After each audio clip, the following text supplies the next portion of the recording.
The European Cricket League is proudly brought to you by Dream 11, HCL Software, Rado, La Junta de Andalucía and Victorinox.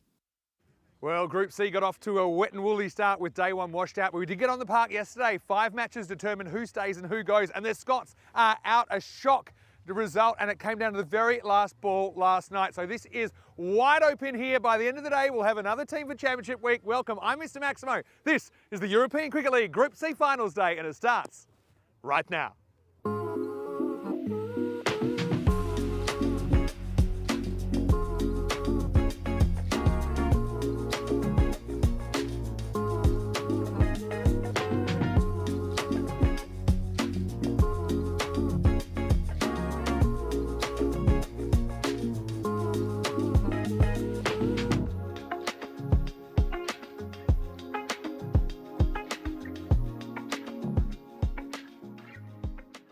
Buenos dias, good morning to you wherever you're watching from around the world, and welcome to another huge day in European cricket. It is day 3, that's finals day here in Group C. Already we've seen Darmstadt CC qualify for the Championship Week, Week 4 from Group A. We've seen Hornchurch, the defending champions, qualify from Group B, and now it's time to add another team to that list. We have 4 matches today. Looks like we're going back to 10 over cricket as well, and it should be really, really interesting to see how things pan out. So starting the day with this eliminator, so 2 teams will show, but 1 will have to go. Sophia Stars of Bulgaria are here. They finished in 3rd. They're taking on Christiania, who are from Norway. They finished in 4th place after the group stage. Right here a little while ago, we had Ian Ramage, the tournament referee, and the 2 captains. Let's see what happened at the coin toss.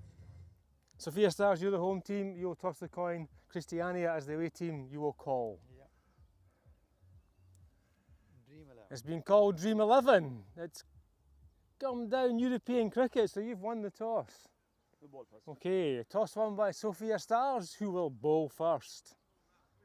So Sophia have won the toss, and the Bulgarians want to bowl first. That means they will get to chase, and they did that last night. In fact, at one point they looked like they might even chase and get the double chance. In the end, they got there off the very last ball. They needed 1 just to survive in the tournament. They needed 6 to win. You wouldn't believe it. They hit a 6, and that's why they're in 3rd place here, slightly higher ranked. But look, for them, it's been a Cinderella story so far with that win over the Danes Skanderborg, who did still hold on to 2nd place, and we'll see them later in the day. For Christiania, they've been really impressed with them. Of course, they've got some players we have seen before, Raza Iqbal, Wali Ghauri, for example. But I think that they put on some really, really big runs. I don't think they mind batting first here, and they'll feel that, you know, if they bat to their potential, they could really kind of bat the Sophia Stars out of the game. But hey, anything's possible. This is the European Cricket League. Weather-wise, looking good so far. A bit of cloud cover, but no rain in the forecast, which is good news for this ground, which I think will get better the longer it doesn't rain.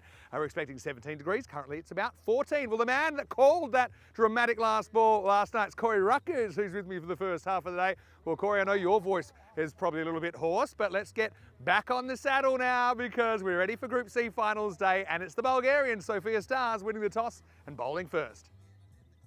Thank you very much, Vinny Sandhu, for that lovely introduction. Welcome back, everyone around the world. Quick turnover after last night's theatre. What a game that was, and we get into the first final of Group C, the Eliminator. There's our 2 officials, Sully and Joe, and good luck to those 2 men. I know the umpires are doing a fantastic job in these long weeks out here at Cartermore Oval. We'll have a quick look at the 2 lineups. Sophia Stars, obviously, a little bit of a surprise they made it through, but credit to them, it's been a truncated Group C. We've only had 70 overs out of the possible 200 overs we could have had in Group C. So it was pretty wild, it was pretty messy yesterday, but they got themselves through, and they're going to need some of those players on that list to play pretty well if they're going to progress in this early morning encounter. Have a look at the supercomputer, saying 62% for the Norwegian champs, 38% for the Bulgarian champs. And good to see those pitches, the sun shining. It has been really wild weather over the last couple of days in the Andalusia region of Spain. But thankfully, we're pretty confident. 4 live games today. Good weather conditions. Should be all 10 over fixtures as well. Obviously, yesterday we had an 8 over game, a 7 over game, a 6 over game. It was wild and wet, but credit to everyone to get those games on. So we're almost set to go. There's the Bulgarian Express. He's ready to get firing. And He's going to be bowling to Raza Iqbal for the first ball of the day. The dangerous left-handed batter made a classy 50 yesterday versus Grange, who are out the competition. But I'm sure we'll see them again in the future. So we're almost set to go. Jamie Batten, Bulgarian Express. He's got the ball in hand. Deep square, deep mid on the 2 boundary riders. Here we go. Ball number 1, finals day, Group C. First ball. Yeah, we'll just start with the old traditional 6. Lovely shot from Raza Iqbal. That was pretty gentle from the Bulgarian Express. Looks like just loading into his work. Iqbal's not going to miss out on that. We did see some very high scores yesterday. The breeze was helping the batters, the conditions were helping the batters, and the ball flew around this Cardimer Oval. It's a lovely shot to start your morning though. 11 AM local time. Warm welcome to all the viewers around the world. I know people are tuning in from all over and have enjoyed the club competition. This is our club cricket of all the champion clubs from the previous year. And plenty of good names and good stories as well.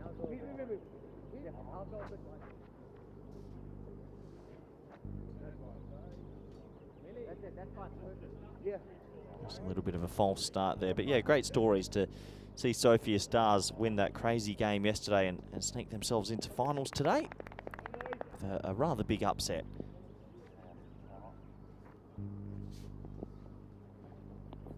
It's going to be wide. So Sophia Stars winning the toss in this, electing to bowl first. And they feel they can chase down anything. Good that we're back to 10 over cricket as well. I think 6 or 7 overs is a very small sample size and you don't really get tested with your depth. I think today we'll see a little bit more of that. Pulled away in the air. 1-2 bounces, just skids on a little bit on the Cardimer turf. Good fielding out there. Jack Watmore with the stop, just the single. Helping Razul on strike, and well, Razul, a little bit of a tape ball cricketer. Razul just tries to give it a wallop.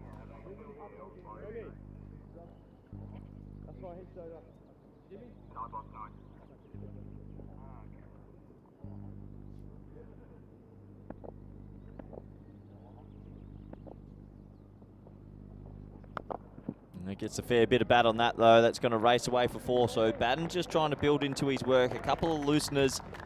Nice start for the Norwegian champs. 6, a 4, a single. They're away.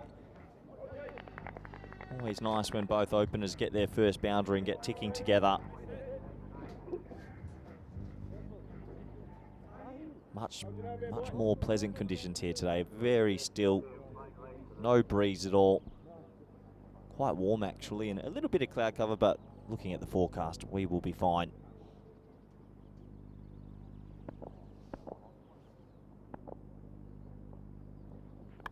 Edged. Oh my word! Oh my word! It's the greatest catch I've ever seen. Out of nowhere, Batten bowls a full delivery. They've got a slip in for some reason, and the Bulgarians have taken an absolute hanger. I cannot believe what I've seen. Vinny, take over. Oh my word! That is, I think it's the best catch I've ever seen in my life, and I've seen a lot. Oh, that is it's a superhuman effort. Is that Webster? It was what like a flash. Catch. How has he reached this? Unbelievable. It was past him. It was flying. It might have gone for 6. Oh, unbelievable catch. You cannot ever take it right in the fingertips. He comes down with it. It's an unbelievable play, and I'm going to call it, I think that's the play of the ECL. The play of 2025 so far. Oh, what a catch. That was flying. The cameras don't give it justice. That ball was flying off the edge. That was going to be 1 bounce 4. And he's plucked it out of midair. I'm awake now. That has woken me right up. I'm quietly just coming in, setting up my things for the day. And that is an unbelievable catch. That's I had one of the best. Physical reaction to it. Well, Vinny, contain yourself, please. My word. It's a PG network. We'll have to see Show that it again. Give me more. That is a freakish moment. You know, for every action, there's an equal and opposite reaction. For every viral blooper that goes round, there's a viral highlight that's somewhere out there, and that's it. That is an unbelievable catch. Glenn Phillips, sit down. Here we go. Oh, shot. Oh, what a shot. Four action. Oh, my word. It's the greatest format in the world. Oh. But you know what I mean? That's a once-in-a-lifetime catch. You can't physically take a better catch than that. It was perfectly timed. It was the fastest bowler they got. It flew away.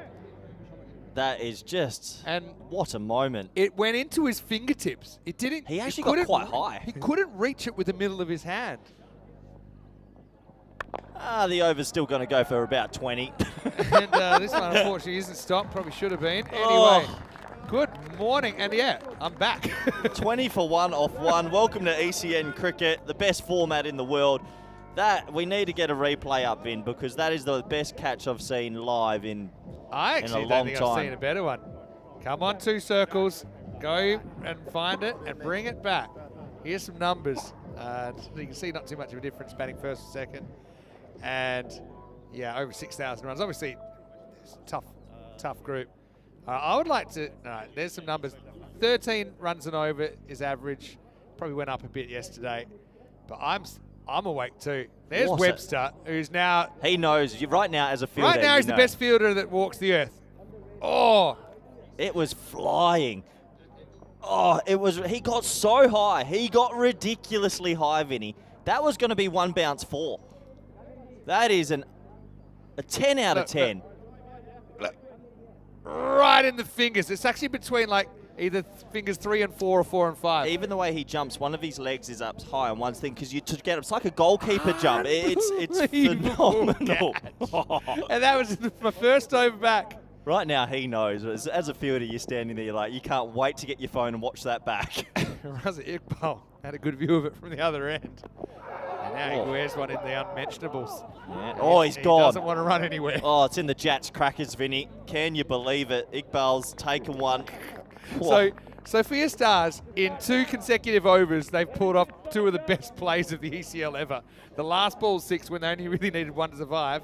And Iqbal might get might get a visit here with the magic spray. Well, Iqbal's down. And medics are just kind of on the top step, surveying it. Oh, what a start. Finals day's back, baby. We've had some good ones. All right, Watmore is the bowler. And he gets walked at, and Raza Iqbal gets his revenge. This time he puts it to the boundary for 4 runs. Well, despite the catch and everything going on, 24 of 8 balls is a very good start. Iqbal fights fire with fire. Nice shot. I haven't been able to open the YouTube chat, but I will now because that is, I want us to get some reactions to that. Yeah, what a moment. That was unbelievable. And it's not like you and I don't watch a lot of cricket. But that was an unbelievable catch. Oh, wow. Okay. Now, this one straight over the tram line won't be wide. So, yeah, so we don't really have a chance to paint the picture yet, but obviously Sophia Stars. It was crazy. They could have finished 2nd, 3rd, 4th or 5th going into that last match. Okay, each team only playing 2 matches, and they were reduced matches at that, but we're just happy that we get on.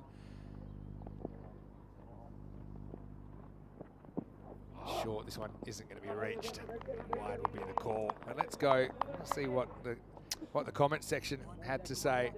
Yeah, pretty special. It's almost like, do you remember Paul Collingwood's at backward point off Hayden? And he jumped that high in the one hand, and they're very, very similar in a lot of ways. Type of but catch. That's more an edge.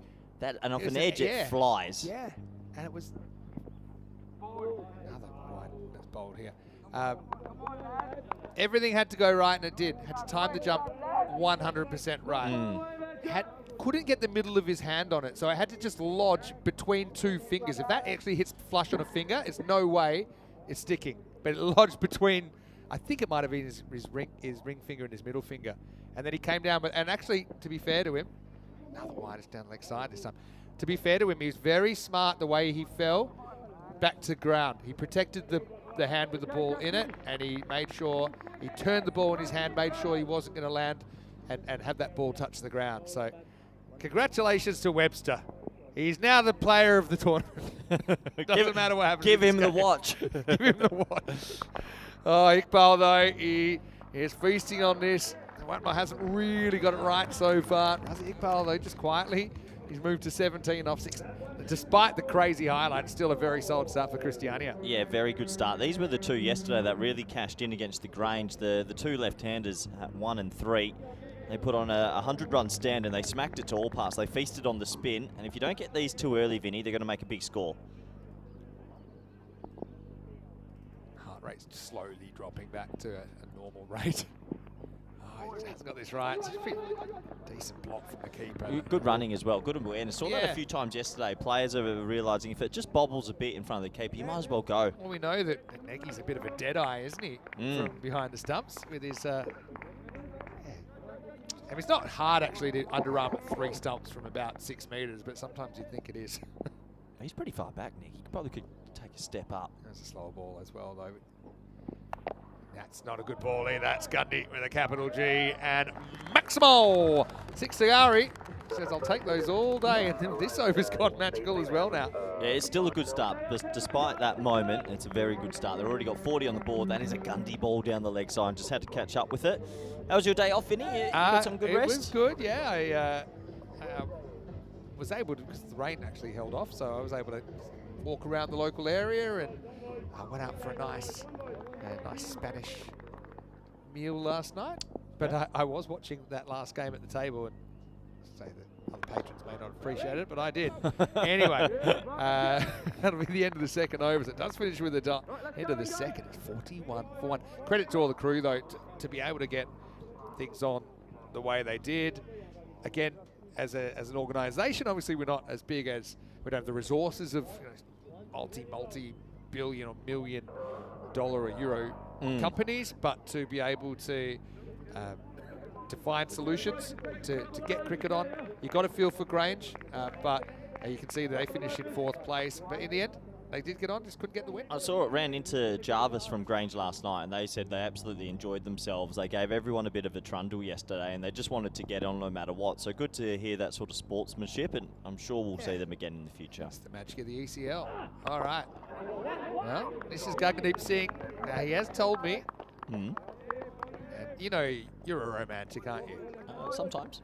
He did say that if he takes a wicket today, he's dedicating it to his wife, Biljana. In Bulgaria. Well, I hope you're tuning let's in, keep Biljana. a camera on him. He might go the heart.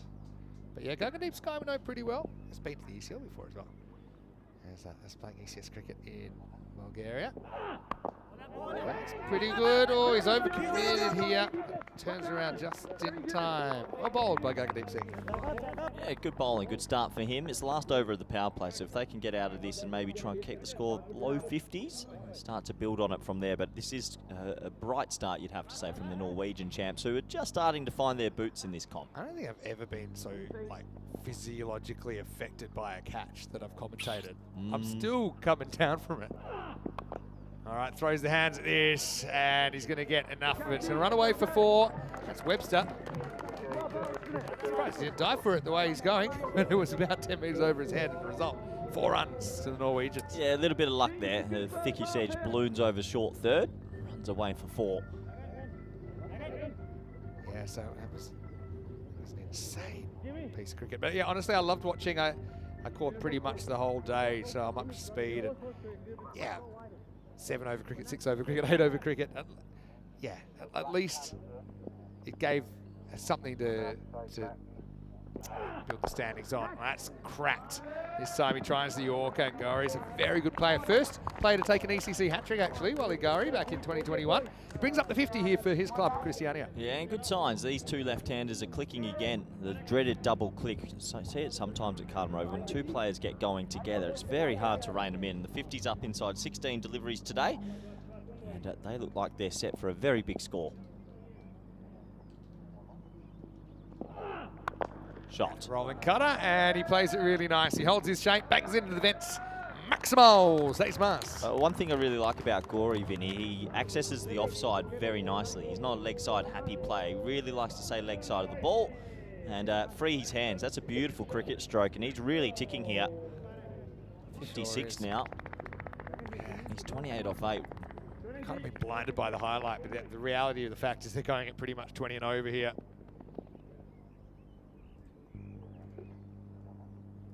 Ball of the power play, and it's hit very well. So it will be a 20 and over power play. Christiania affirming as big favourites here to make it to the second half of the day, but still early. It's 60 for 1 after 3. Yeah, dream power play for them, going at 20s, and there's another example. He stays a little bit leg side of the ball, doesn't press his front foot across to close himself off, keeps his arms open, keeps his shape open, and pumps it for 4. So 20, 21, and 19. Despite that highlight, that one ball, it has been a dominant batting display so far. Can you win a power play just off a classic catch? No, you can't, Vinny. Unfortunately, it just looks like, on the scoreboard, looks like any other catch. We know it wasn't. Oh, man. Got to say, I didn't get to comment on the kits too much, but I like the kits here in Group C as well. Sophia Stars have got a very nice kit. All the teams have nice kits, but for Sophia Stars, that's like, I think I was saying yesterday, it's like a baseball collector's item, that one. Yeah, I quite like the Grange. It's kind of minty fresh. Do you reckon there's any viewer out there that's collected every single ECL shirt? I'm sure. One day it'll be worth a nickel. Nickel. So, good unit of measurement there. Thank you, Vinny. Right, Mishra is going to get worked away here. Long chase, unsuccessful chase. Raza Iqbal is going to knock it away for 4 runs. Yeah, good shot, Vin, just turning around the corner. And, well, the 2 left-handers are really flying now, 64 on the board. Sophia Stars need to break the partnership, otherwise they're going to be chasing 180 plus.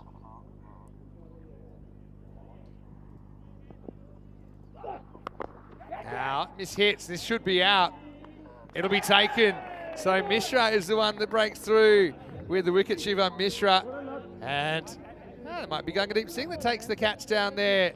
So I'm sure Bilyana will be watching, and he may even dedicate the catch to her. But Raz Iqbal's important wicket because he can go big. In this one, he's got to go for 22 at 64 for 2. I just mentioned breaking the partnership, and he does. It was a short ball, just tied him up for a little bit of room, and Iqbal couldn't free his arms enough. Just cramped a little bit, cloths it straight to deep square. So 2 wickets down, and this Sophia Stars team, you just can't count them out. They've got a lot of spirit, a lot of heart. Can they get a couple more wickets here? Disappointment for Raza. Just one miss hit ends him, and well taken by Deep Singh out there. So can Sophia Stars turn things around? I mean, their game had crazy momentum. Switches didn't it? Last night. Obviously earlier today they weren't able to get the win. Christiania, perhaps a bit disappointed with their first match. Otherwise, maybe they could have pushed up into the double chance. But hey, in the end, well, to be fair, I think after 4 overs they were 63, so they had a shot with the batter on strike. Yeah. It just didn't work out in the end, and then it was a crazy end to the day. All permutations were on the table, but they crept over the line. Akram to the crease. slow ball. The old grunted slow ball always works. Oldest trick in the book, Uncle at Christmas. The old Sharapova. Good player.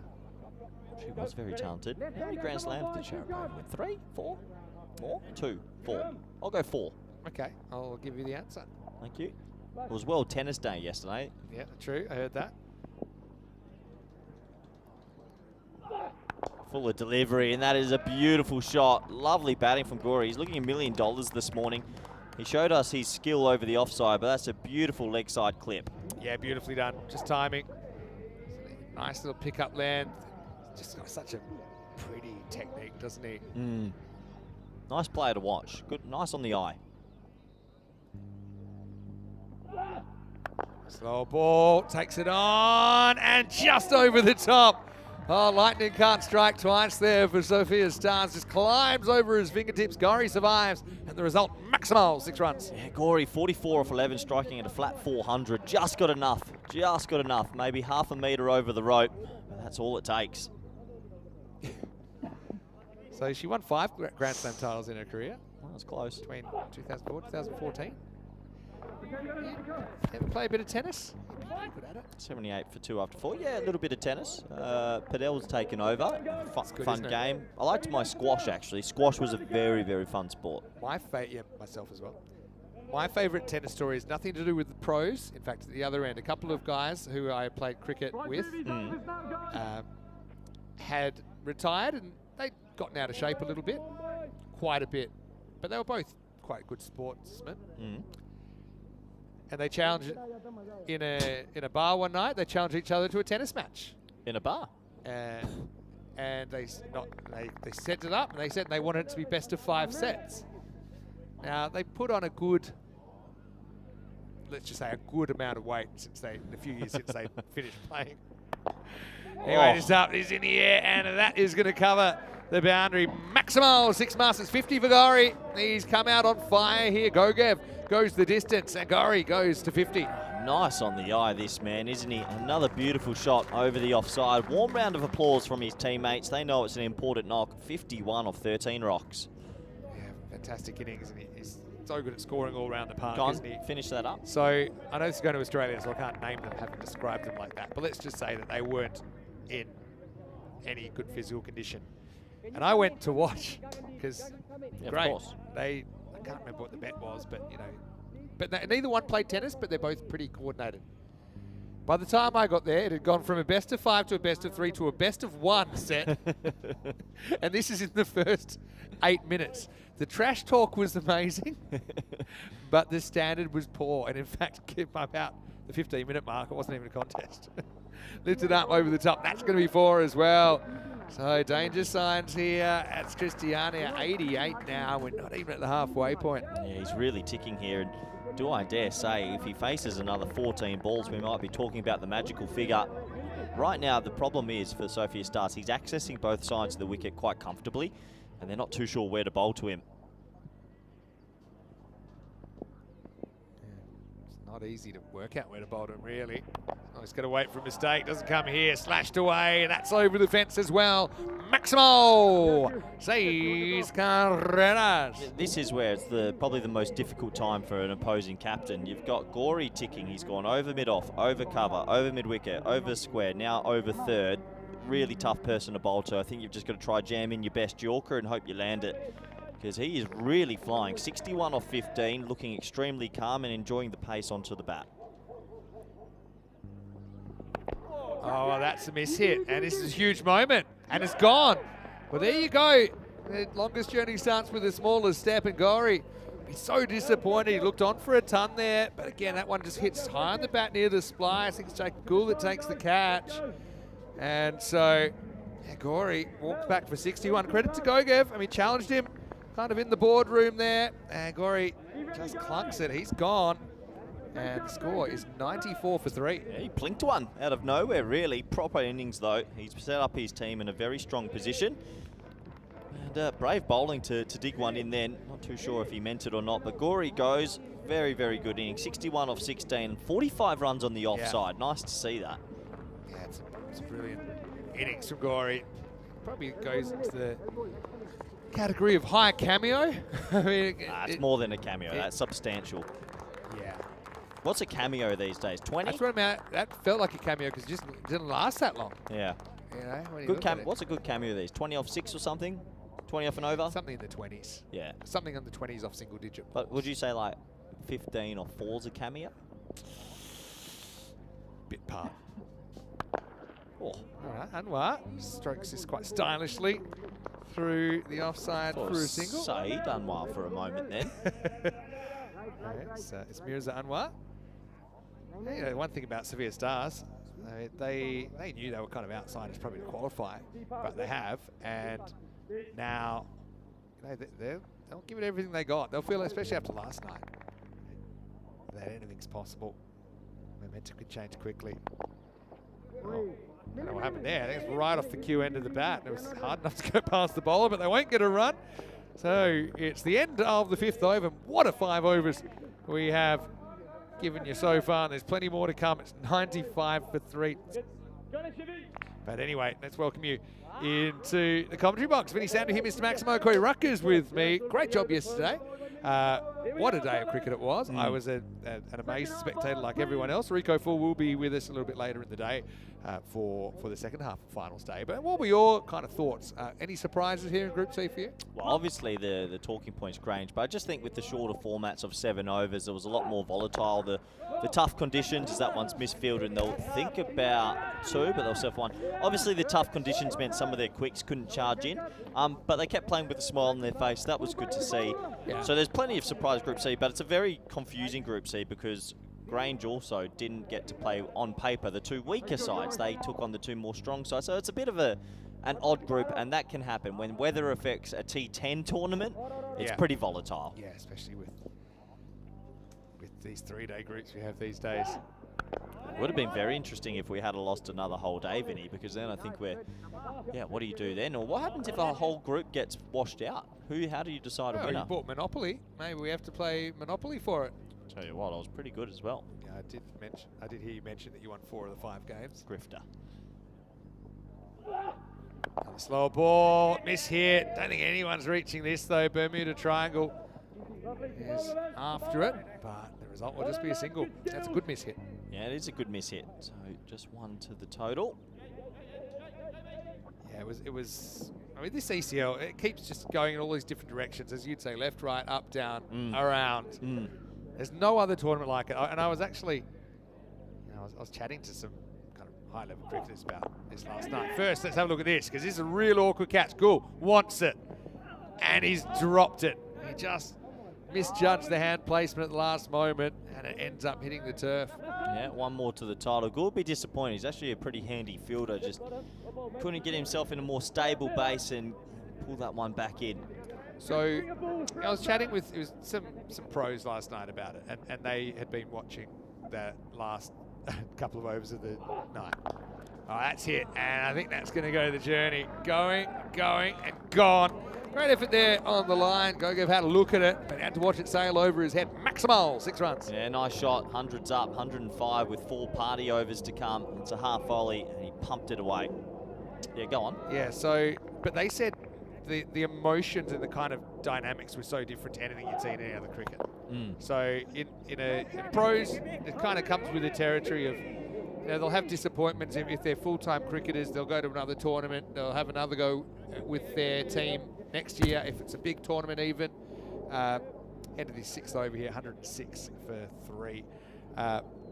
But just the fact that these are regular people essentially being put in this situation. Club cricketers with cameras. And the kind of just those scenes when that 6 was hit last night to keep them alive in competition. This is just not something they get to do all the time. And for some of them, it might be their only time they ever get to do it. So that obviously results in the kind of emotional scenes that we see spill over in ECL cricket. We saw with Al-Fatah and Sophia stars that, it is about the club cricketers and having those isolated moments that mean a lot. They can take that away with them for life, and if they come back, maybe they get another one. But that's why I do enjoy sort of seeing all the different club teams from all over Europe. It is a special event. Definitely. Who would have thought we'd have a Bulgarian club team playing a Norwegian club team and things like that? And it's just, in the end, it's the spectacle. I know there's the big higher standard cricket around the world, but nothing that's higher standard, I think, of entertainment. Anyway, Webster is going to try and pull this one off, but he won't be able to, as Anwar gets 4 more off the edge. Yeah, 4 more vital runs. Despite the good fight from Sophia Stars, the runs are still really ticking. It's looking like a 150, 160 score, and that's quite a lot here at Carter Oval. It definitely is.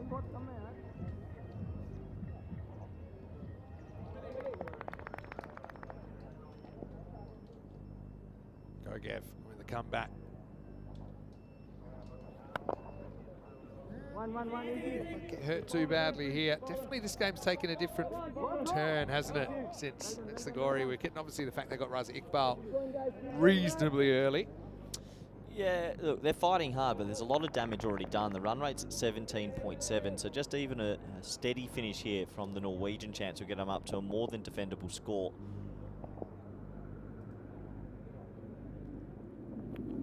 A little ledge on this. Yeah, there is. In fact, he walks. Akram. That's good sportsmanship as well. Here we got a touch on it, trying to horn it over the leg side. Gogev, once again, he's able to chip in with a wicket. Second for him. And it's 112 for 4. Well, wickets can always bring a couple of dots if the new batter comes out and chokes an end for a little bit. So good work from Sophia Star. Still fighting. A bit of an edge through here. Easy decision for the umpire. And he actually walked. So clear edge. Another wicket goes. Yeah, when you walk, it does make the umpire pretty certain that you're out. But just to make sure everyone was aware of the decision. But yeah, Akram, he's going to have to disappear for 3. I'm sure we'll see him with the ball later on. It's 112 for 4. Yeah, a few people with that web sketch saying it was good luck for him. Well, firstly, this is a steep lane. It really should be caught. He's got to run quite a long way to get there. And he'll get there. What a good catch that is. Manan Bashir runs to his right. He kind of lost it in the hint of sun that is behind the clouds, but he found it and he took it on the run. Couldn't have judged any better. Bismillah goes for a golden duck. Gogev's on a hat trick. It's 112 for 5. Well, they keep fighting. Wickets brings dots, and yeah, good catch in the end from Bashir. He looked at his teammate when it first went up and then decided it was his. Made good ground, and 2 in 2, hat trick time. Might have looked at his teammate. His teammate looked back at him without moving, which was a signal that that's yours. What an excellent catch, and hey, hat trick opportunity. Had one since Group A. They've had a lot of opportunities at hat tricks, though. A lot. Bismillah gone for a golden globe. Still no Derek the Duck. Where's Derek? Yeah, he's just, chilling out somewhere. Bismillah, no, he goes for 0-0. He's getting a makeover. Is he? Haven't had a hat trick since the Group A final. Speaking of drama, that was an ECN classic as well, wasn't it? Between Drew and Darmstadt CC. All right, so we've got Naseem coming in. How's your hat trick tingle? You got it? I don't have it. Gogev for a hattie. No hat trick. And it's going to sneak through for 4. Oh, he gets so close to that, doesn't he? But it's going to run away. And the result's a boundary. That's Shiva Mishra down there. Did the hard work, didn't he? But just watch it sneak under his hand. Got partial hand on it, but couldn't slow it down enough. Pretty good shot first ball as well, Vin. All on the carpet through mid-off. Last ball of the 7th. It's not a good ball, but he's going to get away with it. In fact, almost could have created a run out. Then the bowler and the batter get in a tangle, and Gogev, in the end, walks away with 3 pretty big wickets. I think it's the end of the 7th over. It's 117 for 5. 117 for 5, 18 balls to go. 2 all balls, going to get them past 150. Direct hit, definitely would have been out. Yeah, but that makes it look closer than it was because the ball was nowhere near the stumps. He missed by quite a bit. But anyway, of course, this is finals day in Group C. We have 7 groups. This is the 3rd one. Sophia Stars qualified in 3rd. Christiania in 4th. That's why they are playing this eliminator. The winner will play Qualifier 2 against the loser of the Raw Strikers and Skanderborg, who will play in the 2nd game. Of course, the winners of the 2 qualifiers qualify for the final, and the winner of that qualifies for Championship Week. Great format. Sahil Kumar comes on, and kind of early on they got the bowling wrong, didn't they, the Bulgarians? Would you add anything to the format? You said great format, but is there anything you would add to T10 cricket? I've been thinking about it a lot lately. Yeah, I mean, I think you don't want to make changes for the sake of making changes. You want there to be some sort of meaningful improvement if you are. One thing that's interesting is that if you kind of graph when you're trying to work, when you start with complete chaos, and we don't, in the beginning ECL 19, we had 8 teams, no one really knew how to run a cricket tournament. But then, no, quite honestly, but it was a big success, and that's now been honed over 6,000 matches. Yeah. That's going to be 6, too short, Kumar. Well, bangs it in. You do that at your peril, his pace, and he disappears in the jungle, 6 runs. Lovely shot. So it was a great effort for a lot of people that didn't know how to run a cricket tournament, really. But over time, you need to change less things because you get to kind of 95%, 99%, and It's just a simple question, Vin. so would I change anything? I would be hesitant to. I just think it's I've got one for you. I'm off the Super Bowl. golden ball. No. Remember I wanted a Super Bowl? Oh, yeah. I don't want that anymore. As that one squeezes away, and Mishra, the stat true, just watches it roll for 4. Lovely shot. I've got one for you. I've been thinking, because the scores have been going up and up, and you know I like it to be slightly more even playing field. Sure. I saw the Western Shield, the scores were bonkers. Sure. What about the 3rd power play over being the bowling team can choose when to use it, but they have to use it before the 9th? It's been talked about floating power plays. Like just the 3rd over. So you Yeah, can, the I know- bowling I team know what you're chooses saying. when to use that. What would your thoughts be on that? Funny one, this one, because is he trying to avoid it? I think it's going to be called leg by. I think they feel he's trying to avoid the ball, even though he's not playing a shot. The reason we've thought about floating power play overs before, Kind of tried to hit it in a way. But I think it ain't broke, don't fix it in a way with the power play, because if you're trying to have a format, you're trying to make it easy to explain to people. Oh, that's probably flying away for 4 off the inside edge of Anwar, who's had a bit of luck while he's been out there, but he's moved to 29 now, 4 more. Yeah, I just think it's very easy. I love to explain cricket to new viewers in one sentence, and saying you're allowed 2 outfielders in the first 3 overs, then you're allowed 5 is a lot easier than having to say, okay, and now this happens, and then they get to choose it. So for simplicity, I favour leaving it alone. But it's an interesting idea. I just think it would add a little dynamic to the game for the bowling group, tactically when to use it in the middle. And it means middle order batters actually get sometimes a chance to bat in a power play. Definitely got merit. You know, it's definitely that trade-off between, you know, you could argue that tactically it makes it a little bit more interesting, but then it also makes it more complicated. So you're always having to balance those things. Let us know what you think in the power play. I know they've used floating power plays in 50-over cricket for a while now, and they've used. Well, I know in the Big Bash, obviously they have the power surge, but this would be more the bowling team gets to choose to give something back to them, so that the top isn't so important, and it makes the middle a little bit more important. What you'd be able to do is an opening pair that are absolutely torched you in the second over. You'd be able to just go, all right. You two just settle down, and then you maybe use your third power play over in the 5th. Most of the time, I think they'd still use it in the 3rd, but there are circumstances. So yeah. Well, actually, because of the bonus point, would you have to use it before the 7th? Probably. Yeah. Yeah, probably. But yeah, it's an interesting concept. But then yeah, you also have when it's reduced games, and when it's reduced games, and it gets complicated. All right, I'll go back to the Super Bowl. 1 ball, double everything. Thought you were off it. I'm back. You can hit a 12, or both batsmen can be dismissed. I like your thinking, but I don't think it works in practice. I think there's a certain beauty in all balls being equal. So a 6 is a 6, doesn't matter when you hit it. Bring back the max cricket in New Zealand. I played some of that, believe it or not. Back in the day, with the zone down the ground that was double. Where would you have the zone here? Cow corner. Vortex. In Bulgaria, it'd be at deep 3rd, because that's where the Vortex, home of the original Vortex. Explain that in a minute. That is a horn. Leg side, going, and gone. Maximal Naseem gets in on the action. Still a very good score here for Christiania. No, so Bulgaria, the Vasilevsky National Sports Academy ground, which has doubles as a driving range, and also one day we had play held up because of wild horses running across the ground. That doesn't happen very often. But it's so fast. It's ridiculously fast. And particularly any edge that goes down to deep 3rd, where we call it the Vortex, because it just seems to suck in the ball and you've got no chance of chasing it down. And I'll tell you that a lot of people know the viral highlight of when there was a player that basically kicked the ball, it landed on his foot and it got kicked up and he caught it. Edged and dropped. Had a good look at that, the keeper. Nagy, he'll be disappointed.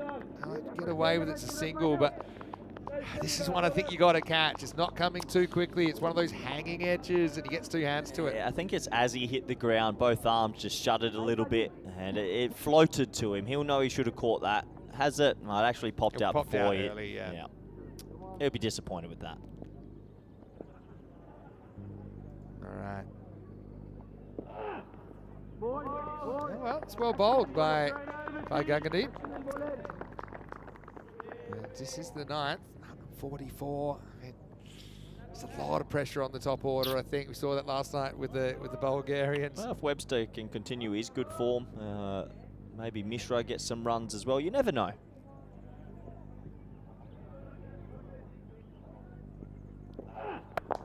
That's hit pretty well. Fielder is not going to be able to knock it back. Ends up kind of basically wrong side of the touchline. That'll be 4. And at the end of 9, it's 148 for 5. Not too sure he wanted that. He just needed to take a step forward and maybe he takes the catch. In the end, he goes backwards. And yeah, went uber defensive and actually kind of made it impossible. Yeah.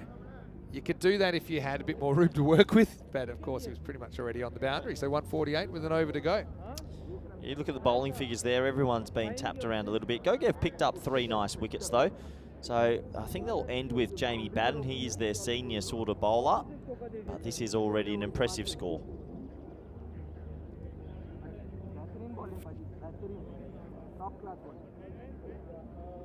So a couple of birthdays today, Vinny, yeah, for we haven't the company. touched on that yet, but yeah, you're right. It's our CEO, Roger Finer's birthday. Happy birthday, Roger. Very happy birthday, Roger. Hope you're enjoying it with your family. And he's not at the ground today with the family? I think he's allowed to have his birthday off. Good man. Kevin O'Brien. Couple of icon birthdays as well, right? Yeah. Kevin O'Brien. Kevin was here 2 weeks ago. Yep. And Max O'Dowd, our other icon's birthday. What What's Ross Taylor doing? I can tell you, it's 365. Ross Taylor wasn't born on the same day. I can tell you that much. It was good to have Ross out here, wasn't it? Definitely. All right. First one down the leg side. We're going to run to the keeper. It's probably smart run. He's so far back. So they'll get through for a bite. Yeah, rate that. Clever cricket. Why not? Take it on. And they'll go be 2 wides, I think, Vinny, actually. Because of the down leg side. Of course, yeah. Yeah, that hurts bad. And it makes it pretty difficult for the keeper as well. Testing his range. He was pretty good last night. See, it's partly how much time you've got, how balanced you are as to how likely you are to hit the stumps. So Anwar gets the strike back. 150's up after that as well.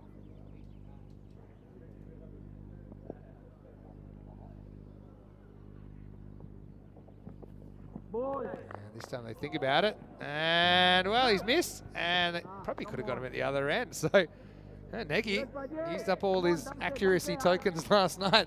Second time he misses, it would have been out. This is something I'd like to see more teams do in the last over, especially if the keeper's this far back, because it's not an easy throw with the glove on. He hit him last night, but it's not so easy. It's actually something you should practice as a keeper a little bit as well. He's taken a step forward here. I'd be Because curious if they go again. You need to organise your feet, get balance, and you're so much more likely to hit if you just panic. Go. Whoa. This time they don't go. He's just going to throw it over arm. Be a wide fight this time. Yeah, good call from the umpire. So quite seriously for keepers, it's not something, it's coming in the modern game, so it's not really something they've... Just looking at the field here, Vin. Oh, that man there, deep square. He just has to be careful he doesn't take one step to his right. So they've actually almost got three behind square. Yeah, good point. He can't move at all deep square. To his right. All right, that's Ned with Batten's pace. That's going to fly for 6. Maximal. Seis carreras. Yeah, just going back to keep throwing at the stumps. Balance is really important. You should get 3. You should have 3 steps and be able to throw with a straight arm. If you're off balance, if you've had to dive, and you don't get that ability to settle yourself, then you're just less likely to hit the stumps. So something you can practice if you're a keeper at home. Yeah, pretty hard luck there for Batten. It's a good heavy length delivery and the edge just flies for 6. What can you do? Pace can work against you in this format. Yeah, you're right. Come back ball. Pretty well bowled. It's up in the block hole. I think they're going to have to settle for a single. Yeah, one more to the total. So we're looking at a score in the 160. Still can get to 170 with a big finish.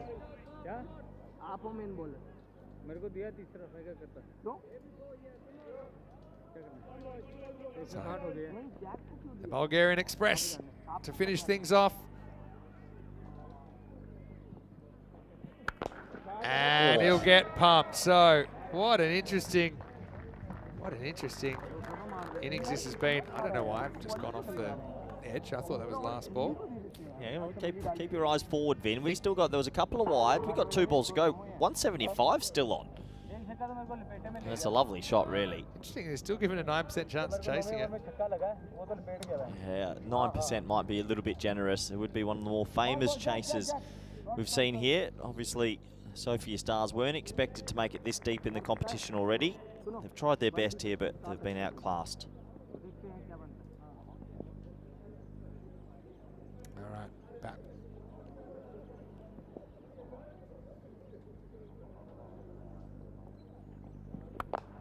Oh, that's going to fly as well. Maximal scatters the crowd.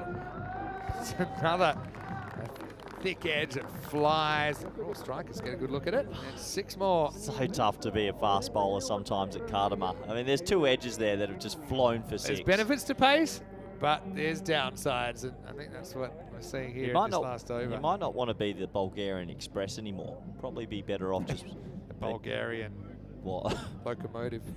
Well, what's Nah, a bit slow. Slower than that? Bulgarian. Snail. It's probably a bit. Too What's slow? an average size Last ball time. Bulgarian bicycle? Dangerous one. They're going to run, and they're going to get there. And they probably like the idea of 2. Oh, geez. Could have run. Poor awareness. Hit the stumps when they were in. They'll just get one by then. And it's going to finish 172 for 5. Be an epic chase if Sophia Stars were able to pull this off, but they're here. They've got a shot. But I think Christiania are pretty happy with where they're at after 10 overs of final state. Yeah, they'll be going into the second half very confident indeed. Despite that amazing moment early, Vinny, one of the better catches we've ever seen on the network. It has been an impressive batting display. There was also 17 extras, which helped them along to get to 172. Yeah, so, yeah, well, they'll feel okay. We were going at this kind of pace last night for a while before the breaks came in. Sophia Stars, they're going to have to do it for longer. I feel like someone needs to make it big. I'm going to call it. You need someone to make 100, I think, if you're the Bulgarians here to pull this off, or at least kind of a 85 or 90. Even to go back to where when Webster hit that 80 back in ECL 22 against VOC, the team score was 130. So I think you need someone to go really big. Finals day, back on the park here. Joe and Sully lead the teams out, and Sophia Stars, well, they shone brightly last night, didn't they? And they had a few issues with some boundaries getting hit early, but you just wait and see. You will see the best catch you've ever seen right here. What a grab that is. And Webster, well, he's going to remember that for the rest of his life, and he's probably not the only one. And even, I think the batter just had to shrug his shoulders and say, well, that's the way it goes sometimes. But while this was all going on, Christiania were building the foundation of a very healthy score. Yeah, that's one that he'll be hanging up and showing the grandkids in many years to come. But besides that, the Norwegian champs did pump that ball a little bit everywhere. Iqbal got going again, the dangerous left-hander at the top. Quickfire 22 off 9. We put that in the cameo category. But it was Wally Ghauri. His shots over the offside were mighty impressive. He made 61 off 16, 6 sixes, 6 fours. But I think it was 45 runs on the offside for him. Just really showed that he's a difficult player to bowl to. Overall, Sophia Stars tried their best to rein them back in, and they had their moments here and there, but it really was the Ghauri show. He hit it left, right, everywhere you want. It's a gorgeous stroke play. That was his 50, and his teammates really appreciate it. On finals day, he gets going. He might take them very deep in this competition. Gogev came into the attack in the middle overs, and while he stemmed the tide a little bit, he picked up the first wicket there. Nice easy catch for Gul, and he ended up picking up 3 wickets, which he would have potentially had 4 if this one had been held also. Credit to the batter who walked Akram. He knew he got a thick edge and didn't need to wait for the umpire's decision. But the boundaries did keep leaking despite these 3 wickets in the middle over phase. It was just too much power from the Norwegian champs, who in total, I think it was actually up to 14 sixes in their innings and a very healthy 14 fours as well. So 28 deliveries making their way to the boundary. This one was in and out.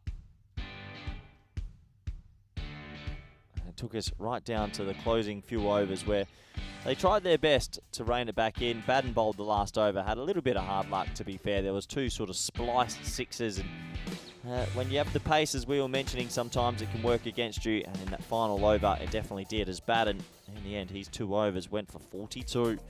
Let's have a pretty quick look at the scorecard, shall we? And as we mentioned, it was Wally Ghauri's 61 off 16 that really progressed the score along. 17 extras helps as well, but a cameo at the top from Iqbal. Anwar also chipped in for 45 off 19, and Naseem 20 off 8. So a lot of batters enjoying themselves out there at Cardimer Oval, and 172 is a pretty imposing total in the first eliminator. Have a look at the bowling scorecard. Everyone trying their best. It was Gogev's 3 for 28 that stood out, but everyone else getting a bit of tap. Not easy conditions for them as the ball was flying around from ball number 1.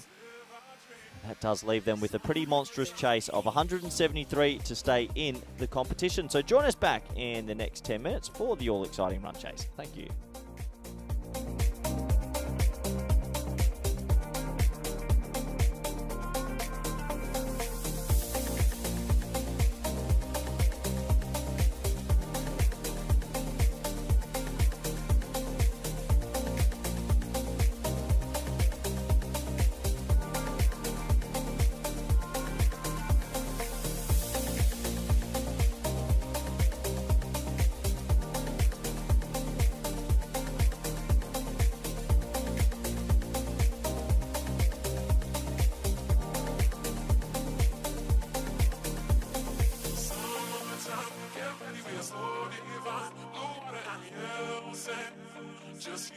and me.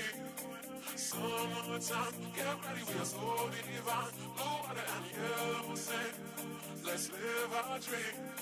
Summertime, get ready, we are so divine. Blue water and yellow sand, just you and me. Summertime, get ready, we are so divine. Blue water and yellow sand, let's live our dream. Summertime.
The European Cricket League is proudly brought to you by Dream 11, HCL Software, Rado, La Junta de Andalucía, and Victorinox.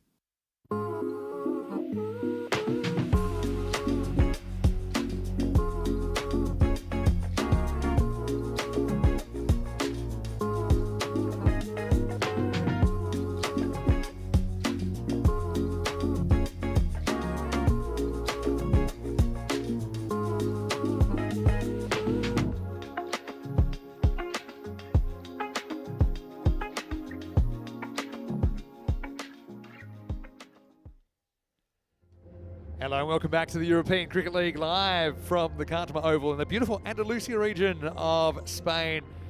And well, the weather hasn't been too kind in this group. We are heading to the business end. And now we're going to have to say goodbye to one side. At the end of this innings, of course, with Christiania putting a very, very healthy total on the board here in the Eliminator. Teams just getting set to come back on the field, and well, anytime you get up in the 170s, it's going to be a tough chase. For Sophia Stars, so they'll be hoping that they can pull off a little bit of a miracle. 173 runs required off the 10 overs if they are going to stay alive in the competition. Vinny Sandu here, Mr. Maximo for the European Cricket Network, and it's great to also be being broadcast on so many international broadcast partners. ECL has just grown and grown and grown. It's taking cricket to places that it's not typically played as a known sport, traditional sport. It's quite amazing when you think about it that it's the second most watched sport in the entire world, but it's probably only an established sport in about 10% of countries in the world. And when you think about that clash, it kind of boggles the mind. And so the European Cricket Network and European cricket in general is hoping to spread the game and actually see 33 nations represented in this European Cricket League. The champion club of every nation is invited to the European Cricket League. And this is the 5th edition that has been held. Well, we saw one of the all-time great catches in the first half of this game. Chris Webster, absolutely incredible. In a kind of floating slip position, took one, just kind of lodged in his fingertips. A flying edge off the Bulgarian Express, Jamie Batten. And now Chris Webster gets his chance to let his bat do the talking. There he is, getting ready to face up. His regular opening partner at the other end is Manan Bashir. But I certainly think that catch is already locked in the play of the day, and I actually think that you'll be seeing that around the world many, many, many more times. It's quite an incredible effort. I still maintain it. I don't think I've ever seen a better catch, live or on TV. It was an amazing bit of fielding. And the fact that Chris, you know, obviously he's a reasonably good cricketer, but he's just a regular guy. So for him to do that, I feel happy for him. Obviously, probably not as happy that they need 173 to win, and I think for them to win, he needs to make quite a few of them. It's going to be Mofasa Saeed, skipper, who is going to open up. Here we go. Webster knocks it to the infield. They don't take a run first up. They made a real flying start last night, the Bulgarians. It was quite an interesting game. They were chasing 79 to win, but they could afford to lose by 4 runs and still qualify, which meant the target was 79. But to stay alive, they had to make at least 74. They were 73 before the last ball. You'd think staying alive in the tournament is probably a priority, but we saw a 6 attempted and hit. And we might see another one here as that goes straight down the ground. Webster, Maximo. Stars away. Stars were shining brightly last night. Can they do it in the daytime? Probably a bit of a slot ball there from Saeed. And he steps, he hits it straight. It's good batting. It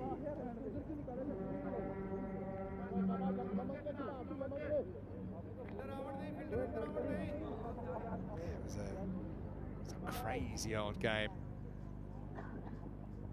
That's what this format does.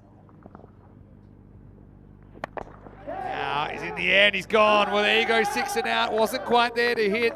It's almost like he couldn't decide where he wanted to hit it. Chris Webster kind of wanted to go straight, but then because it wasn't really full enough to play the same shot, the bottom hand came into play, dragged across, and a simple catch taken there by Ghauri. He was never going to miss that. And so, unfortunately, it is a 6 and out. And that really does harm what chances the Stars had of chasing this down. But one of the things I love about this competition, let's say if the Stars here, if they kind of crash and burn, if they're shooting Stars in the chase, they still have that win last night, something that they will always remember. And then also something like that catch from Webster today, that will always be remembered long after this result falls by the wayside. As it is, though, he'll be disappointed to go for just that 6 for 1 in the first over. Sahil Kumar last night that quite incredibly went large last ball and just crept over the rope. That meant that the Grange, the Scottish champions, they quite unbelievably finished in 5th place. One of the favourites for the group, if not the favourite, according to a lot of pundits.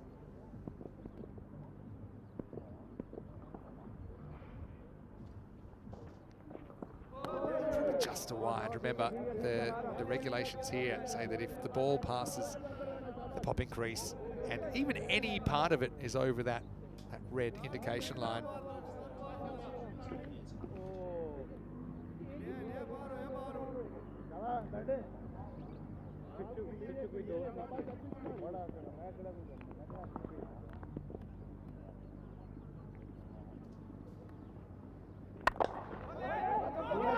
this one. One thing about the Bulgarians, whoa, this goes for overthrows. They don't seem to be taking on some of these runs. I noticed this last night as well, hitting the ball to the infield and just kind of being a bit spooked to run. I think sometimes you have to risk the biscuit. He's definitely going to be in there, but partly because he didn't run in the first place. And it just builds pressure, builds dot balls. We saw a bunch of dot balls get them into trouble last night. Did set up a brilliant finish.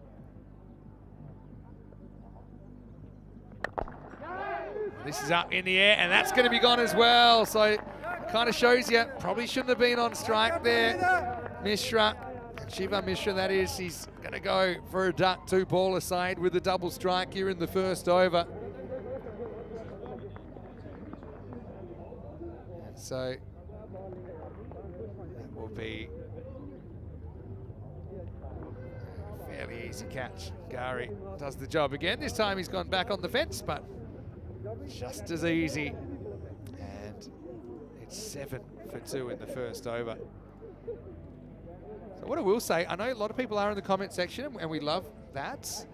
We have that two-way conversation. Corey Ruckers joins me back in the commentary box, but also Corey, one thing we like to do is sometimes share our social media. So I know that yours is cruckers_28, right? Yeah, correct. cruckers_28. Or you can get me at Mr. Maximo with 5 O's. And if you want to send in any random questions, now's a great time to do it. Or let us know where you're watching from. Let us know where you're watching from. If you have anything you want to say, if you want to shout out, now's probably a good time. We don't get to do it too often because it's a hectic pace here. Yeah, 7 for 2. Good to be back, Vinny. And oh boy, Sophia Stars, they got in here with a miracle, but it's not looking good so far. Gogev, his first ball. Across and stays good as well. So end of the first over. And things were tough to start with. They're even tougher now. Sophia Stars 7 for 2. Yeah, the Norwegian champs played a pretty good game so far in the first 11 overs of it. You'd have to imagine they're going to progress from this point on. Sophia Stars, though, if they do get knocked out, they've won some hearts around the world. 35 matches since our last Golden Ball. I think we'll get at least one more this tournament. I hope so. Yeah, well, we had, I think, 3 last year in the ECL. One on opening day. Isn't it quite freakish? We had one on opening day last year and this year. Amin Asim ready to bowl over number 2. I want to say a quick hello to Zishan Siddiqui. He's messaged me, actually. And he said, hello, hope you're doing well. And he's also excited for the Portugal internationals with the Norwegian team touring Portugal, men and women's sides. Oh, how exciting is that? That'll be the first time I think Portugal's women's team will play. Yes, that's true. Norway have played a little bit. All right, that's up in the air, and that's going to be 6. They need more of this. Bashir, well, he is kind of a bit of a freak of nature in a way. And of course, I know that Rico mentioned last night that his first ever hardball innings was 100, and after he reached 100, he started batting left-handed and hitting some crisp off drives. That's He started the 10th over, game 1 of the ECS Bulgaria, and he's made 100, and then he's just left-handed. It wasn't like a 6, but it was just a proper, you know, proper drive. Sounds like he was living a dream, Vinny. But his dream has turned into a nightmare occasionally at the Carter Oval. Missed the rest of the series with concussion after getting a ball in the helmet, I think, in the first tour he had here. But, Christiania, Superman colours. All our viewers in Australia, I know we're on Fox Sports down there. Western Bulldogs fans will be all over Christiania. Yeah, good call, actually. Dead ringers, aren't they? And then you've got almost, the red's a bit complicating, but you've always got a Richmond versus Western Bulldogs situation in this game here. Oh. Maybe. But look, Gogev comes out. If you're the Stars here, you've got no kind of point to play for.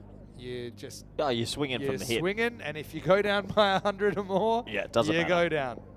Yeah, give it everything you've got and hope you get a little bit of luck along the way. It's been a wild ride. I think that wild ride's coming to an end in 8 overs time, Vinny. Beware the batter that starts with a few dot balls. I think we saw that last night with Sahil Kumar. Oh, it was a great game to watch. I actually really enjoyed watching it as a spectator because, yeah, I suppose we do this quite often, and I still am a spectator even when I'm commentating. But that one, it was just. It was up there. It was. Does that fit into the ECN Classic category? 100%. How big's the category? Big. Edged. Oh. And, keeper couldn't really organise his feet here, and it was kind of going down when he wanted to be going up. I think he would have gone. I missed it anyway, but someone called Chris Webster. That's going to be 4 runs. Have a look here. Yeah, that's had a few issues, Barty, yesterday at times, I know. You know what I'd like our social media team to do if they're listening out there? Get Paul Collingwood's catch and split that with Webster's catch, because dead ringers really, really was a special moment. Handy 4 runs for Gogev there. Him and Bashir up against it, but I'm sure they're going to give it their all. Nice to see May Webb in the chat. Says she's watching from Trinidad. Oh, yeah. It's Carnival Tuesday in Trinidad. Wouldn't mind being there for a few hours, Vinny. It would be a one-way trip for you. It would be over.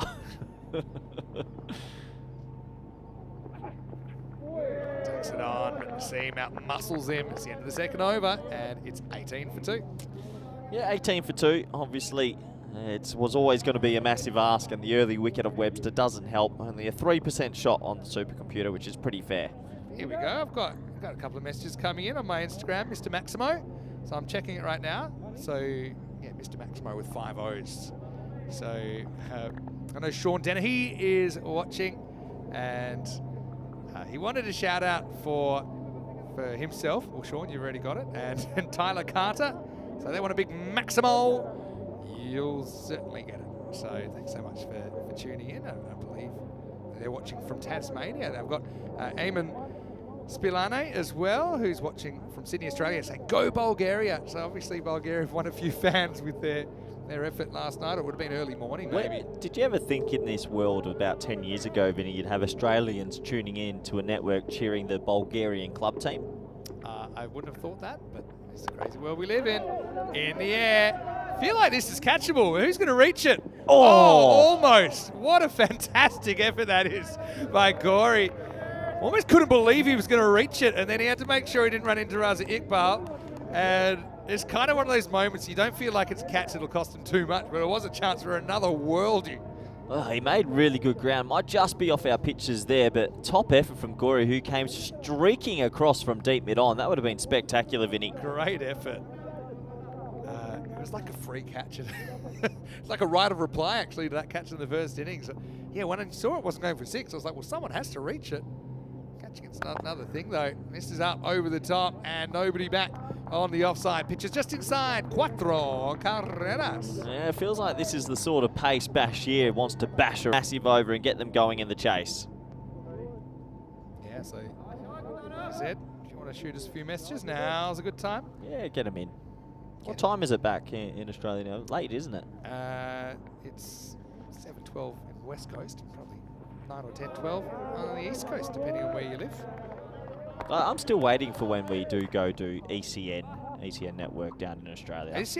We must be getting closer. I can't believe we haven't done it yet, but I can't believe We must be getting Logistically, closer. it's a bit tough, but we need to do ECN Australia. Yep. Club teams, artificial turf, small boundaries. Just think about it. January in Australia. We didn't have any cricket in January this year until the very last day. 4 weeks in Australia. Perth? Would you do it in Perth? Time zone slightly better in Perth for all the European viewers.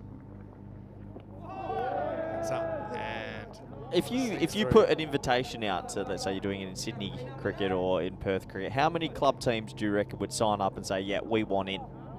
I think it'd be off the chart. Well, you tell us in Australia. Message us right now. Get in the YouTube channel, ECN European Cricket Network, or message me, Mr. Maximo, on Instagram, or you can see Rutgers_28.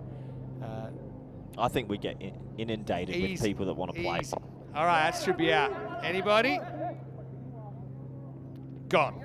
Well, Bashir is going to have to go. Really, Sophia Stars. They're shooting stars, but they certainly shone brightly last night. That'll be a wicket to Saeed. So now he's got 3. As this power play rapidly comes to a close, it's 26 for 3. Look, we know this one's pretty much all over. With that wicket there, Bashir goes. Maybe he was their last hope. Just clothed it, didn't he, straight up. And the old crocodile style of catch. Kids, I don't recommend it, but at least he held on to it. But, you know, yeah, crocodiles eat fingers. But what I think it's taken a bit of time, but I think people are starting to get their head around that this European cricket, it's a different format of cricket. It's not T20. And T20, when T20 first burst onto the scene, no one could quite get their head around that.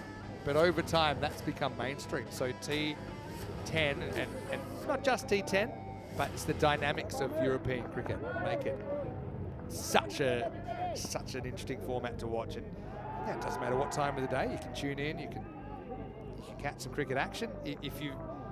Oh, we've got a jumper issue here. Oh, okay. Oh, get the police out there. The player that's taken the catch has the wrong number on the shirt. Oh, big trouble. Penalty runs. Need to be 100 of them, I think, to make this game close. But yeah, I want to say hello to the boys from Peel and St John's and Isle of Man. Good bunch of boys.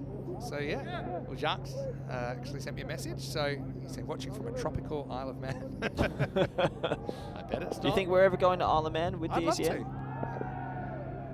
All right, Prakash is here. Prakash, you saw him just playing the anchor roll to perfection in that classic match we saw yesterday morning. 26 for 3 after 3. But the thing is, European cricket's all about characters as well. And Prakash is a great character.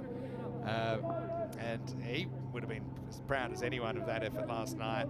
Right now, though, they still need about 150 in 7 overs. And I think they've got 7 overs to enjoy themselves. No real pressure on them here, I think. But just have a look at those big overs. Started with a straight to the 21, 20, 21, 19, 18, 17. A couple where they pegged it back, but then the 24-run finish just put Christiania up and out of sight. Yeah, so yeah, thanks for all the messages. We try to keep up. It is a bit tough with obviously what's happening on the field. Yeah, just one down the ground.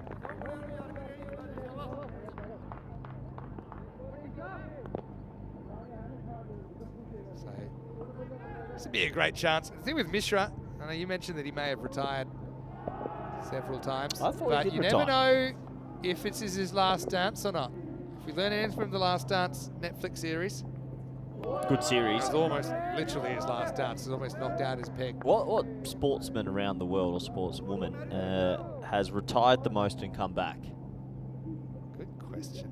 I'd say Shahid Afridi. in Afridi cricket. feels like he's done a few feel like times. he's retired Yeah. double digits.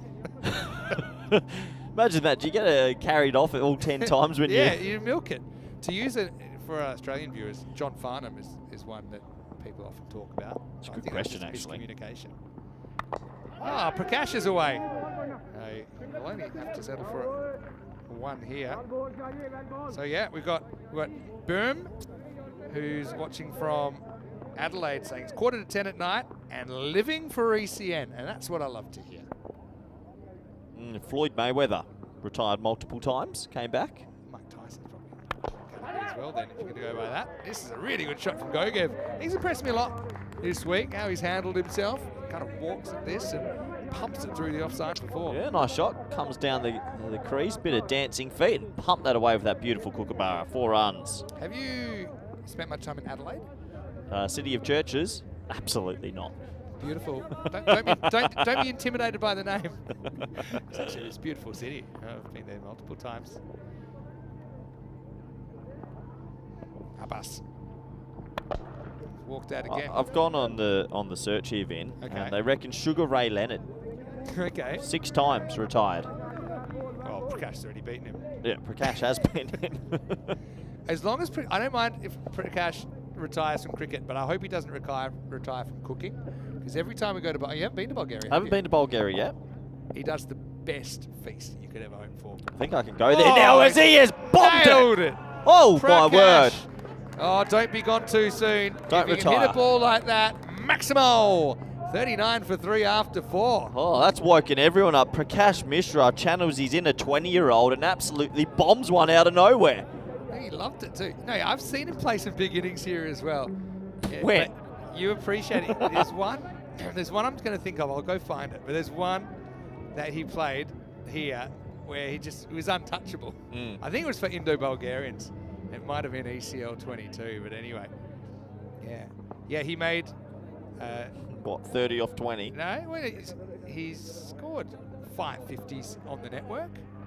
I think I must be thinking of the 67 against Zagreb Sokol in 2022. So he's a great character of the game. All right, straight pull. Hello. That one's out of here as well. Gogev. Isn't it great to see some of the native talent? I mean, Bulgaria actually saw the women's team last year as well. They've got a lot of native players coming through. But Gogev's guys, Bulgarian guys, played all his cricket there. But that's a proper shot, isn't it? Kind of standard deliver shot. Like cannon then off the bat. Gogev absolutely mullers one. 2 big sixes. It says 1%, Vinny, but it could even be 2%. You never know. Gogev it. Gogev, good name, Gogev. Sounds like an app. Well, if you had an app, what would you name it? It's a leading question. Okay. Thanks for all the messages, by the way. Do appreciate it. And I know Ian's tuned in as well. He's already posted what he thinks is going to be a viral catch, the Webster catch. Ben Blandford in the chat saying he's watching the ECL while on Cyclone Watch in Queensland. Yeah, it's a bit of an issue in that part of the world sometimes. Have you ever been through a natural disaster yourself? I've got to say, coming from Perth originally, I've never had to deal with, for example, earthquakes. Something that kind of frightens me. I think I was quite young and they had the big San Francisco earthquake in '89. I'm just old enough to work out. That was pretty scary. Yeah, the odd big storm. That's probably about it. Probably not quite tropical enough in Perth to deal with proper cyclones. You? Category 4 up in Karatha, actually. That was interesting. 3 days locked inside, and yeah, not the nicest experience. Not quite Category 5, though, is it? No. The thing with Mishra is he's going to play one shot, and if that ball should meet the middle of his bat, it's going to fly, and we've seen that already. But if the ball is not bowled at the middle of the bat, it will not fly. How old's our Mishra here? How old's Prakash? He's only missed that by about a foot. Prakash is young at heart. Oh, okay. But he is 46, and he might be gone here. He will be gone. Proper ice cream cone from Rasul there. But Mishra, he gets his moment. He pumps the 6 out of the ground, and leads his side to a victory last night. I think trying to say, I don't think it's too high either, if there was one in the over called already, but pretty simple catch taken out there. Just kind of crouched down there. I actually don't remember there being one for the over called already. But again, probably not the right technique from Rasul, but good enough. But anyway, Prakash does pump that big Maximo, but he has to go for 7. And the score is 46 for 4. It's a proper club innings, that, isn't it? You only face 8 balls or 7 balls. You get one out the middle, but you can only remember the one out the middle. You tell your kids, you go home and say, I really got one. 7 off 7, but with a gigantic 6, you take that. So, hoping if anyone is affected by any natural disasters, Ben was talking about the cyclone there on watch for in Buderim in Queensland. Hopefully you look after yourself, stay safe. So last ball of the 5th. Batten's made his way to the middle. Oh. That will be the end of the over, and the score is 46 for 4. And, oh well, as we pause, I think this game, we've had a few classics. I don't know if this one will quite be a classic, the way things are working out. Let's welcome in the commentary box, Vinny Sandu, Mr. Maximo. You've got the slow hand clap going. There's always something to talk about, though. We just said if you want to get in touch with us, you can get me at Mr. Maximo. You can get him at CRuckus_28. Send us messages. Instagram's probably good. We'll check the inbox. We can talk to you. We'll talk back. Shows that we're real people. We're not robots. It's good to have so many viewers. Trinidad was just mentioned, Adelaide, people from all over. We feel pain. Don't we? So yeah, we're people just like you. These are people just like you. They're getting a big platform, and let's get right behind them. Right now, though, time for over number 6. Let's go. You ready? Vinny. No full toss. Just a single. Yeah, this game meandering out. Obviously, Sophia Star still trying their best, but it's not going to happen. A couple more personal highlights, though. Always nice to take home with yourself. Yeah, that's what we're hoping for. Like Absolutely. I mean, a bit of the morning after the night before for Sophia Stars, but like I said, still a few highlights. Oh. Dropped. Straight back at Said Abbas. Couldn't really organise the technique here, but I think it's kind of more instinct than anything. Yeah, when it's a caught and bowled like that, just has to hit the middle of the palms, but a little bit of self-preservation there as well. That could have been a quite nasty one. That's all right. That's the main thing. Christiania go on and play the loser of All Strikes in Skanderborg. Flick away this time. Oh, man! I want 2 here. I think the fielder was foxing him to perfection, wanting him to go for a second, but it won't go. Hey, with Jamie Batten out there, the Bulgarian Express, I actually spotted his uncle in the crowd yesterday. Oh, great. Chris Batten, who actually has an ECS hat-trick for Costa del Sol back in 2022. And he got known as the CDS Express. Well, there you Costa go. del Sol, despite being, I will say, a quarter of the pace. You've got good knowledge of all the players over Europe, Vinny. I'll give you that. Yeah, Chris Batten. And his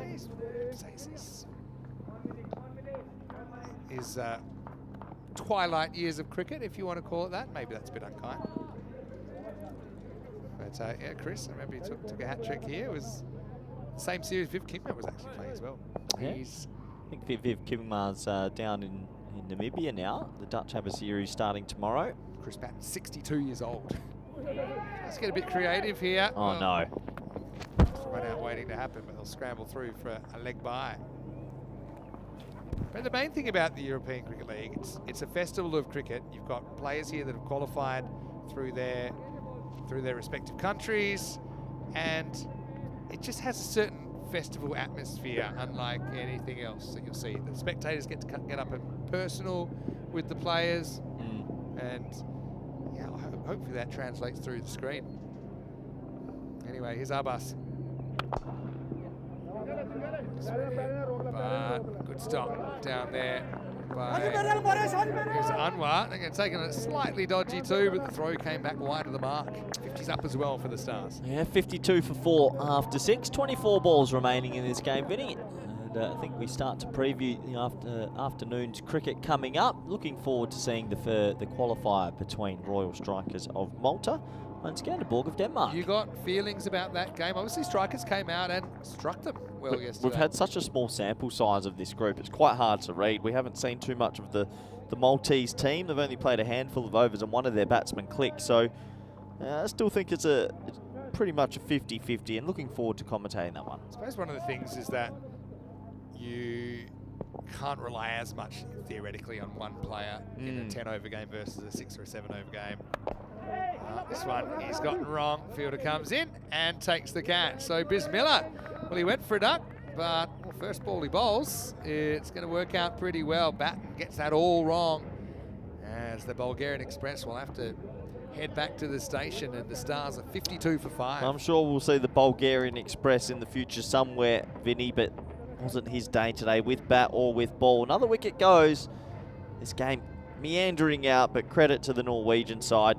They've played a pretty good T10 performance.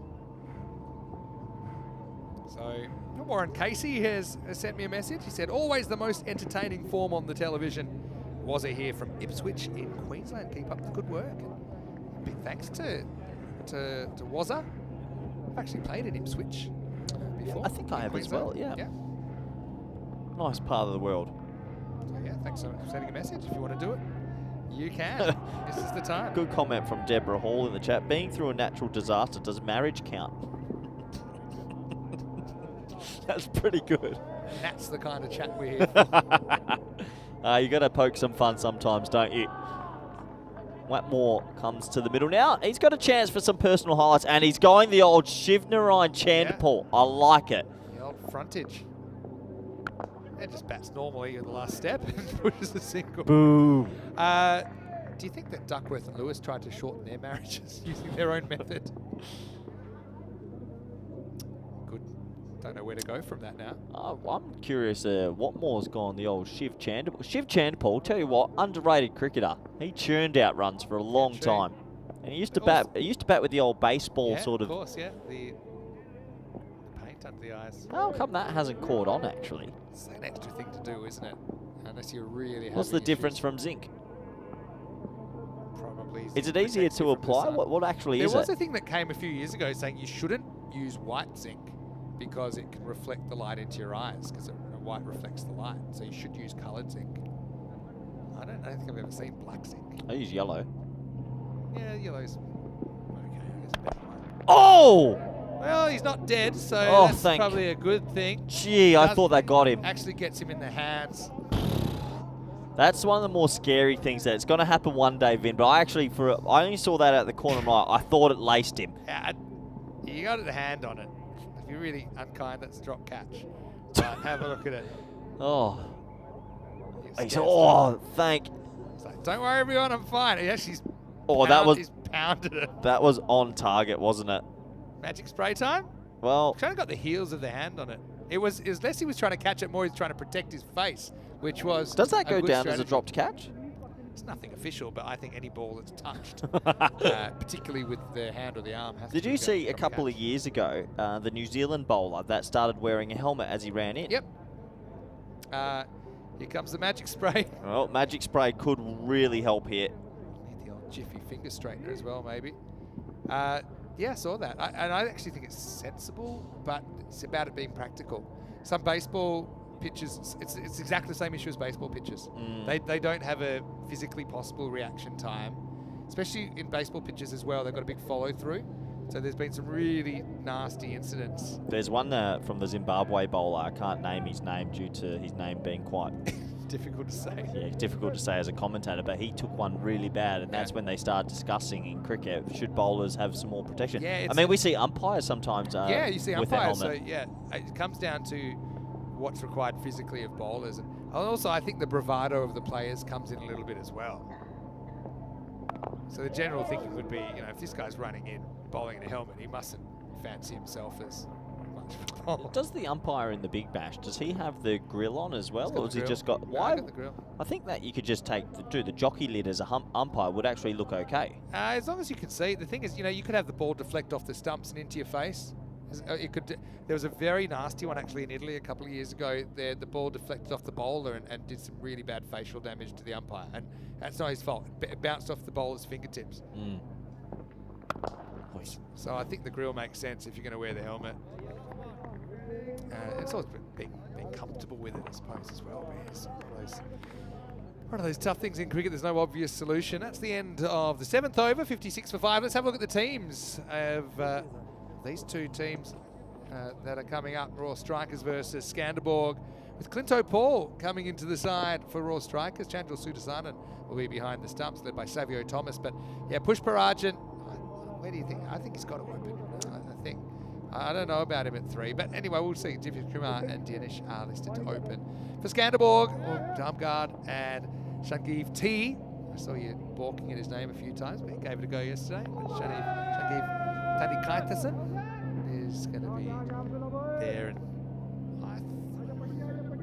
And the supercomputer, I think, has strikers as slight favourites in that game, but I'm not sure if I agree. Yeah, it's going to be an interesting game because we've had such a small sample size. It's pretty even to me. Maybe a toss-up. Shot. Yeah, nice little kind of manoeuvre from Gogev. It's going to go all the way. Maximal! Shining light here for the Stars as well. I like his innovation. He's a natural kind of sportsman here. And the Bulgarian says, yeah, okay, I'm going to try something. And he gets it perfectly. 6 runs. Yeah, lovely shot. More runs to the total. And look, they're going to go out, but it'd be nice if they can go out with a bit of a bang, Vinny.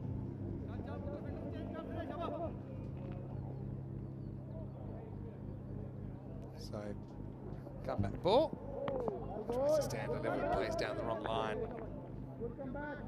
Good to see the sun again, Vin. We went through a pretty few hairy days there with the weather. I have a bit of a reputation, and I had a scheduled day off yesterday. Yeah, sure you did. But I have a reputation of just the weather gods being unkind when I'm at home safely tucked up. Oh, you wouldn't believe this dismissal. He executes it well, but he hits it onto his own stumps. Well, there's nothing like the sort of scoop shot into leg pole. That's what he's pulled off there, and he's going to have to go. I mean, to be honest, he wasn't off the middle of the bat. I've seen this done off the middle of the bat, and it looks probably even worse. But just have a look at it. He gets across. It's a bit of a bottom edge, but crashes into the stumps. Watch this. Actually got a fair piece of it. Look at this. It's hard to do that, you know. He's unlucky. If he gets anything more on that, he probably gets the elevation he wants and gets it away for another boundary. He's basically bowled himself, hasn't he, really? But Gogev, still a good innings from him. 29 off 22, 4s, 2 6s in there. He's been a fun player to watch this week, as he has to take a seat. The score is 62 for 6. Yeah, 62 for 6. Another wicket falls late in the piece. Just be a single into the leg side this time for Goal. And why has he been batting so low? Been surprised to see Goal so low. He's got some natural power, Vinny. Yeah, he does. It's true. I mean, it actually shows their depth has improved a lot. The Bulgarian side, the fact that he can bat this low, but what? Oh, geez, it hasn't been a good innings to be a bowler. A lot of balls coming back quickly. Anyway, that's the end of the 8th over here. 2 to go, and the score is 64 for 6. Yeah, it does worry me that one day we might get a bit of a nasty one. Hopefully not.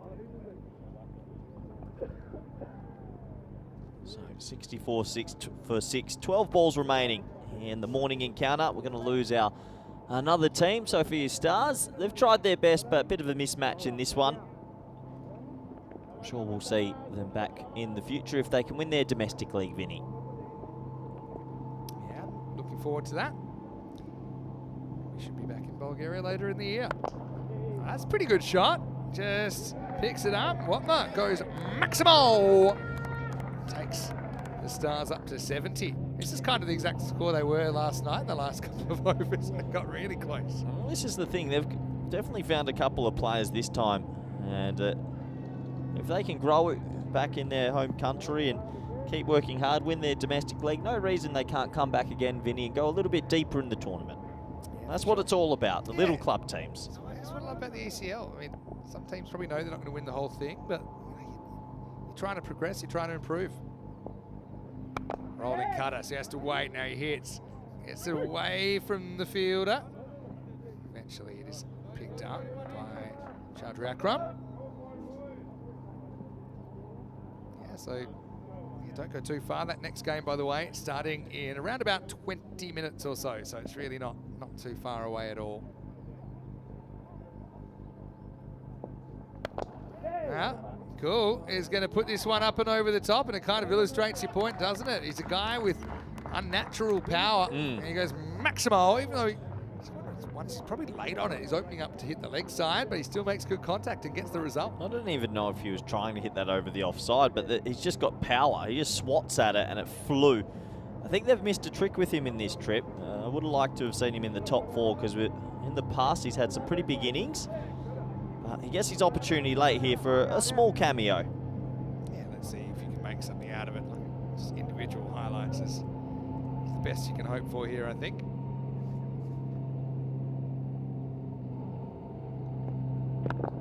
Yeah, good comeback from the bowler. Just keep it out. Yeah, I'll try and get you on the Bulgaria trip. You'll enjoy it a lot. It's nice walk from the hotel as well, normally. And this is something, I'm not making this up. A couple of years ago, Bulgaria was voted that it had the most beautiful women in the world. If you had said that to me a couple of years ago, Vinny, you would have had my name first, but these days, don't think so. Hope you're not listening, Em. Anyway. I can just see Corey's now. He's had to put the line through Bulgaria for the rest of your commentary career. Oh, Vinny. But yeah, that's facts are facts. Facts are facts, are they? That's what. Yeah. You know, we love our fun facts.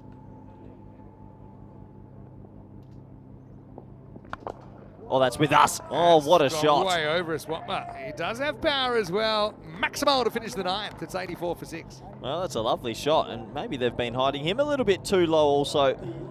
Comes down the ground, pump that straight over the top. That was the one over cover. This one's down the ground, got every single piece of that. And some beautiful batting here to close out this game. Yeah, that one went mild, but a bit of a training run feel about this one now.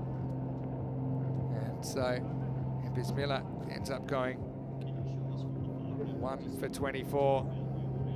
And some people want to know kind of where our location is when we say it's coming near us, but we're pretty much just to the left of that main camera that you see.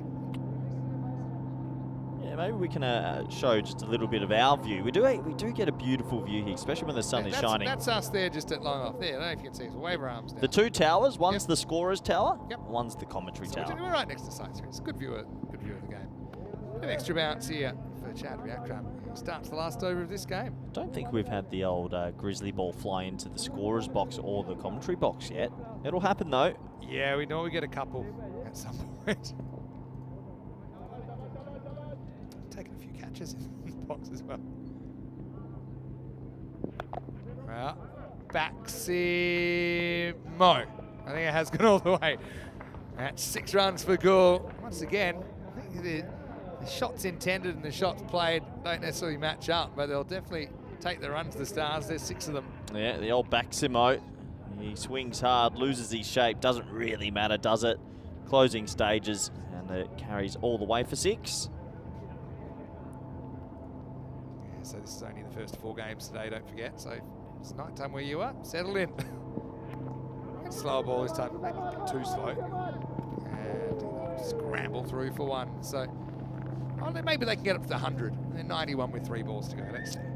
Yeah, a little victory, personal victory for the team if they get there. They've enjoyed their stay. They'll still be disappointed that day 1 sort of got washed out, Vinny, but they came roaring back in day 2. And they got the bonus game today, let's be fair. 3 balls remaining.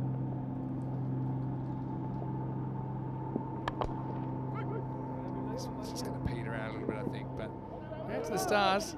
Now, obviously wishing them the best. We'll see them later in the season in Bulgaria.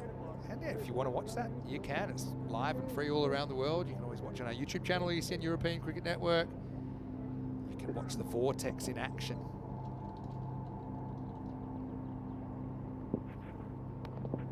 Swing and a miss. They're going to run. Keeper thinks whether it's worth throwing. Eventually does. Last ball coming up. Yeah, Watmore pretty clever there. Gets himself 1 more delivery. Try and end with another big highlight. Final question before we move on. Yep, talk to me. Any other countries that you'd like to go to that you haven't gone to yet in the network? Been to quite a few. I don't think I've done Romania yet. I'll get you there. You'll enjoy that as well. Last ball.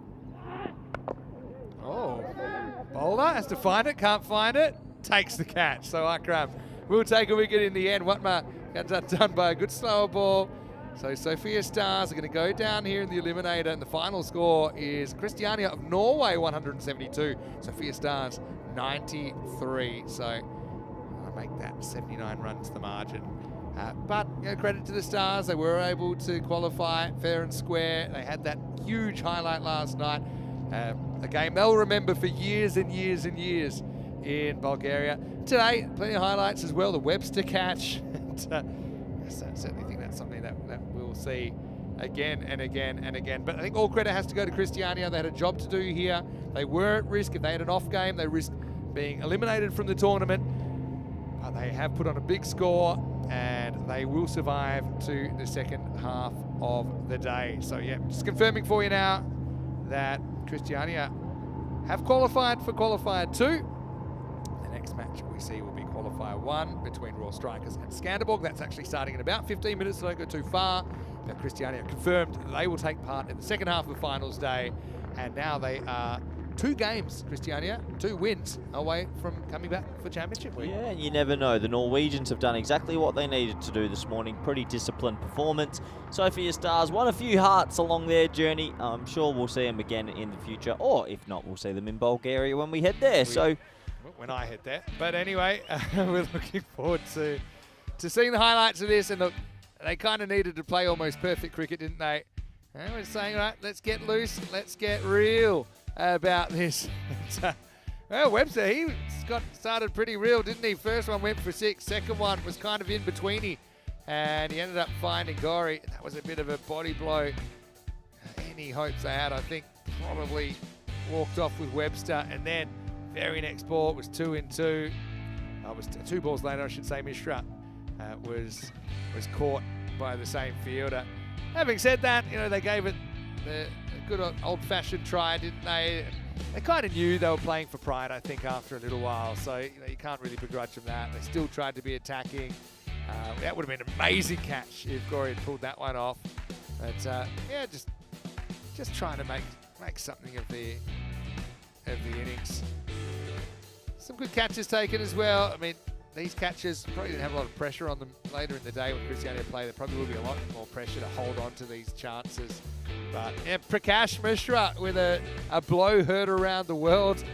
He got that one out. You see all his teammates like that as well. Like I say, he's done a lot for cricket in that region, supports it a lot, and yeah, just ended up going for 7. A couple more wickets fell.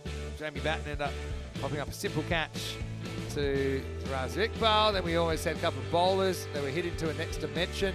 But luckily, you can see that one thing about the teams as well here, generally speaking, the teams all want the best for each other as well. They don't want to see anyone getting hurt. They want to see everyone enjoying the cricket. It's kind of festival atmosphere. So the Bulgarians, I think, get on well with most of the other teams. Didn't want to see anyone get hurt. That was hit pretty well towards the end. Cool, actually got a couple away. So Watma with some pretty decent blows as well.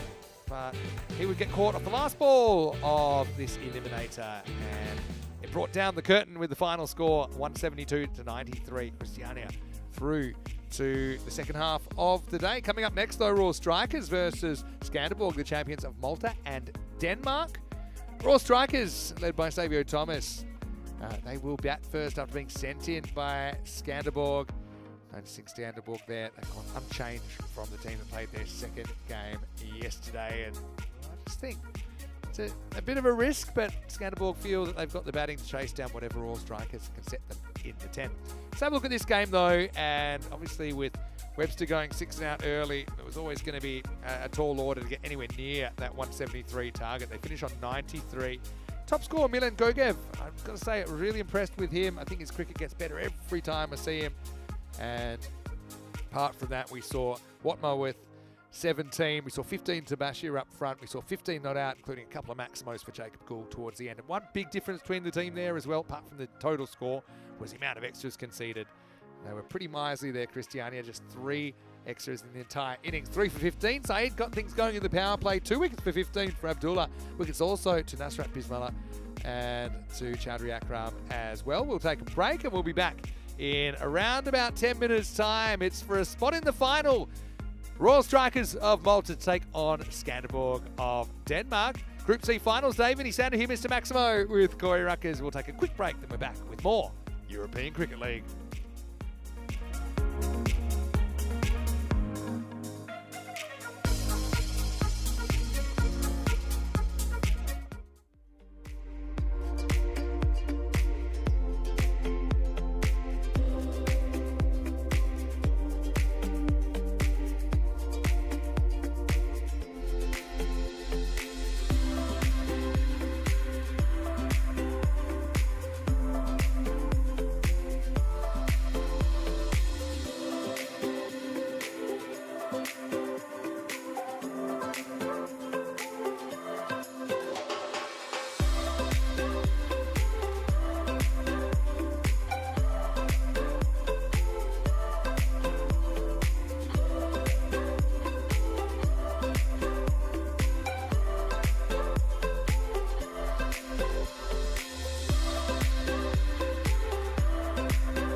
The European Cricket League is proudly brought to you by Dream 11, HCL Software, Rado, La Junta de Andalucía, and Victorinox.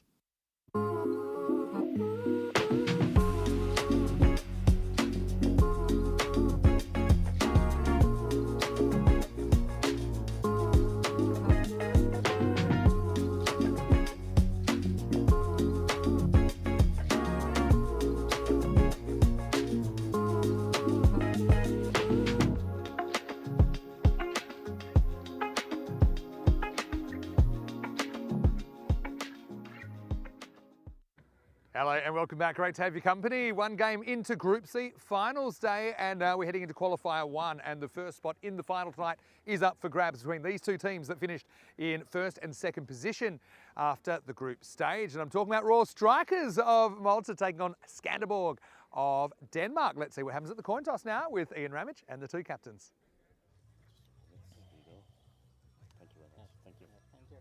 Okay, Royal Strikers, you're the home team, you'll toss the coin. Skanderborg is the away team, you'll call. European cricket. It's been called European cricket, it's come down. European cricket, you won the toss. Okay, toss won by Skanderborg, who will bowl first. Well, Skanderborg, the Stingrays win the toss, and they have decided to insert the Royal Strikers. Very interesting. Obviously, we saw the Royal Strikers, I won't say a surprise packet yesterday, because we have been to Malta many times. We know a lot of their players very, very well, but just how they played in those conditions, they were almost unstoppable, weren't they? Priyan Pushparajan was really, really important. And I think, you know, for Royal Strikers to go further in this tournament, he needs to keep playing well. Obviously, now we go back to 10 overs, so it's probably a situation where you can't rely as much on one person. But I mean, the Royal Strikers, I know that they're a very confident team, and they'll feel like they can get a good score on the board. I don't think they mind batting first. For Skanderborg, though, well, they had that dramatic loss last night to Sophia Stars, but they still were able to hold on to the double chance. So that's all kind of water under the bridge now. Nikolai Damgaard, well, he's a very, very good cricketer, I think, with the bat, with the ball, and he's got a very safe pair of hands. He's not the only one. There's a lot of kind of muscle in there. They also have some kind of genuine fast bowlers that I always like to see operate. So I think we're going to have a great contest, a spot in the final on the line. Of course, the loser will have to go the hard way. I don't think anyone wants to do that. Let's get ready for Qualifier One. Corey Rucker's standing by with Skanderborg Stingrays, the Denmark side, deciding to bowl first after winning the toss. Hello everybody, welcome back to Cardamar Oval. It's 1v2 in this very interesting Group C. We lost day one of Group C. We only got 70 overs in of day two, but now it's finals day and we're down to our final three teams in Group C. We've got the Danish champion Skanderborg taking on the Maltese champions Royal Strikers. These two teams yet to come up against each other just because of the way the format worked out in this group. Royal Strikers, look, they've got a very good top three. Rocky Dinesh, look out for him. Kumar, Pushparajan was in incredible form. But it's going to be an interesting test because Skanderborg, who were surprised last night, they look like they're ready to rumble, winning the toss, electing to bowl first. And great to see the support. Get their cameras on the supporters. They are going off in the fan zone. They're pumped up for today. And I'm sure they're happy to see the sun peeking through the clouds after a couple of wet days. There they are, enjoying themselves. Really nice pictures. Good luck to the supporters and all the crew and everyone involved in this game. Warm welcome back to all our viewers around the world, wherever you're watching from. Been fun interacting with you all as we're almost set to go in this one. Supercomputer saying 54-46. I would actually flip that just the other way and say 54-46 to the Danish champions, but obviously we've not seen too much of these teams just yet due to the weather we had previously. I reckon we're on for a little bit of a surprise. I think that Skanderborg have changed their tactics. Looks like they're going to open with Nikolai Damgaard first over, so we're going to see some left arm sort of in swings. He's listed as a left arm off spinner, but he'll bowl a lot of arm balls here. We've got some genuine pace in that lineup as well, do the Danish champs. So let's wait and see how this game pans out. Good luck to our two officials. And it looks like Shub and Suleiman are taking control of this one. Deep mid wicket and deep mid on the two boundary riders. So this ball will be looking to swing back in to the stumps. Big Nikolai Damgaard, one of the taller bowlers you'll see on the network, one of the tallest players you'll just see on the network. He's going to bowl over #1, a change of tactics for the Danish champs compared to yesterday. The umpires just about to say play. This should be a good game of cricket. The winner progresses to the final under lights tonight. The loser definitely have to take on the winner of our previous match. Here we go. Ball #1. Decent length, but he gets it away. Just missed his Yorker. And it's very small margins at Cardamore Oval. If you don't get the Yorker in, if it turns into a half volley, it usually gets crunched away. And that is a nice shot for 4 by Rocky Dinesh. The Norwegians who won this morning's game. Watching this one quite closely. Oh, inside edge this time. Not far away at all from disturbing the stumps. He'll get through for a single. A little bit of luck there for Rocky Dinesh. He'll bring Kumar on strike. Dumgaard couldn't believe his eyes there. He thought he snuck that one through. One thing about Dumgaard, he actually races through his overs as well. Doesn't mess about. Tries to hurry you up as a bowler.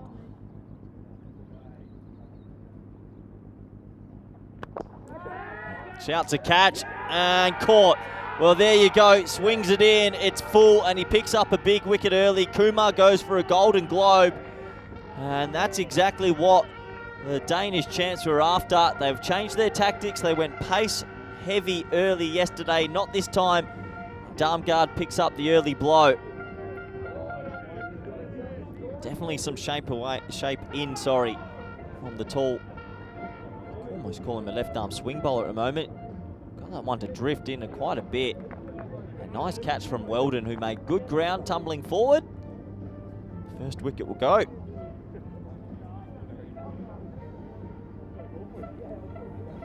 So Kumar, golden duck for him.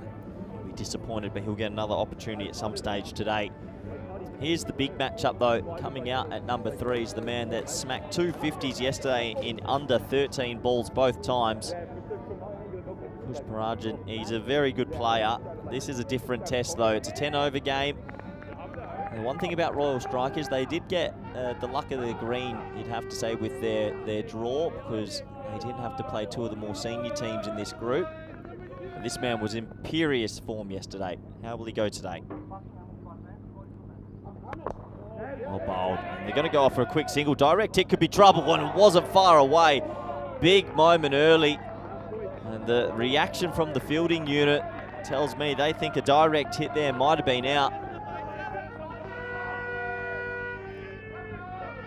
Oh, very close. Might have been just home. An intense start to this qualifier. Well bowled, he's landed his Yorker there. It's a very good length. The change of tactics works so far. Last ball of the first. Just misses at that time. He gets pumped for 6. Rocky Dinesh, that's a glorious shot. 12 off the first, a wicket down. I have to give that over, I think, to Skanderborg. They'll be happy with that. Feels like we're in for a good game of cricket though. Score at the end of 1, 12 for 1. Great to see so many people in the chat. Wayne, Dave, Premier League Cricket Club, Gollum, all of you out there. Hope you enjoy this final. This is where we're at with today's schedule. Royal Strikers finished first, Skanderborg second, so they get the double chance today. The loser will play the Norwegian champs in Qualifier 2. And then Group C final under lights tonight. And always love the cricket under lights. The ball zips around and it is a really nice showpiece for these players and for all the viewers to watch.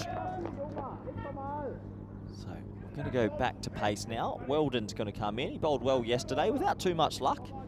And this is a big matchup. Fire versus fire. An in-form batter versus a quick young tearaway. This would be good to watch.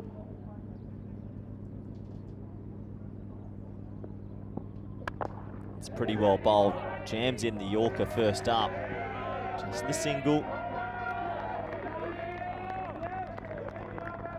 Definitely hear the horns and the Danish supporters here today. They truly believe that they've got a team to go deep in this competition, but first things first, they have to get through the group. Rocky Danish, he loves going square of the wicket against pace.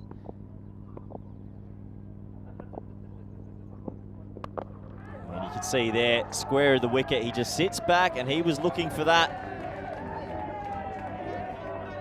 So that one goes away for 4.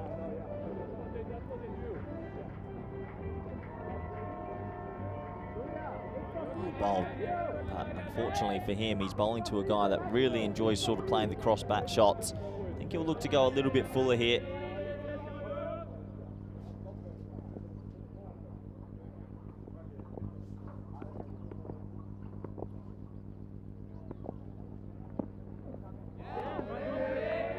Gets away with that one. Maybe got a little bit of line.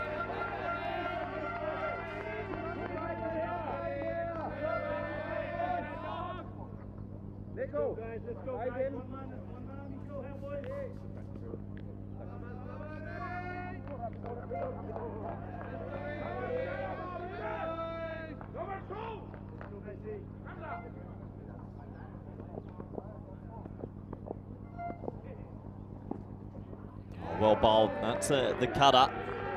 And this is good. You're seeing two pretty confident teams go up against each other here. Two in-form teams with ball and one with bat. And a bit of cat and mouse play at the moment. So welcome back, Vinny Sandhu. Vinny, welcome back. Nice to be back. Bit of everything the first over, hey? With arm guard. Another left arm, different kind of left arm in Weldon. Rocky. Can he bring it? Good try. Is it going to go? It will. Right fielder on the line. His arm guard himself, but Rocky goes straight. I mean, you've seen Rocky play a lot in Malta.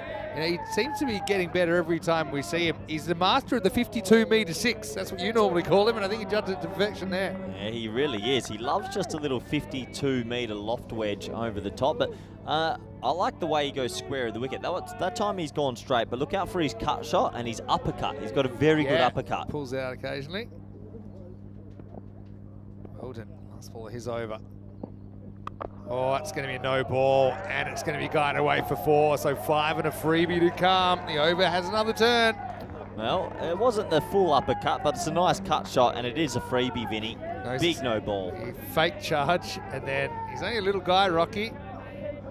And he's just smart, knows if he gets any bat on that, it's going to fly. I think the big question is for the Royal Strikers today, if you remove these two, do they have enough depth to make a big score?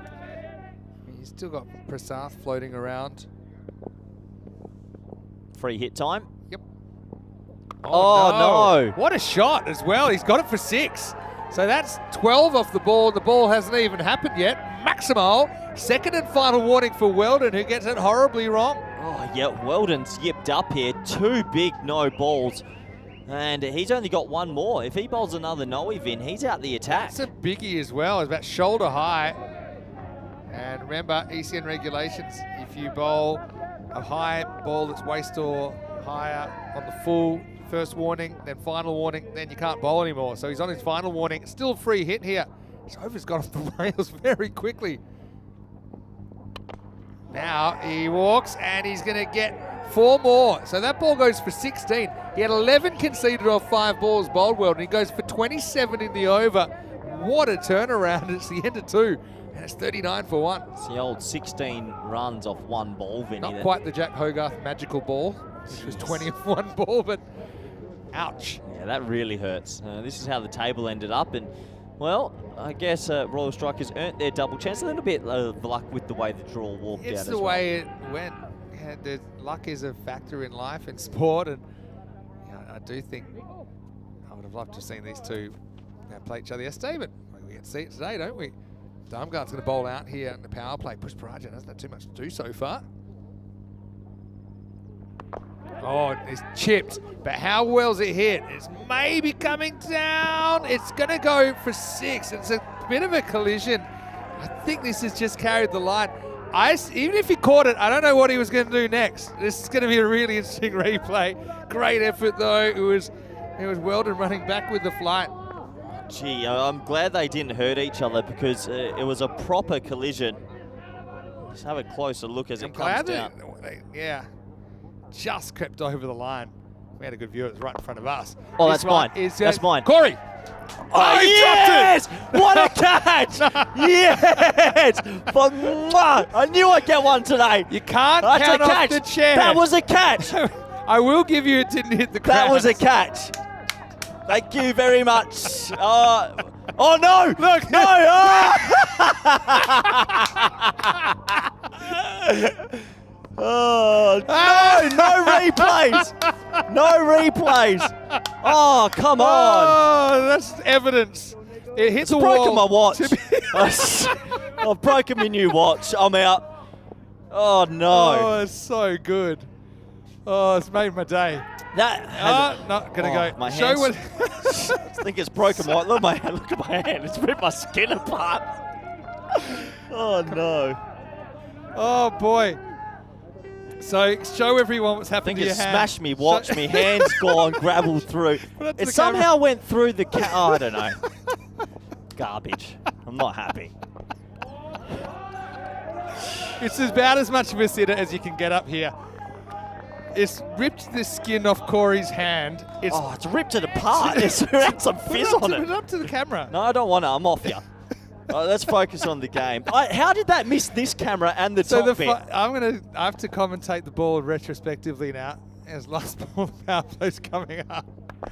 And he's going to get lucky here. Just pops it over the bowler. Oh. So you're going to be dirty the rest of the day. And I'm out. 54 for 1 after 3.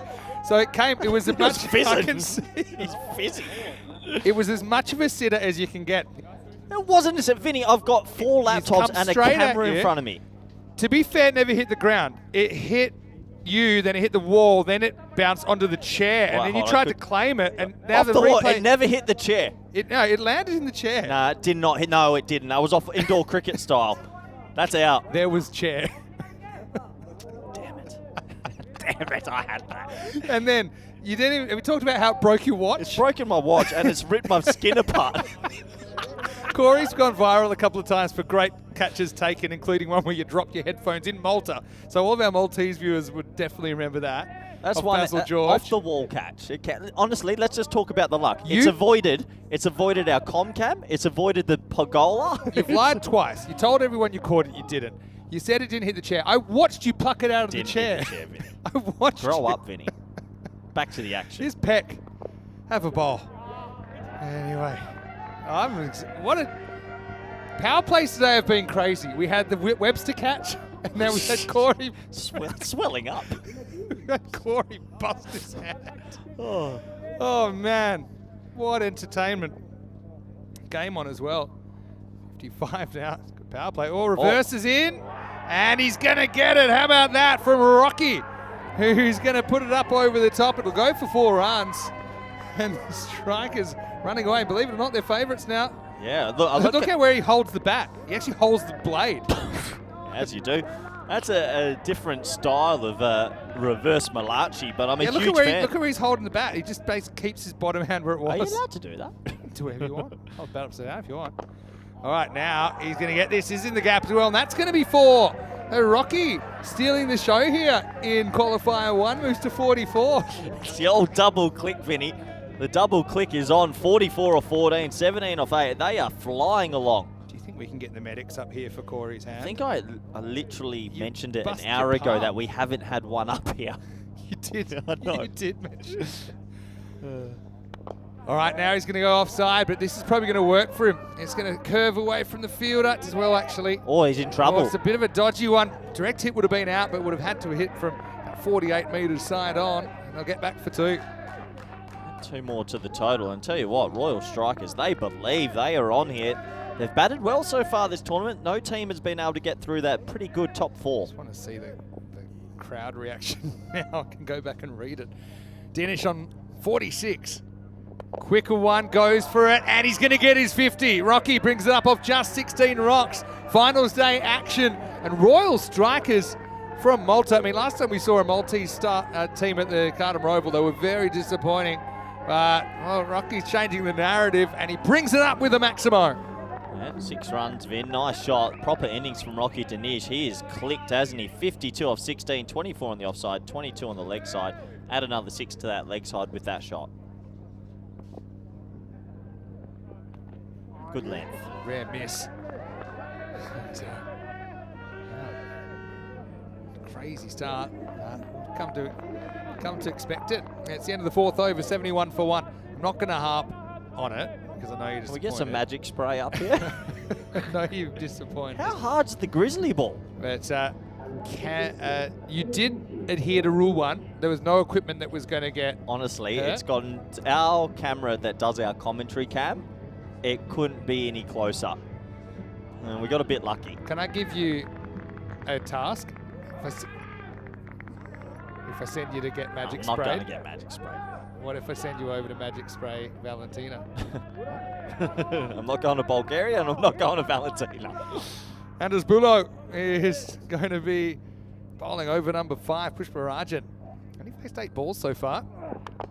It's right off the end of the bat, but give it back to the hot-handed Rocky Danish. And you're pretty hot-handed as well right now, aren't you? Well, it's all happening. What a game on our hands. Rates at 17. There's so many things I loved about that, but my favourite is when you told everyone you caught it, and then the camera Absolute garbage. Straight away. What a lie. I thought you said you were going to stop talking about it, Vinny. We're commentating a cricket game I'll here. give you till start of the 6th, though.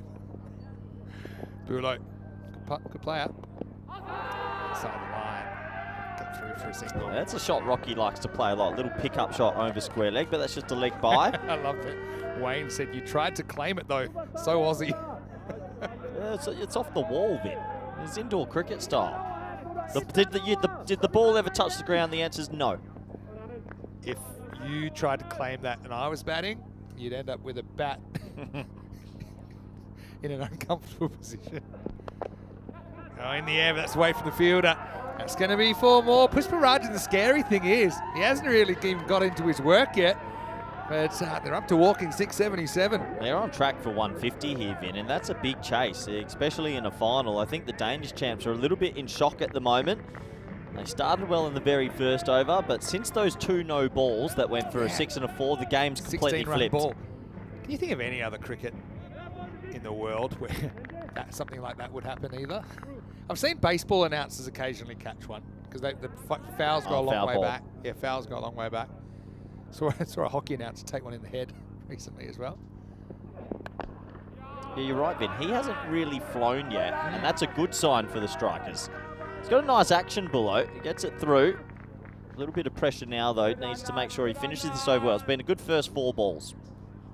Thanks, everyone, for your contributions. You're making my day. Let it go, Vinny. We're trying to commentate a game here, Vin. Grow up. And Wayne's the kind of guy to back you all the time, but he referred to you as a scammer. I've never scammed in my life. I'm a grifter. That's exactly what a scammer would say as well. I've got the brown scam suit on today as well. Can we have a hand update after 5 overs? Probably just crossing the line. We'll be on the camera in a second. No, you can't see it on camera. I've just checked. Use your other hand for comparison. You can't tell. Let it go, Vin. We're trying to commentate a game, Vinny. I'm just worried about you, and I'm not angry. I'm just disappointed. Because you are a very good fielder, I will tell you that. Look, I've saved all 4 laptops up here. Oh, what a day to come back to work. Last ball of the 5th. Oh, big moment. In the air, should be gone. And he's taken it. Well, so Rocky bats through the first half for 52. But Bulo, he bowled a good over, he built pressure there. Rocky tried to take him on, tried to muscle him down the ground. And the catch was taken by Christian Peck. And of course, the Vuvuzelas are out. It's 78 for 2. Sounds like we're at a hockey game or a football game, Vinny. That's a huge wicket in the context of the game. Good catch and a really good over from Bulo. It's the off-speed delivery, and that's how you catch them, Vin. Exactly like mine. Yeah. Well, his catch was a lot harder than yours. Well done. That's a very good Christian catch. Peck's a good player. Obviously, his leg spin's pretty important to the makeup of this attack. Hey, Rocky, what a good innings that is, though. Good to see him get a round of applause from the Danish supporting base well. It's good sportsmanship. They're good supporters. They like good cricket. And he'll walk back, and the score is 78 for 2. He'll get lots of pats on the back from his strikers' teammates. Let's welcome into the commentary box while we're here. Vinny Sandhu here, Mr. Maximo. And You know, sometimes the universe, it gives you an opportunity. It could have come on my side. It could have come on your side. But the first one did come up onto your side. And let's just say it didn't quite go cleanly into the hands. And how is the hand, by the way? Pretty sore, actually. You can't see it on camera, but it's pretty red. It's swelling up. It's swelling Zoom in up on your TV if you've got the Ultra HD. But anyway, we'll let you off the hook now. At least you had a go at it. I'm very happy it didn't smash the camera in front of Rico's me. the only one that hasn't taken a crowd catch. So if Rico was here, that would have been, because there's no way of avoiding that one. Oh, that's big. No way of avoiding this either, because I still think they've got batting to keep this rate up. Obviously, you got Varun Prasad coming to the crease now, although that is Pushparajan going bang, Maximal to start the sixth. Just another spinner, and I'm not convinced yet that teams that play 3 spinners can get away with it. Well, that's a huge over this. They've picked up the big fish, but there's another couple of big fish at the crease now. Amjad's got to get out of this over.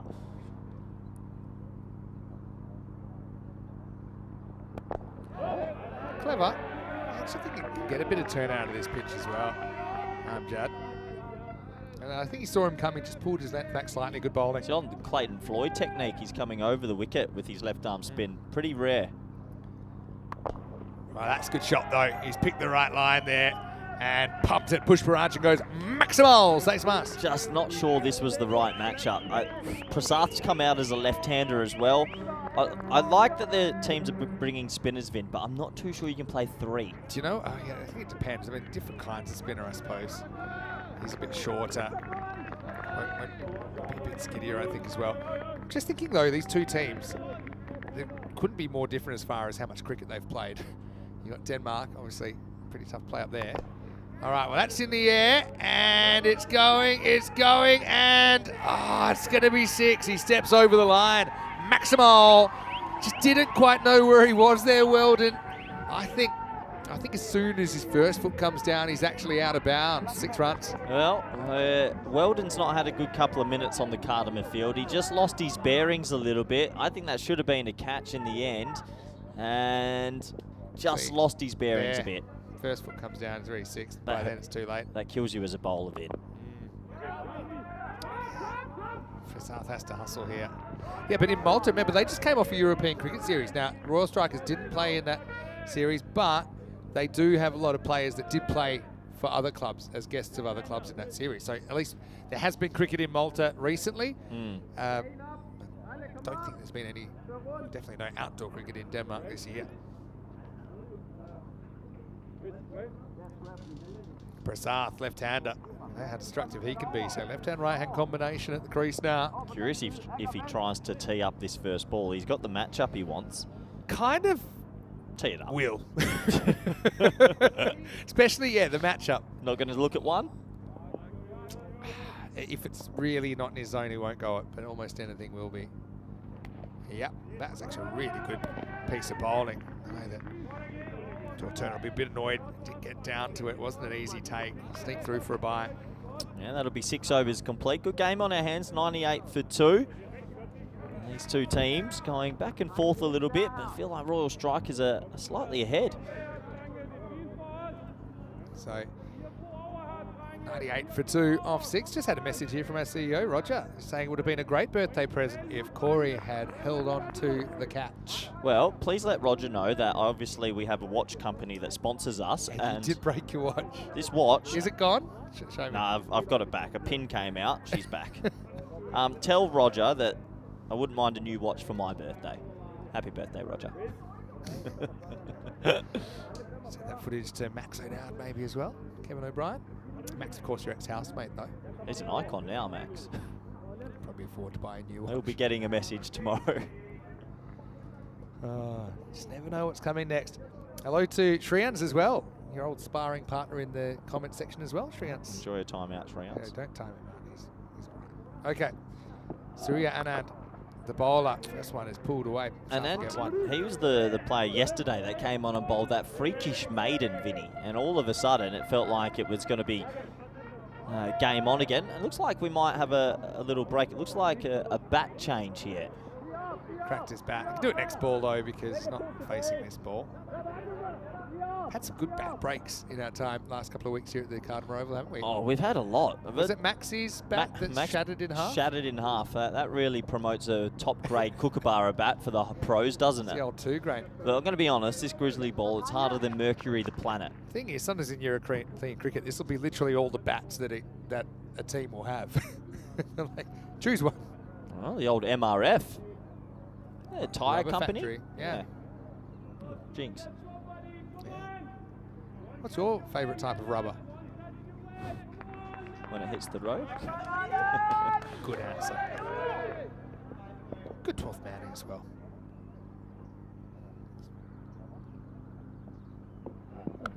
Oh! 6 runs, and, well, it wasn't the new bat, but that bat, I'll be hoping this sticks around the strike, because that's a large strike, Maximal. That is a big daddy 6. He bangs it in back of a length, and with the new MRF in his hand, he says, thank you very much.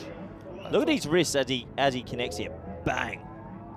I thought it was Prasad that was going to change his bat, but it No. does look like it's in the hands of Priyan. Yeah, pretty good 6 off 1 for that bat. And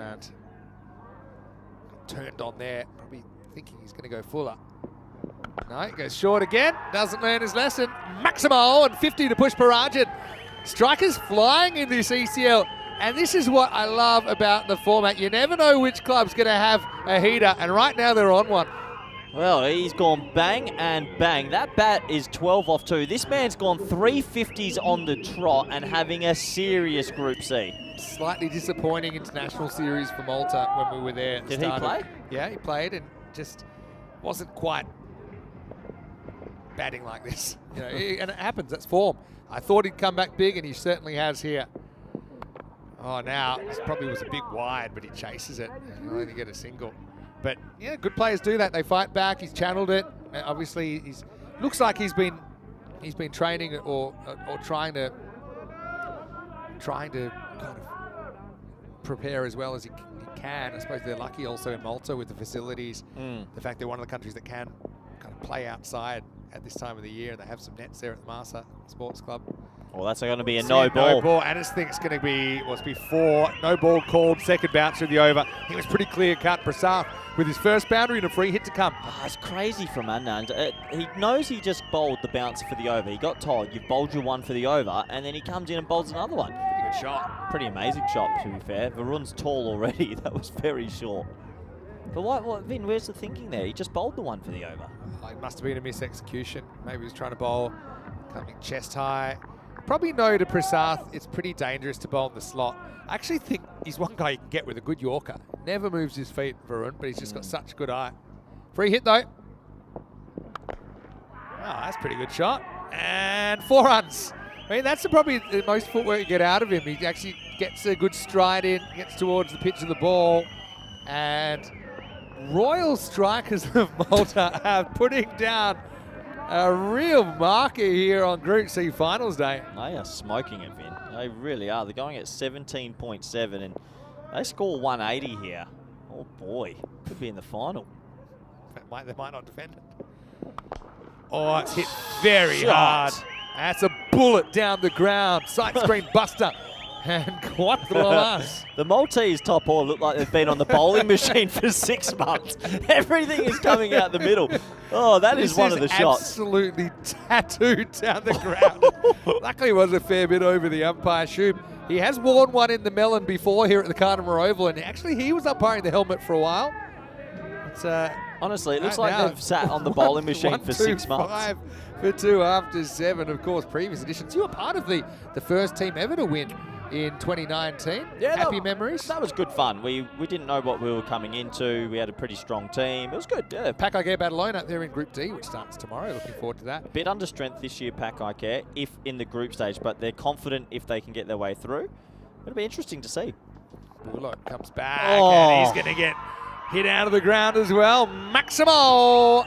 Wow, wow, wow. Top 3 all clicking for Royal Strikers after they've been sent in. And suddenly the horns are pretty quiet. Well, you bang it in on a length to this man, you run into some troubles, and he is on a tearer in this group. He's played 3 times, he's made 350s, and he's striking well above 300 in every innings. Pulo, does he change his tactics? You've got to go wide hole here. He's in the slots, hits so high, and that's out of here as well. Maximal! Seis mas. What is going on here, Royal Strikers? Just on an absolute terror. He stays down on that. He just looks so organised at the crease at the moment, Pushparajan. Yeah, nice shot. He overpitched this time and he lofts it for 6. And there was a few words between bowler and batter after the ball. So a bit of spice is hitting Cardima's turf. One thing I actually like about the Skanderborg team, they do speak Danish on the field. So that's what every proper team should do. Yeah, it's great. Obviously, it depends on the makeup of the side. I think what they're saying, well, Priyan saying there are only 3 infielders. I should have pointed that out before the ball was bowled. Yeah. Well bowled. Come back from Burlow. I think a 2 here because he got knocked actually away from the outfielder. Peck was backing it up, so he stays on strike. Hey, I know we all had a bit of a laugh with what happened, but can I say something to build you back up? You forever will be the first person to take a catch on ECN. You did that in the first game of ECL 19 against Duel. Ah, yeah, true. And do you know who you caught? Nabi? Nabi. Yeah. That hurt. That's the mark. No one can ever take that away from you. Thanks, Vinny. Well, that one's hit as well. And for 6 more. 140s now. Oh, they're really flying at the moment. Maximals, 8 carreras. Can you give me some numbers of our boy Priyan's tournament so far? He was quiet early. He was overshadowed. What did he do yesterday, Vin? Because I'm pretty sure he's just on a terror. He's gone back-to-back. I can tell you this innings, top of my head, he's gone 10 sixes and a 4. What about yesterday? How many 6s yesterday? I swear this man is just seeing it like a watermelon coming down to him. They're on track for 190 here. What a performance this is. 75 off 23. Since he grabbed that MRF, I think he's hitting a 6er ball. I think he is, actually. 75. That's a huge, it's no ball. That's a Y, that's the first. Oh, is it? I thought, can't keep track what over it is. That was last over. He had the 2 high deliveries. Yeah, that's the first one. All right, but then again, it's got to be careful. It would have been a wide. Well, it is.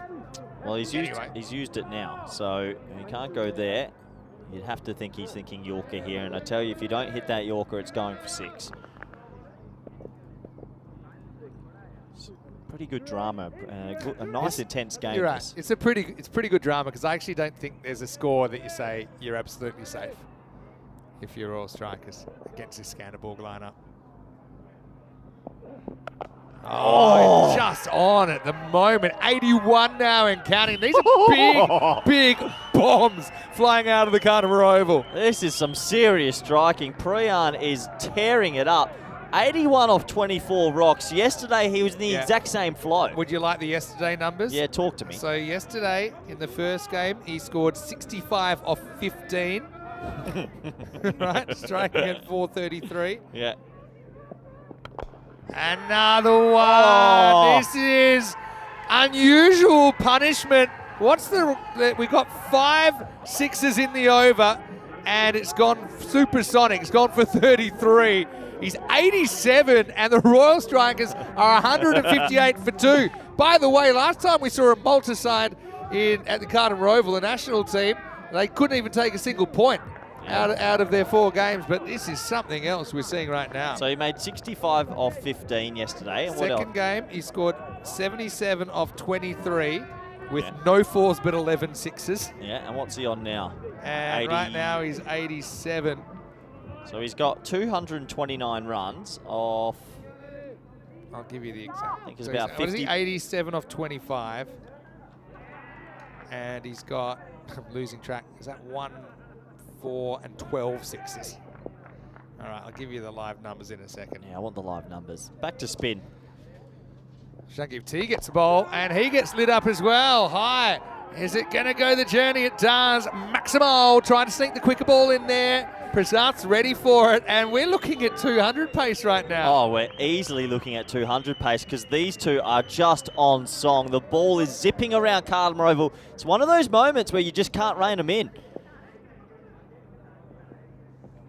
Oh, he reaches such a good shot. He's so far away from him, but he's got such wonderful coordination. And he smashes that one for 6 more. This is violent. We thought when Rocky got out, maybe with the brakes had come on. Well, if anything, it's the opposite. Just, it is flying around Skanderborg Oval right now. Some brutal hitting. It really is. 2 players, top of their game. Partnerships 92 off 21. Oh, it's tries again. the same ball. This is unbelievable hitting. We had 5 sixes in the last over. We've had, I think there's that 3 to start this over. I'm losing track. Just quickly, while we've got 3 seconds.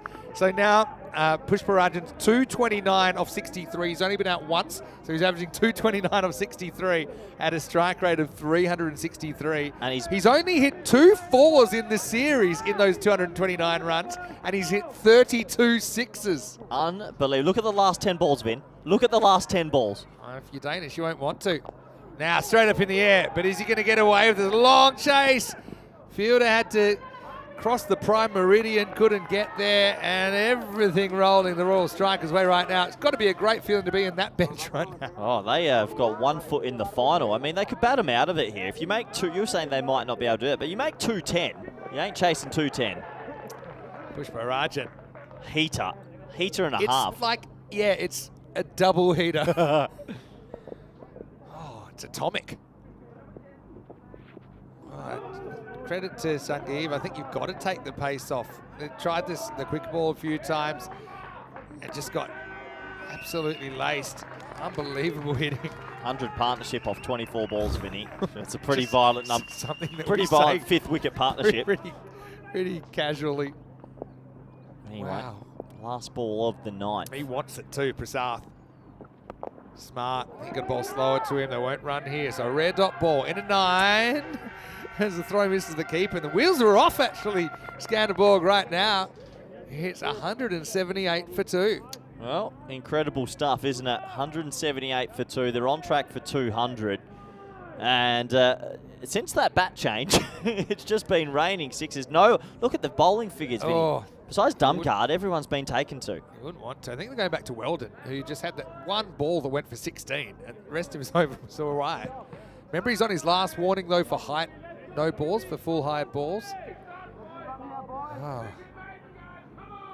I just heard someone in the crowd saying, wicket maiden, come on. If it's a wicket maiden, I'll eat my hat. Oh, well, you don't think you would have seen last night coming. Make ECL great again. All right. 6. Oh, it's the biggest. Wow. Oh, it hasn't bounced yet. Oh, it's gigantic. That is an absolute ginormous ball. Well, the Madras Rubber Factory, I think is what it is. Their shares have gone up. That is up the hill. He has hit some bombs. What's he on? He deserves 100. I forgot. He's 93. He's having the tournaments of all tournaments right now. Single-handedly Madras taking Rubber his team Factory deep. shares are up 8% since the bat change. Doesn't get this one. He'll want to. He'll want to. It's not worth throwing it away, though. Yeah. It's not worth throwing it away. He'll get another chance. Will he? Oh, he should go. Oh, I just don't think with a double. You don't want to upset the delicate balance of this partnership. He's still got time to do it. He's 94 now, so only needs 1 more ball. I think that's the smart decision from a team point of view. I don't know. I reckon with the keeper fumble, I would have gone with him. But anyway, hey, this has been one of the partnerships to remember at Skanderborg Oval. This has been great to watch. Yeah, don't forget. Had Abdul Shakur score a century in Group A. Didn't have one in Group B. Is this the 17th ECL century ever? Not just yet, because Prasath is going to work 4. I actually think Prasath was actually happy enough with a 1, but I think here you don't take anything for granted. You still got to try and build this score as high as possible. And Prasath, I've seen him do this before at the Skanderborg Oval. It's beautiful when it happens if you're a Maltese supporter. Great effort from the fielder, but couldn't chase it down. It's Bulo out there. What a story this is. Royal Strikers have a foot in the door of the final. Is that magical 200 on the cards?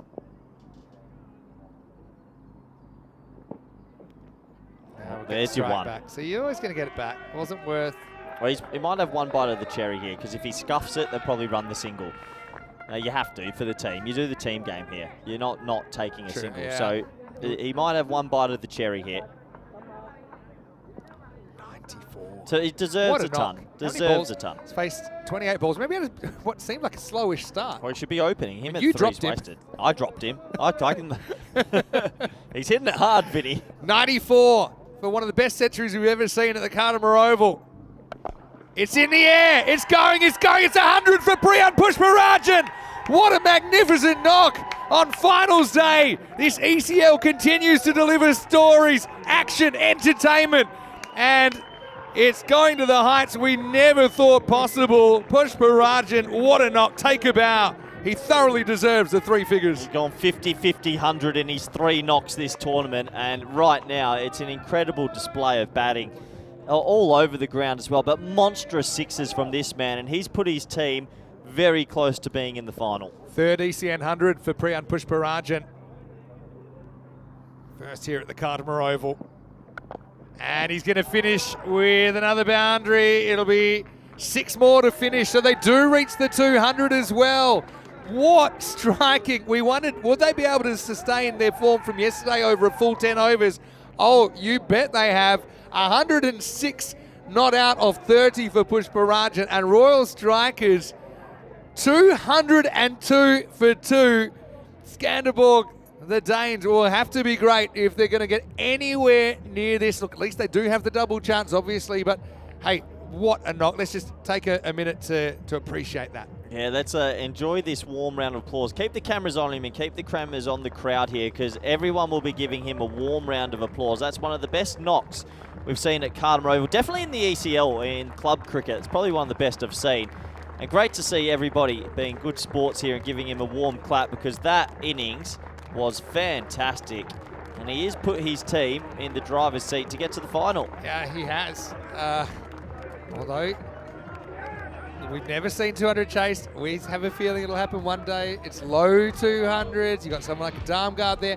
Malta will say they're not really a renowned bowling side either. But hey, let's have a look. And let's not forget, little Rocky, the engine that could, he came out and his 50 set the pace here and kind of set the tone for this innings. Yeah, he did. Rocky Danish got going, didn't he? And while he was there, Kumar went for a golden globe. Probably good for the Royal Strikers that they can get big pre-out out there. Yeah, it was that 3rd wicket partnership that got flying. The 2nd wicket partnership got flying as well. And they just never could rein them in. I think Skanderborg got a little bit shocked at the situation, and the ball was going everywhere. But the 2 no balls, Vinny, that went for 6 and 4, just everything swung from them. Flipped the script, didn't it? Yeah. 6, we had Weldon. Everything was going fine. Okay, 11 off 5. It's kind of normal. This was the moment. That's a where catch. That's a catch. Yes. Could clearly see the ball land on the chair there. And You can't see the chair. You can't even see the chair. I've got it embrained. Embrained. Embedded in my brain. It embrained me. But I tell you what, it was a crazy innings. Rocky Danish made it to 50. Ended up being out pretty much at the halfway point of the innings. Nice catch taken there by Peck, sliding in. But be careful what you wish for, because that just activated full beast mode of Pushparajan. And that was one we did get caught, but they ran out of real estate there. Weldon had a bit of a 10 overs to get. Here comes the MRF. And when the MRF came out, the balls really started flying. Along with Prasad, they end up with this partnership, which is worth 124 in 5 overs. So that is 248 pace they were going at. It was unprecedented, really. Yeah, it was beautiful striking. And also, credit to our number 4, the big man, Prasad. He never slowed up either. But this over off Bullo, 5 humongous sixes. He hits that pull shot so nicely, and it was a joy to watch. It really was. The ball flying around the ground. Sometimes you get pairs batting like this, and it's the double click, Vin. It was like a double cannon, wasn't it? And that must have been a real fun bench to be a part of, because they were watching it like everyone else. This is where we got towards the end, where Pushparajan was on 94. Would he get a chance? He did, and he made it count straight as the day is long. What a knock. Brought up the century off 29 balls, had 1 still to go. And he's a man on a mission, isn't he? Pushparajan ended up edging the last one for 6 for good measure. And the Royal Strikers made 202. In T20, that's a good score. They've done it here in 10 overs. Skanderborg, the Stingrays, will have the right of reply, though. And, well, let's put it this way. It's 203 or bust, so you know they're going to be going for it. 52 for Danish up front of just 20 balls was a nice little kind of prelude to what would become the main event with Pushparajan. 106 off 30. I'm sorry, he's got to open. He basically opened here because Divyesh Kumar was out first ball, but he's got to open. Prasath with 37 not out was a good foil and kept things moving at his end as well. Just 7 extras, but 202. There were 22 sixes in that innings. There were 11 fours.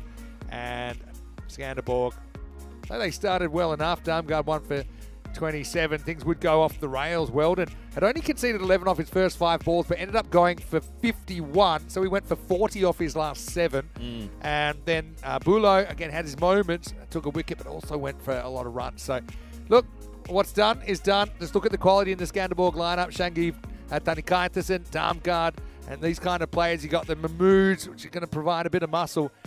I think if they hit 22 sixes, then we got a game on. That's what they're going to have to do. Vinny Sandhu here, Mr. Maximo with Koi Ruckers. We'll take a break and see you shortly for more unbelievable entertainment here. You're watching European Cricket, and this is the European Cricket League.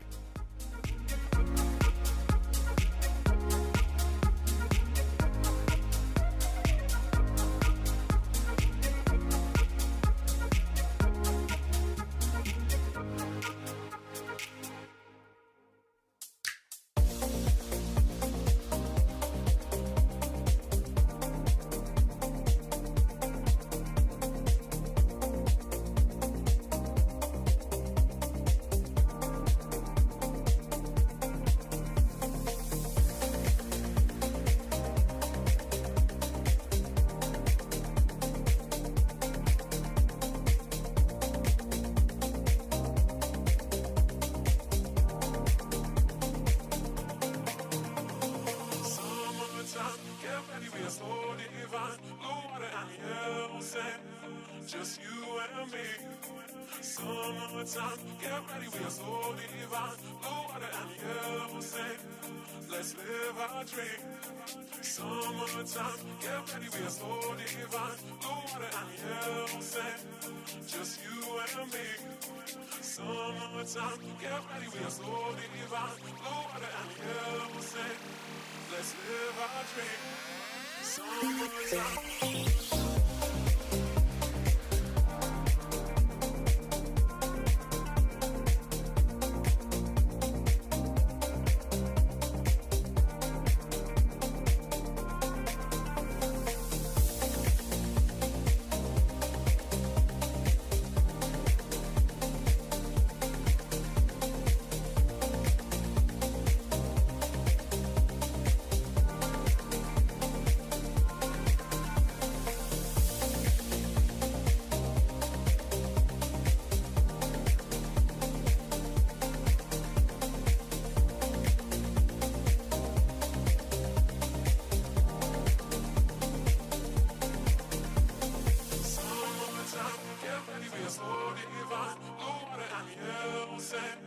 Just you and me. Summertime, get ready, we are so divine. Blue water and yellow sand. Let's live our dream. Summertime, get ready, we are so divine. Blue water and yellow sand. Just you and me. Summertime, get ready, we are so divine. Blue water and yellow sand. Let's live our dream. Summertime.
The European Cricket League is proudly brought to you by Dream 11, HCL Software, Rado, La Junta de Andalucía, and Victorinox.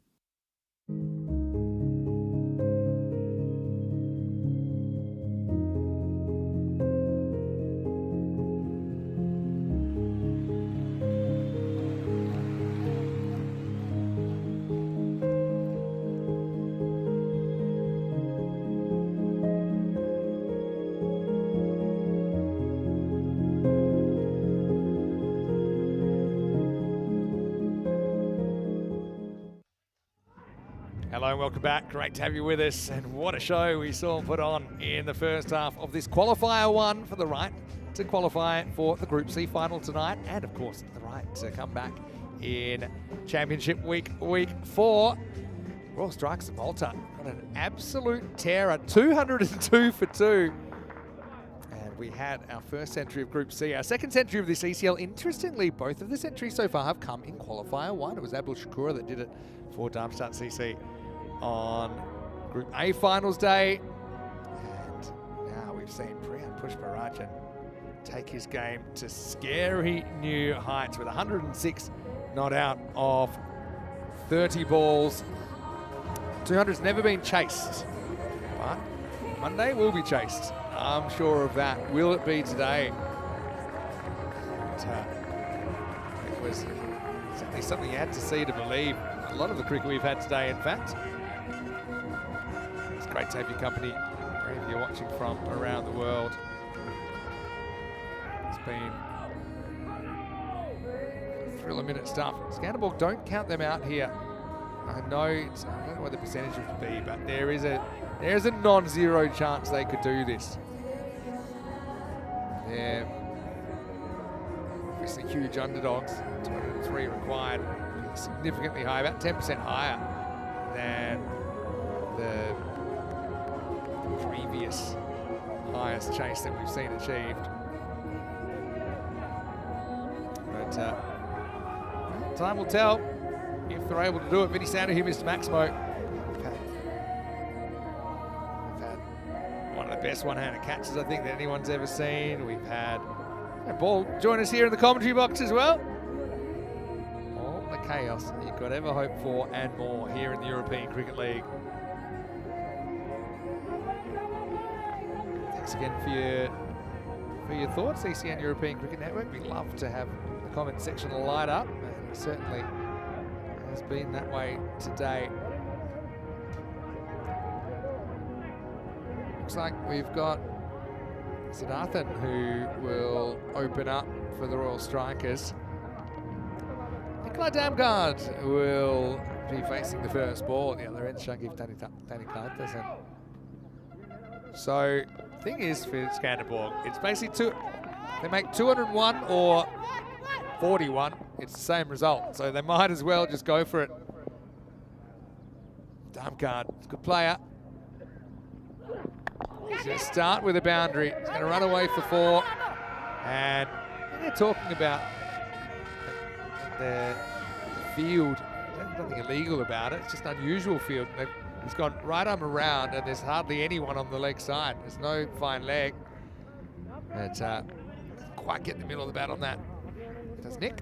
I've seen him playing for Team Europe. I know he was really disappointed he was unavailable for the Western Shield, but he would love to press for selection. Yeah, he was actually selected, but was unavailable for the last series. And he gets a thick edge here that's going to fly for 1. It's just time for Shangiv T to come into his own.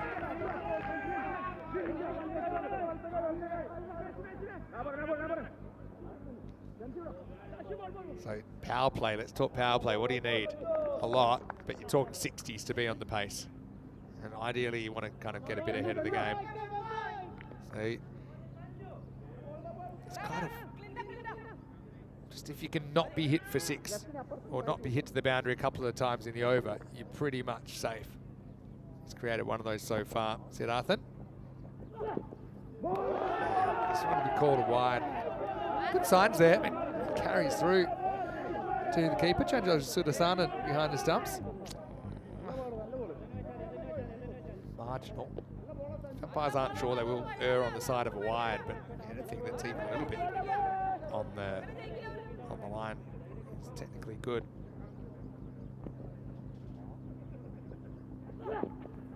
Swing, moving the ball a bit here, Siddharthan. Gogev gets a slash away. You know what, there's a fair few vuvuzelas at the ground, but they've kind of gathering dust at the moment after what we saw in that first half. 22 sixes, so 2 sixes and over. Seems a bit of a must here. We haven't had one so far. And this won't be one either. It pops and come back for 2. Have to hustle. It's good hustle from Tanny. Just not happening so far. Having said that, I will say there was nothing overly remarkable about the start for Royal Strikers either. They obviously had Rocky Danish with some good stroke play in there. But it was just a point. It was a 16-run balls, what we identified, where it really just lit up. There was no way back after that.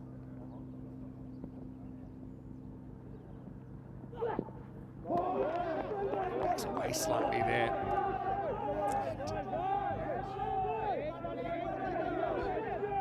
And see there, just come forward.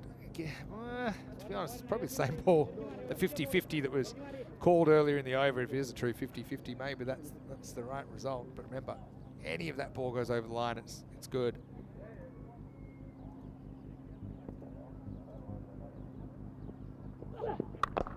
Now that should be 6, and it will be.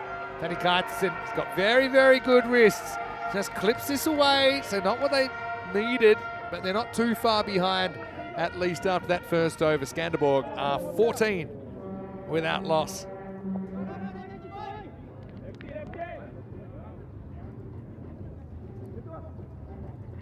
He's out of here, Mr. Maximo for ECN. Joining me once again is Corey Ruckers, 36 matches since Golden Ball. Seems like a long time, but in the ECN universe, the games just rack up really quickly, don't they? Yeah, they do. They rack up very quickly, Vinny.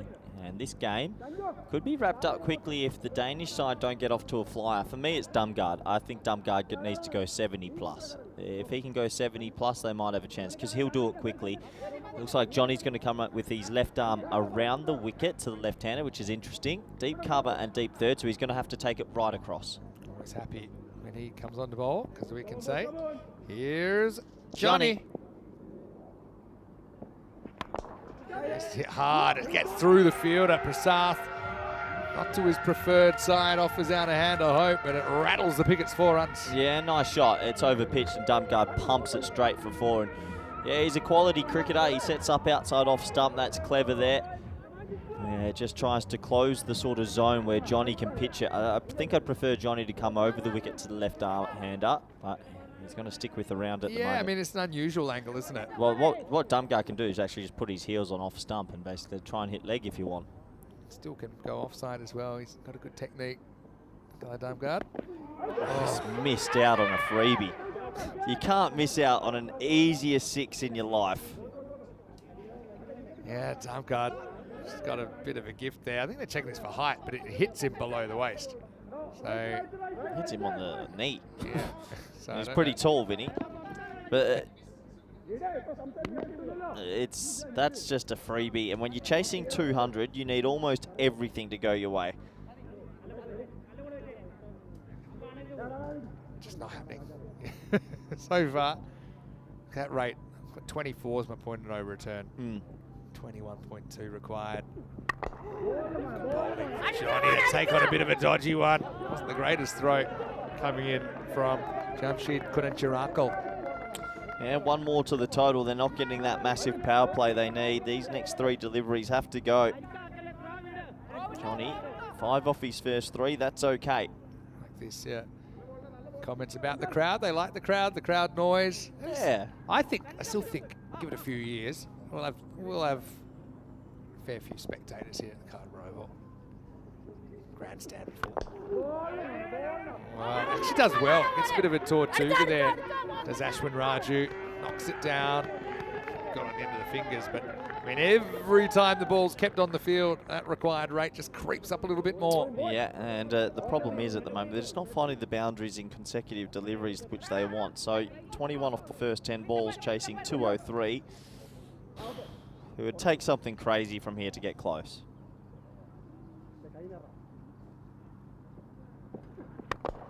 Good shot, really good shot. Wasn't too far from the field, but he had no chance.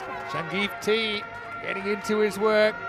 Can they get the elusive double cannon click here in the second innings? So you just take a double click to start. There's two players ticking at the same time. These two have a lot of experience playing for the Danish national side as well. But you do think one of these two has to go really big. Maybe even a century. Just going back on the chat, this is just a general question for you, Corey. After Johnny finishes his second over, his first, the second, and it's going to be 4 more. Nice shot. So what they get off that? They get 15 off it. So again, you know, it's not quite where they need to be. How many 4 so far? We've had 3 4s. Sorry, 4 4s after that, and we've had a 6. Sounds crazy, but just even the 4 4s to a 6, you need that to be the other way around. Yeah. Quick look at the standings, how they finished up. Raw Strikers undefeated. Only team to be undefeated yesterday. And they came in as the top seed. Skanderborg, though, we had a toss-up. I think it's probably about right. Raw Strikers are just an absolute heater. Are you the kind of person that holds a grudge, or are you a kind of forgive and forget kind of person? I like a good grudge. I'm petty. Well, the lie detector has determined that is the true. Why do you ask? No reason. Nah, I don't. Go on. I don't really hold a grudge. Depends what it is. Is it involved with cricket? Timing people out that you had a grudge with 3 years ago. Don't know what you're talking about. Just a question. Hello, Shriyans, if you're watching. Please come at 2 when your timeout expires. Good start this for Royal Strikers.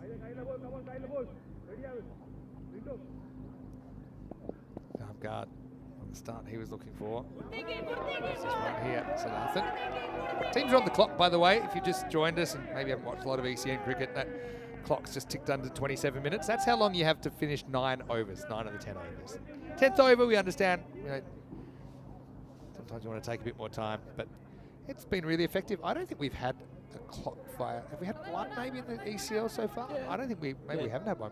The throw versus... Not for batter being late, but for fielders. I know, fielders have been exemplary. Yeah.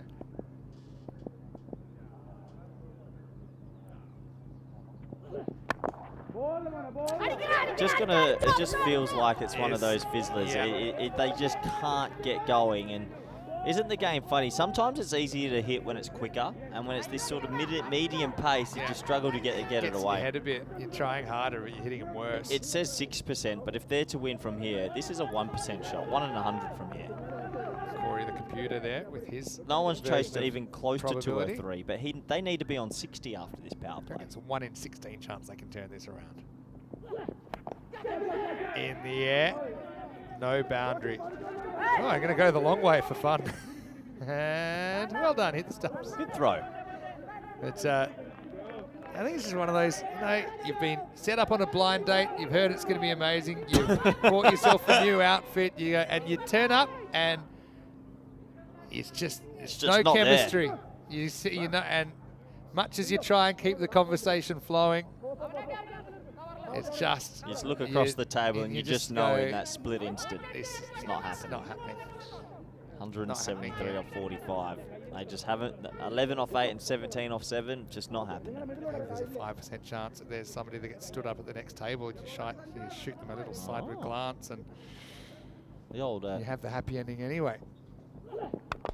Well, that's in the air. I don't think that's carrying the boundary. It's not, and it's gone. That's Tanny who's going to have to go. Siddhartha deserves that wicket. He's built pressure, and now he's cashed it in. Skanderborg, well, they were struggling already. Now they've lost a key player. It's 30 for 1. Probably brings out a Mahmood. Let's see if he can muscle a few around. But right now, it's seeming almost impossible. We'll have will have any other result than the Strikers going straight through to the final. Yeah, it looks like the Strikers are in complete control. Another ball swinging away, inside out, straight to deep cover, and the wicket falls. So the Strikers in dreamland at the moment. They look like they're going to be fast-tracked to the final tonight, Vinny, from Malta. Yeah. Sometimes it rolls your way, sometimes it doesn't. Prasath takes the catch out the boundary. It was the best of times. It was the blurst of times, Vinny. It's been a blursty kind of day so far. Here's one Mahmood. He's going to start with 6. And he just pins the ears back. Got to get on a kind of winning the lottery kind of roll here. You need to be pumping out magical overs as the norm. That's a good start, though, for Rizwan. Maximal 6 runs. Yeah, that's a good start for him. And he's going to have to play one of the greatest innings ever if they're going to get close. Maybe 100 off a 25 or something like that. A few comments that the kind of action we're seeing, it can make up for the fact that we did lose kind of a full day to the rain. Will be called wide, but he's definitely getting that ball to bend out. Yeah, luckily no rain today. The rest of the week though, Vinny, a little bit alarming. Fingers crossed. Yeah, a little bit forecast tomorrow and Thursday and Friday and Saturday and Sunday and Monday and Tuesday and Wednesday. But then next Thursday the sun is shining. I'm trying to catch up on the chat, and Lithium had a pretty good question about what's the most sixes an individual batter has hit in an innings. Wide, just getting too much swing actually at the moment. Do you want to have a guess? It used to be Lala, aka Mebubali in Malta, who I'll go like 22. the old record was 20. Yep. Don't want to talk out of turn here, but I'll tell you. I know who holds it's Arslan Amjad in Estonia. And he hit 25 sixes in his 183 not out of 42. So a flat 150 in sixes. Yeah, just, you know, for fun. That's a good shot as well. Vinny, oh no, it's over us. Please be over us. Straight on the roof. That was in the sunshade, so it was at me. We're fine over here. We've been under attack today. Just a good shot though. It's a proper cricket shot. And if it rains again, we might have a leak in the roof. Watch this one. Yeah, lovely shot right on top of us. If that's a little bit lower, it's going under that pergola, and there's a lot of computers here. It was literally straight over my head. Just my instinct said it was on the roof, and luckily it wasn't. It wasn't in here. 14, 15, 15. So 3 meh kind of overs. It's 44 for 1. Yeah, 14, 15, 15 is like a Tuesday at work. It's just meh. What day is it today? Tuesday? Okay. Hamza Salim Dar, by the way, in his 193 not out, he hit 22 sixes. Pretty good. Which is not too bad. There we go. Here's the Centurion with the ball. This will be quick. Good start. It's had a pretty good game so far. And Dumgard's not got going here, Vinny. No. Pushparajan. There he is. 17th century in ECL history. And the second of this ECL. Now he's going to get lit up with some of his own medicine. Maximal. Dumgard hits back. Can Dumgard get on a tearer? Can one of these two just get absolutely motoring? It's going to take something extraordinary, but you never know. It'll happen one day, the 200 chase. We've been close 2 or 3 times It'll now. happen one day. How close we've been? 3 times? 2 times? Yeah, 3. Depends what you mean by close. But yeah, maybe 3 to 5 we've seen. I think 3 I can recall. I can remember When DDC hit 100 for Pankai yeah, that's Care. one. We had one almost last week. We also had one in Switzerland. Nomads were involved. We'll see them in Group D. Let's pace on here again. It's kind of converted into this kind of hybrid bowler. He can bowl seam up and used to, but I think he's a pretty smart cricket. He's worked out there's more value in this kind of bowling. Just being a bit more crafty. Western Shield Smoky. If he hits him like that, give him the captain's It's unbelievable hitting, honestly. Some of those hits over the leg side from this man on your screen were 100 plus, easily. Anyway, he's got the ball in hand now. Mahmood's 12 off 2. That's pretty good, Vinny. Yeah, it certainly is. He's a fun player to watch, Rizwan Mahmood. It's well bowled though. Jams into the block hole. only able to get a single there, Skanderborg. We'll have more horns this afternoon, though, if Skanderborg don't win this game. Let's get ready for a noisy qualifier too. Yeah. They will go bang over the point of no return now, I think, after that ball. It just took the pace off a little bit that time. Got a bit of the line. Well bowled. Clever bowling. It's keeping it wide, varying his pace.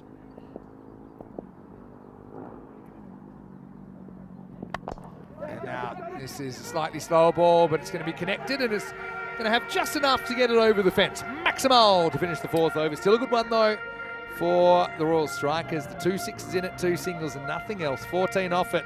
And the day continues with the bat for Skanderborg. It's 58 for 1. Yeah, it sort of feels like every single time the hitting sixes, it's right near us in the commentary box at the moment. So 58 on the board for 1 off 4. Not bad if you're batting first, but they're not batting first on this occasion, unfortunately. They're chasing 200.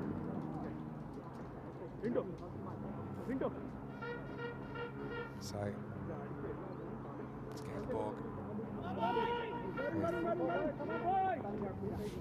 over 4 a ball to get 6 overs. They're a good side, but it just kind of shows you how freakish the first innings was. Yeah, it was just I think there was 10 legal deliveries and 60 runs almost came. It was almost like 10 perfect sixes. Happened when Noah Cross and Max O'Dowd were chasing the edge of it. They hit 10 balls to the boundary in a row, and it just kills the opposition. Well, we've got 2 possibilities for the final now, and it's either this again or it's Royal Strikers versus Christiania. You're calling it? This one's done? 24.16 and over? I'm asking the waiter to make an excuse.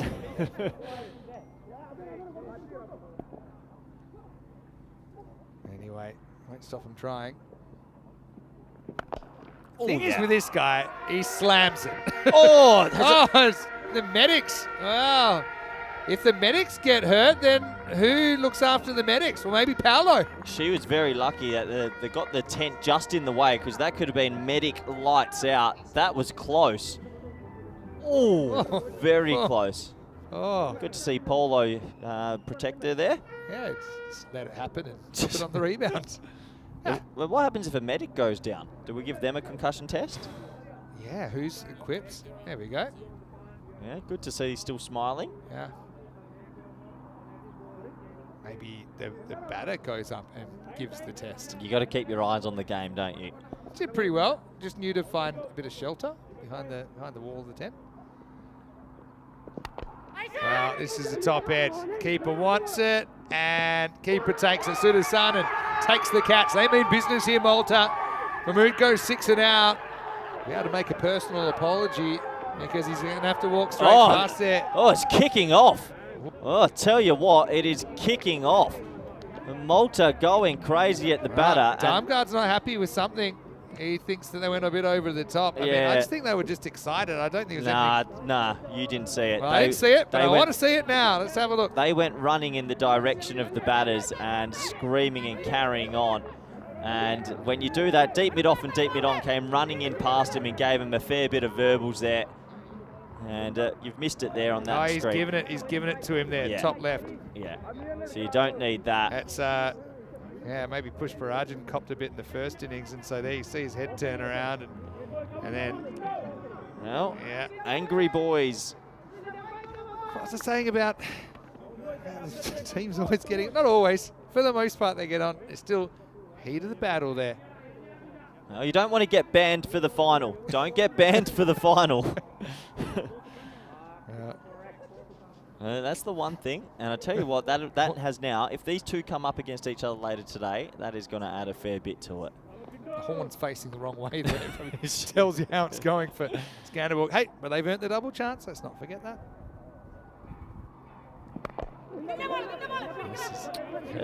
Cameron Mahmood now. You see this a lot from certain teams, but there's no point getting extremely lippy when you could play them again later, because it adds a whole other layer of belief into the Danish. They'll be fired up later if they come up against each other again.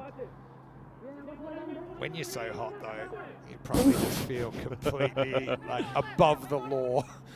I know you're not, but if I'd ever batted that well in my life, I don't know how it would affect my personality either. Time card. This hits one. He's hit the odd ball in the middle, but not too many so far out of the 14 his face. Well, 2 balls remaining.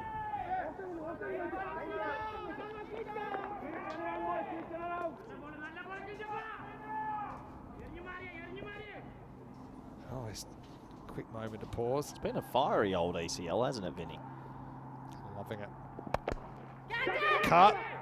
Gone. Another one. And so Clinto Paul with a double strike. Prasad takes another catch out there, and Skanderborg really falling silent in this qualifier one. They've been rocked, they've been shocked, and really it's just not their game. I suppose if you're going to have a game like this, I'd rather it happen now than potentially in the final, but now they're going to have to work really hard to get there, as we are almost at the halfway point of this reply at 66 for 3. Yeah, 66 for 3, so another wicket goes down. Yeah, we know this one's pretty much done, but credit to Royal Strikers just doing what they need to do, and they're now going to be 1 game away, you'd imagine, tonight from potentially going into Championship week, which would be a bit of a shock. So Mahmood, he hit that well, Vin, but just picked out the fielder. Yeah, Mahmood. Disappointment for him, but like I said, he'll get another opportunity this afternoon, potentially another one in the final if they can win their way through. And as Bulo comes in at 5, and he tries to take it on straight away. He's probably out first ball. He's dropped.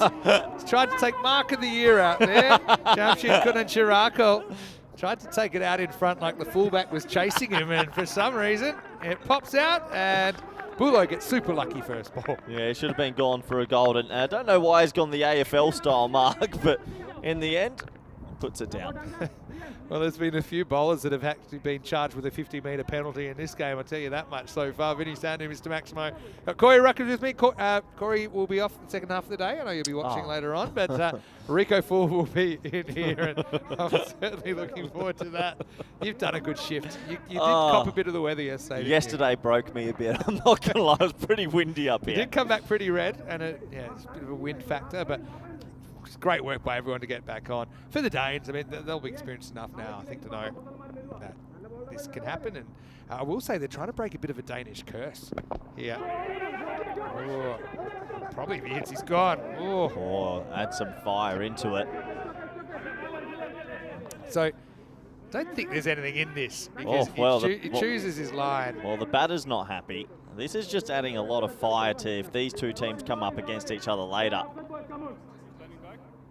So he runs. Does he change his? No, a little bit, but not much. Oh, a little bit. Borderline. Bet him to the doubt. Lucky he didn't cannon into him. Yeah. Putting his body on the line. Okay, they're going to lose by a lot. In the air. Gone. And that's it now for Damgard. 25 for him. Pushparajan gets his man in the end. I think he keeps the lips sealed. But who knows? Maybe we'll see the rematch. Maybe not. Skanderborg falling away in the chase, 68 for 4. I just feel like the Danes are taking some tickets here, and they know they're going to lose this one, but if they come up against each other again later tonight, I expect a fiery encounter. How has Shreyan's got a blue moderator? No, he does too. Oh, ridiculous. Anyone just gets it. Goes for 25. Score is 68 for 4. Some people might ask the same question about you. But anyway. Oh, that's funny. Yeah, look, I was talking a little bit about the fact that Danes 4 times, either the Danish national team or the club in ECL has made a final here at Cardamom Oval, and they're 0-4. They've never made a championship week, which is quite amazing considering how much talent they have. And also probably 5 if you include that they didn't make the final in 2019 when it was an 8-team tournament. They were very much expected to win their semi. Oh, just runs himself out for no reason. Almost got the ball thrown into him again as well. This is a bit of a shellacking, Vinny. Royal Strikers, how confident will they be going into the final tonight? 2 losses on the spin for Skanderborg as well. Stars beat them under lights last night.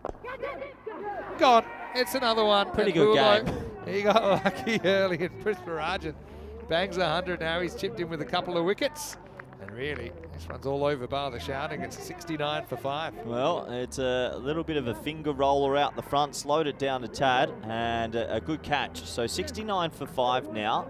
And if they continue like this, Royal Strikers, they're a big chance tonight. They're playing some good cricket. Yeah, they sure are. I mean, it's just, maybe it's their time. They've been in incredible form. Need to pull out one more big performance. I think Skanderborg, they've still got all the tools there. And Boulogn's a big part of it as well. A couple of hours is a long time in ECN, so that's the way the cookie crumbles. Right now, 69 for 5, and there's 25 balls left in this cricket match. Yeah, so I'll let you know after this ball about some of the history of the Danes, because obviously they would have high hopes of winning this group. Still would. Oh, I reckon he's in trouble here. He might be in big trouble. I think he's in. I had a feeling that he crossed his feet over, but one foot came back. But we're about to find out. Don't know. Oh, good hands from the keeper. Very lively work, but he just gets his foot down. Yeah. So it's very good work from the keeper, though. Good. Looks no look. But yeah, I think see the foot was just down. But still, Pushparajan in such a high-scoring game, he takes 2 for 2 in that over, and the score is 69 for 5 after 6. So going back with the Danes in their history in ECC, they lost to Netherlands 11 in a very entertaining group final.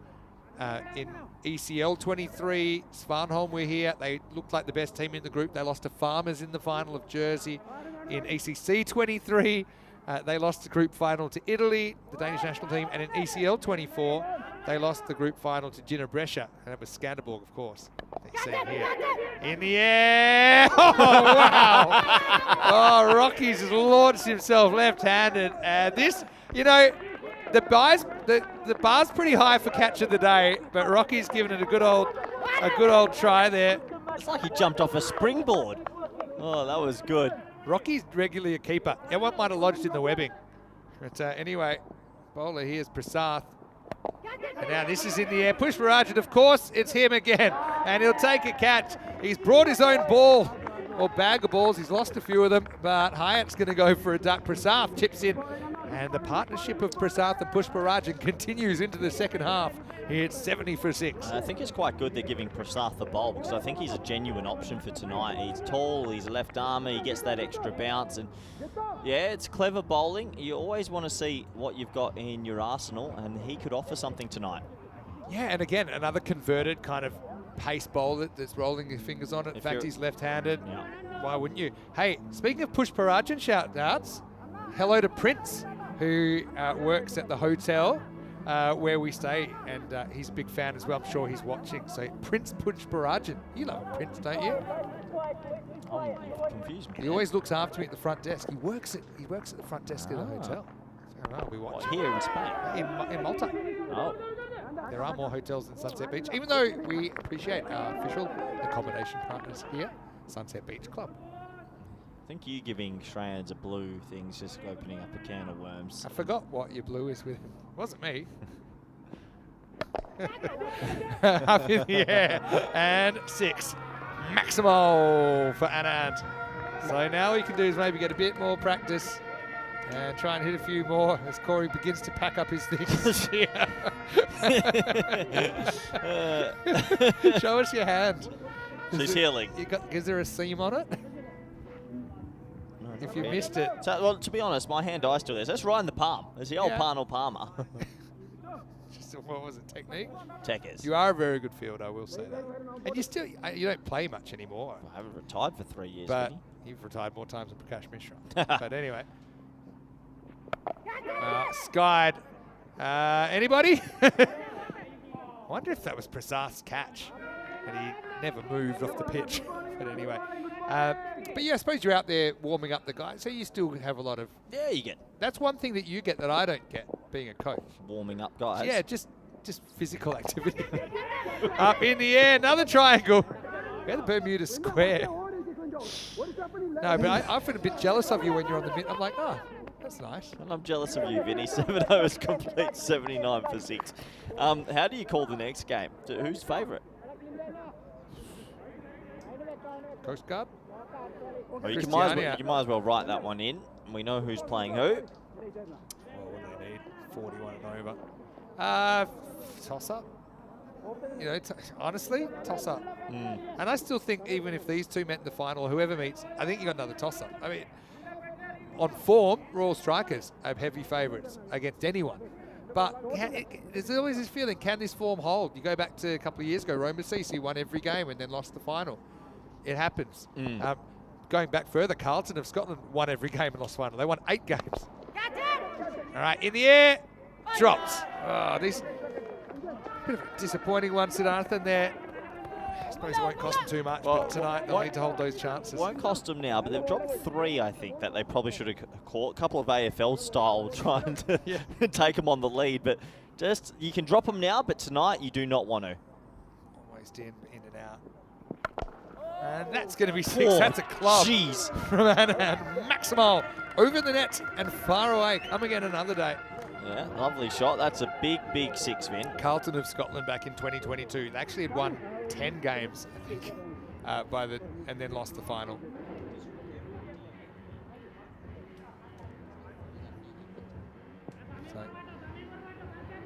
So really good strike from Anand. Sorry, Anand. Quinto Paul still bowled pretty well here. 2 for 16.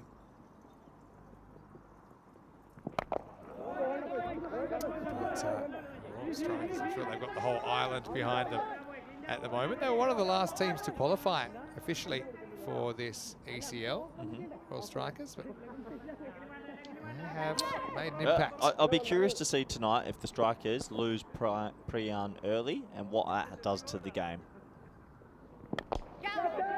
I mean, they almost had the triple click today, didn't they, really, with Danish. Oh, their best 3's gone big. Top 3's What's Kumar doing? Do you think that you have to move Kumar and go just the top 3, top heavy? Yep. I honestly, Kumar's a decent player. I'm opening Pushparajan. Yeah. I'm not leaving it to chance. You don't need to wait for an early wicket. He pretty much opened in that last game, effectively. It has been. All right, another club. This is high. It's in the air. Going, and gone. Maximal. You know, you see some players with just a nice bat swing. Yeah. Anand's got a really nice fluid bat swing. It's golf. Yeah. Oh, that's what it's called. Look at this. Bang. Straight down the middle. Pick up the tee. Receive the applause from the gallery. Pack it up, Vinny. There's still 2 overs to go. Don't forget the highlights.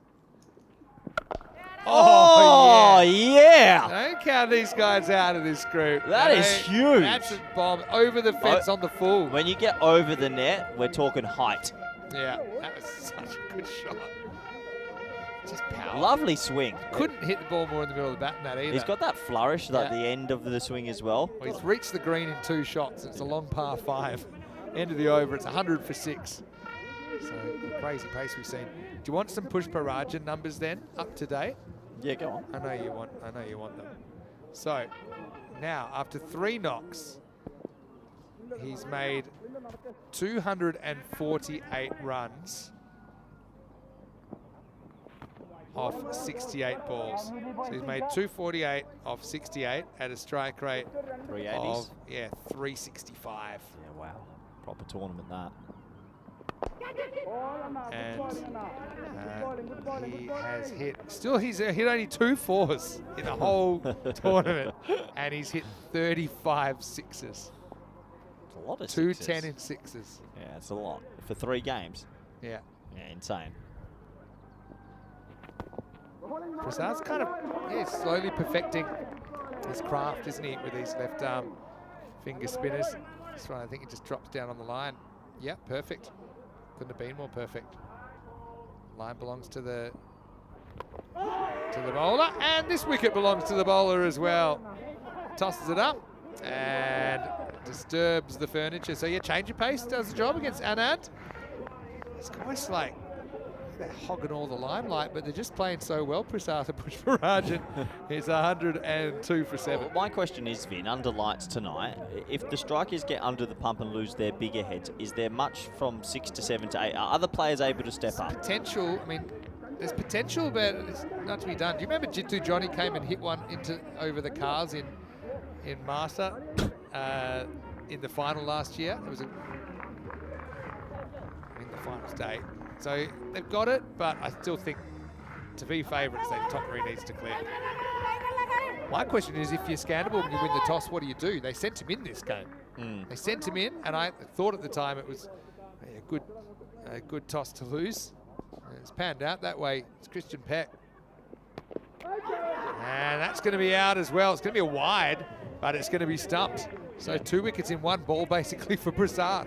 Yeah, the old 2 wickets in 1 ball trick, but it's out as well. Good keeping, Vinny. Nice quick hands. So, yeah, Peck comes out. Just wanders at this one, doesn't he? I think that Prasad might have seen him coming. So it counts as a diamond duck for Peck? Yeah, technically. Diamond really? Derek. Yeah. But you did face a ball. Yeah, but it wasn't. Yeah, pulled a long way. Yeah, good keeping. Yeah, waited for it to pass the stumps. It was wide. Just okay. Yeah, it's fine. Good hands though. So is this does this go down as a hat-trick ball or not? Technically, according to the Wisden definition, a hat-trick cannot contain wides or no balls. That's a shame, but you can take 3 wickets in 2 balls technically. Good. Wow. Man cannon for good measure. Fake hat-trick ball. And it will be clipped away. The only time this has come up is Cosmin Zavoiu in Romania did that. And there was a contentious debate. Eventually it was ruled as not officially a hat-trick. But it was okay because he took 5 wickets in the over. But here's the best bit. I know you love this. Oh, that looks like someone should catch that as well. Herring in, Pushparajan. Remember he took one of the great catches here in the ECL last year, playing for Gozo Zalmi. This time he puts his name on it. The only thing hasn't gone his way. But Cosmin, native Romanian player, went for 32 in his first over, came back and bowled a second over anyway and took 5 wickets in that over. Good captaincy. This time it will be 6, so Weldon getting a hit here. Don't get seen batting too much, but that was a pretty nice shot. So that'll be the end of the 9th over. 111 for 8. Now 111 for 8. We're off to the last 6 balls, Vinny, and then we're into the afternoon. Looking forward to... What are you up to? You're off this afternoon? I bought you a present last night. You going to buy a present for me? No. This afternoon, catch up on a little bit of rest. A few emails that have gone missing. I've got to go for retrieve. Oh, Hillary Clinton? Missing emails. Eat something good, maybe a steak tonight. Just recharge the batteries for me. I think the Fizz is back. Might go catch up with the Fizz. Oh, is he really? Yeah, they flew in of course, just they've before. been tonight. Rhino is joining us tonight as well. What time's he? Andrew Ryan, I think he's coming in around the time the final starts, around 7 o'clock. Andrew Ryan will be joining us because Rico is actually having a little bit of a mini break that he thoroughly deserved. Remember, he came straight from Malta. So Rico's got, I think, a 5-day break. Yep. So he'll be back. But Rhino's in for, I think, the next 3 groups. Brilliant. A lot of you will remember Rhino. So here's Savio Thomas, the captain, coming on, and he drills him right in the spine. Tell you what, tonight, if they come up against each other tonight... But that's fair. I mean, like, he ran... Oh, I know. I know it's fair, Vinny, but you just hold on to that ticket. If I'm a Danish cricketer, I just put that ticket in my pocket, and tonight on the lights, if these 2 teams come up against each other, it's going to be a bloodbath. And I hope you talk it up tonight. I don't know if that number 5 provides that much protection from the Grizzly. It's thrown from about 10 metres. Right in the spine. Could pick which vertebrae, but this one is going to be up and it's down to the ground. Weldon! Oh, how about this? It's a good hitting. It's coming from the lower order batter. Maximal, 6 runs. Yeah, 6 more to the total. Nice shot from Weldon. Hasn't had the tournament with the ball he would have liked, but he's been striking them nicely now. I gave you your present last night, Ben. Gave you $10. I gave you 5 back. And when you offered to buy me a drink, I knew there was something sus. Weldon. A bit of a heater. That's good bowling. So, it's going to be an interesting night. Maybe you and Rhino could put your feet up, get the popcorn out. If he's landed, I'll catch up with Rhino for sure. I think it'll be an interesting finals. I think there's still a few more twists.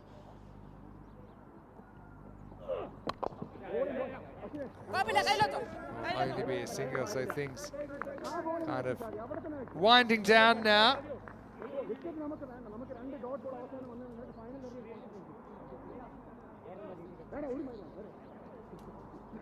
So 2 balls remaining in this one. Credit to the Royal Strikers. They put the runs on the board. They've defended well. They've taken most of their chances. It's going to be an emphatic victory.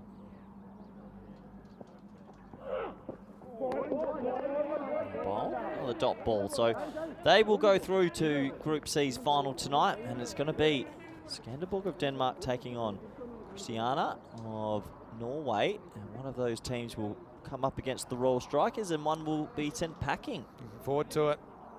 I'm not really looking for anyone being sent packing, but I'm looking forward to seeing who gets it. Gets the coveted spot.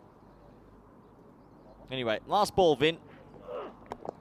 And it'll run away. It will make it to the boundary, but it won't make too much of a difference. So it'll be 202 to 124, 78 runs the margin. And a memorable qualifier one. But it's all over. Royal Strikers get the first spot in the final. Yeah, get the first spot, but they dominated with the bat and then did exactly what they had to do with the ball. Is that the last chapter between these two teams? We'll find out. I have a feeling they might come up against each other under lights, but maybe the Norwegians have a surprise. So we count them out. The Norwegians have a lot of good players in there. Again, I'm not really thinking there's any heavy favourites in these games. Even if these two meet tonight, you wonder, can Lightning be caught in a bottle twice in a day? Because it was quite an unbelievable batting performance by Royal Strikers in the first place. But we can confirm now that it will be the Skanderborg versus Christiania battle. So yeah, a bit of a northern feel to that battle, and it's starting in around about an hour and 20 minutes right here on ECN. The toss will happen pretty shortly, and you'll probably see the result on your screen, or you can always check on our website, europeancricket.com. It'll be a pretty exciting second half day. Thanks to you, Corey, for your work. Pleasure, Vinny. As well, and we certainly had no shortage of action. But Royal Strikers, they've been the real story of Group C, and they have pulverised their way into the Group C final. Yeah, they have, and well done to them. They've taken their opportunities. They're 3 from 3. They go into tonight's final, the more confident team in this group. But it just feels like there's going to be a couple of twists still, and we'll have to wait and see how it pans out. We'll have a quick look at the highlights, Vinny. And, well, it would have taken something extremely special to be able to pull this off, but let's be honest, it was never really up for a chance. They just didn't get the power play they would have liked. And to credit to this Royal Strikers bowling lineup, they don't have too much pace, but just looking in the background, there is definitely some tension between these two teams still, as the umpires have had to step in.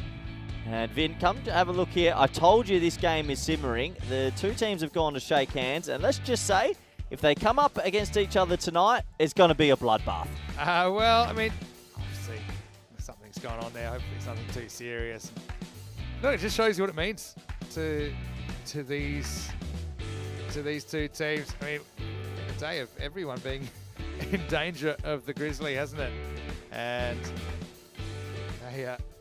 they were just on, weren't they? I think part of it came from the fact that, you know, Pushparajan maybe had a bit to say, maybe copped a little bit earlier. But yeah, you certainly wouldn't want any of that overshadowing what we've seen so far, which has been outstanding entertainment. So, yeah, I guess we'll see. Just when they had that power play and it didn't really happen, it was kind of all over bar the shouting. Meanwhile, he was just quietly going about his work, taking catches. I mean, look at that. Rocky flew through the air there, but wasn't able to quite make it happen. But in the end, it was Pushparajan that would get ready to celebrate with his teammates. But yeah, I mean, you mentioned the fact that towards the end we had a little bit of a unsavoury feeling, I think. It's a long way from us. Don't know if we'll get any footage of it. But, I mean, look, one thing about Skanderborg, they've got guys that can hit. I think that's pretty obvious. And, yeah, and he crunched a couple. And Prasath had him on the tram line. Then he hit the stumps. And then he had the red. 2 wickets in 1 ball.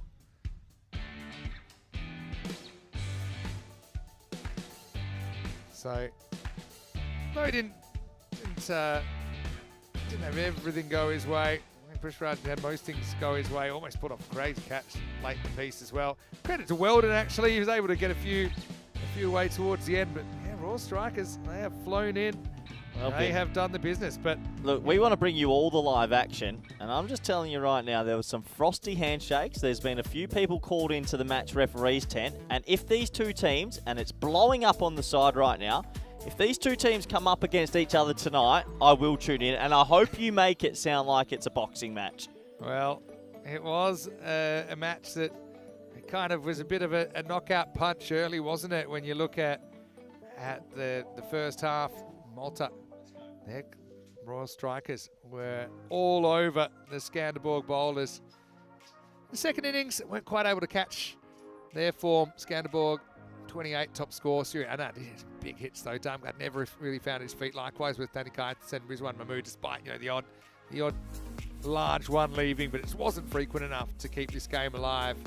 A pretty disciplined bowling, just the 6 extras in the innings conceded by the Royal Strikers. Looking at the bowling figures, and I suppose once the game had pretty much all been won, you can't read too much into these figures. They weren't under a lot of pressure, the bowlers. But no one really went more than 15. So again, a sign that they had a lot of bowlers that were able to come on and to be effective in this game. But again, it'll be a different feel under lights, I'm sure about that. Hopefully you can join us for the second half of the day. We'll be back in about an hour and 15 minutes then to take you into the second half. Vinny Sandu here, Mr. Maximo. Big thanks to Corey Rutgers. Hey, enjoy it, Rico, because it's his last day with us for a few days. He finally has his little mini break. So we'll be back in around about an hour and 15 minutes as Q2 will be on the park. It'll be Skanderborg and Christiania, the northern neighbours, with their last chance to survive in this tournament. Vinny Sandu, Mr. Maximo. Back with Rico Full when we return to Spain for more European Cricket League.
The European Cricket League is proudly brought to you by Dream 11, HCL Software, Rado, La Junta de Andalucía, and Victorinox.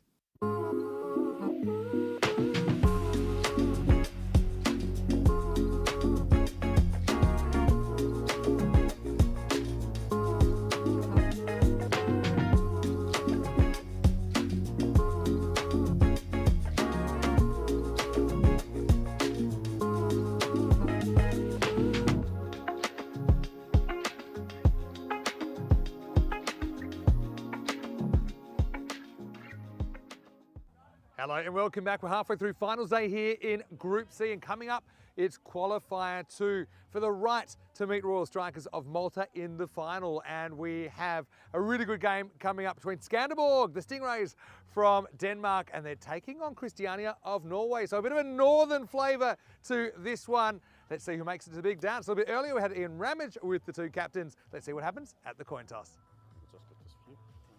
Good luck.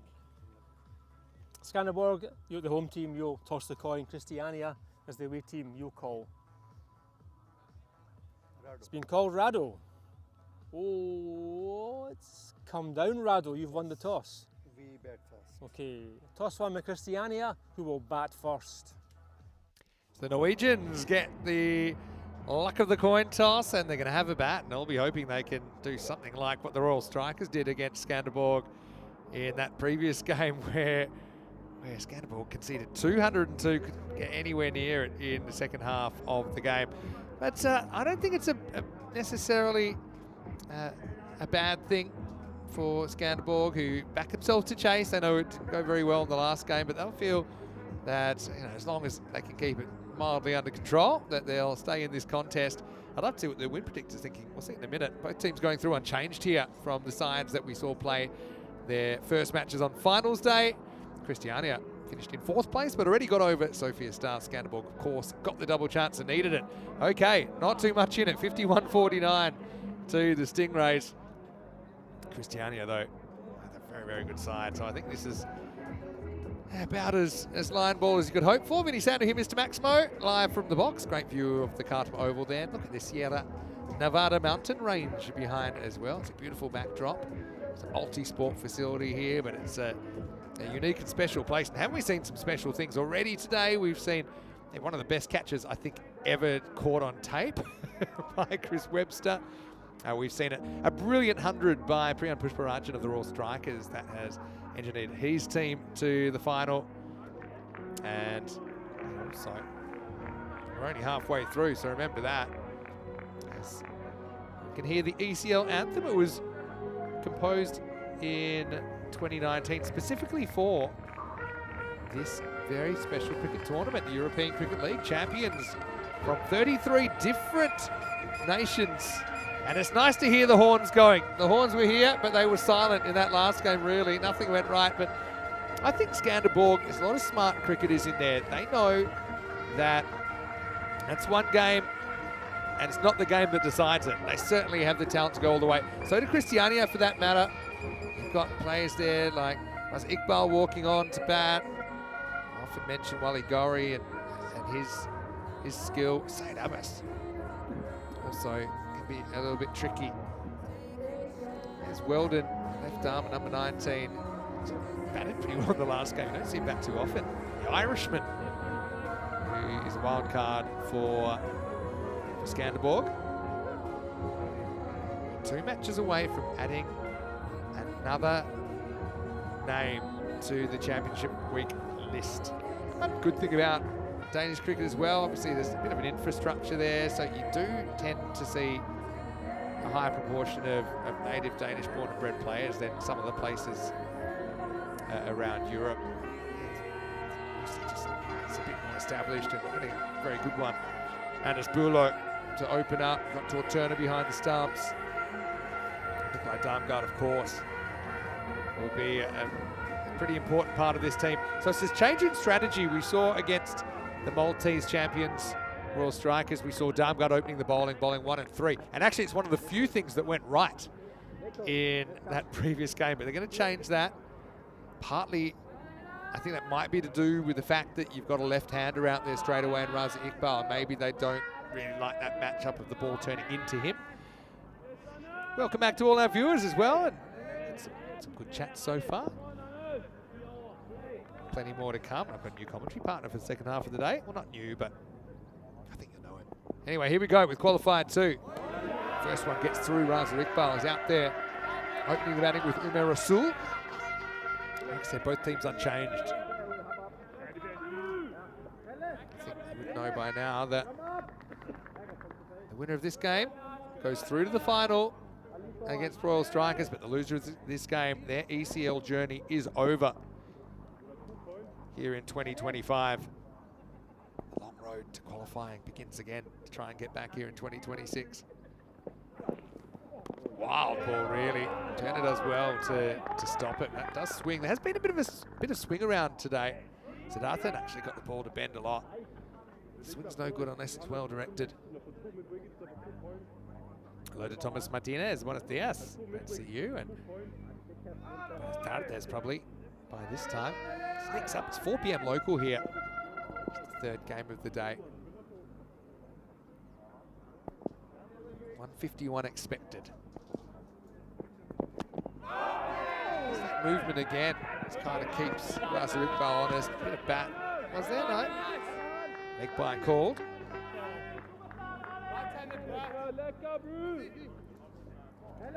Maybe double leg. Double noise there. Clearly going over the stumps. So what's this game got in store? It's been such an unpredictable tournament.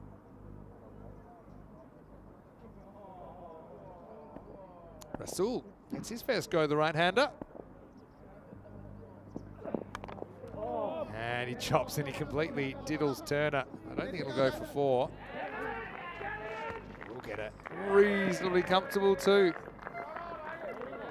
See there, the field obviously it gets better game by game, but you know, a lot of rain fell, kind of knocked out a whole day of play. Yesterday we had reduced matches, though. It's testament to the whole crew here that they did get 5 matches in to at least create some standings to work off here on Group C Finals Day.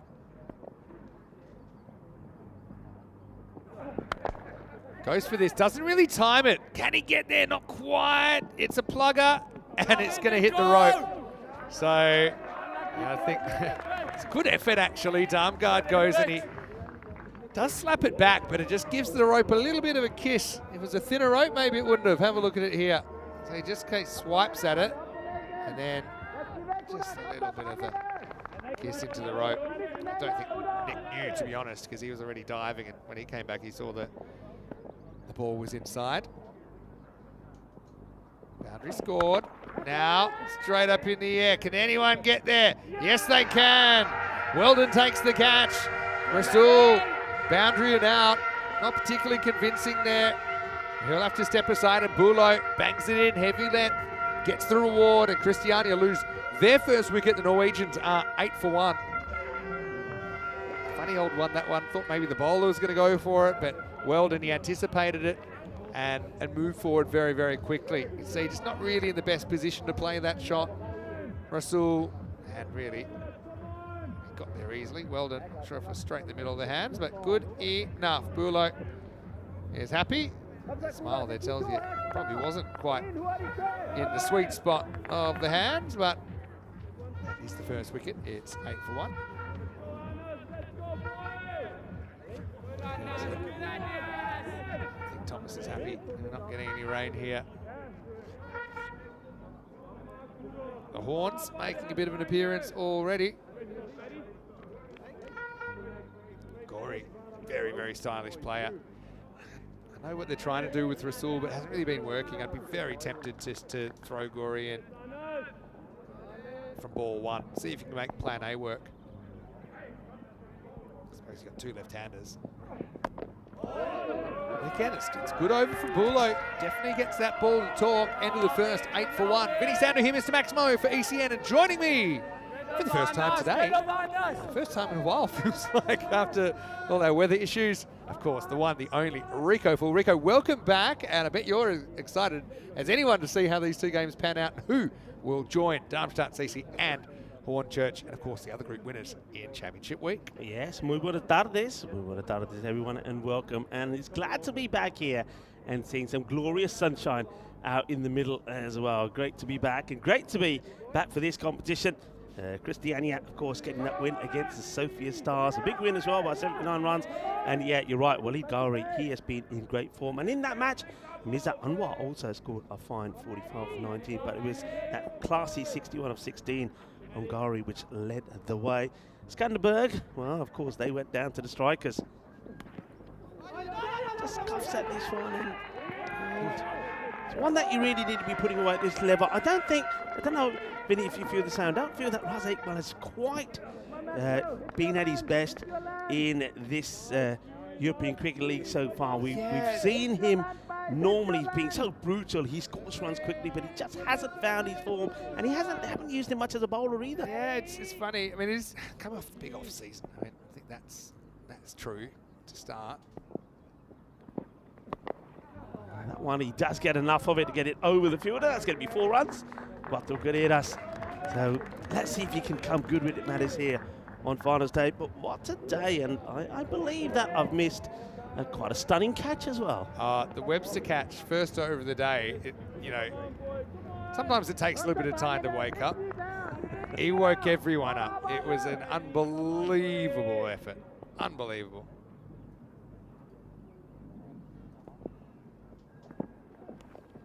It's not good bowling. Not good bowling. Well done, and well done. Well, it wasn't very well done from him with the ball in the earlier match against the Royal Strikers. He just didn't get it right, and he went for 50 odd of 2 overs. But he's got the pace. He sounds like there's a lot of bowlers that I've come across, like junior bowlers and bowlers on the way up. They've got the pace, but they just stray with the line. And my advice to Weldon sometimes is, you don't worry too much about the pace. Concentrate on getting the ball, landing the ball in the right areas, because otherwise, with the pace he generates, you just need a little bit on it, and the ball's going to race away to the boundary. Comeback ball for Weldon. And gone. And it's a good comeback ball. Right areas, Vinny. That's what I'm talking about. Get that ball in the right areas, outside the off. The ball hits the seam, takes off. And even though Iqbal is trying to play this away, he's trying to get this cut shot in, gets a thick edge. Good catch taken there by Tor Turner, and that's the way to do it. Power of a good keeper. If you're not a specialist, you're probably not catching this. He's well balanced, he's slightly open, takes it very well, gets 2 hands to it.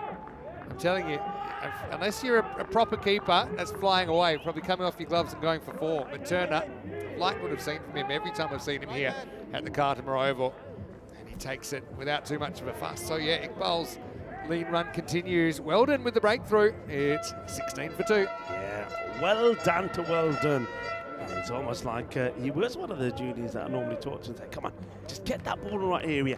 You know what it's like? I mean, if you go back to old school, you used to put a 2p coin on the mark on the nets and say, right, I want you to hit that spot.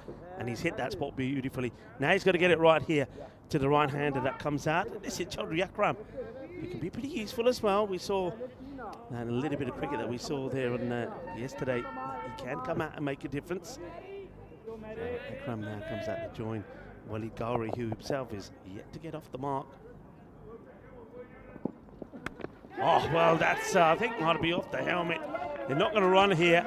That is off the lid. Weldon wraps him on the helmet. And I think we're going to just absorb a little bit of time here, because I think the medic is going to have to come out.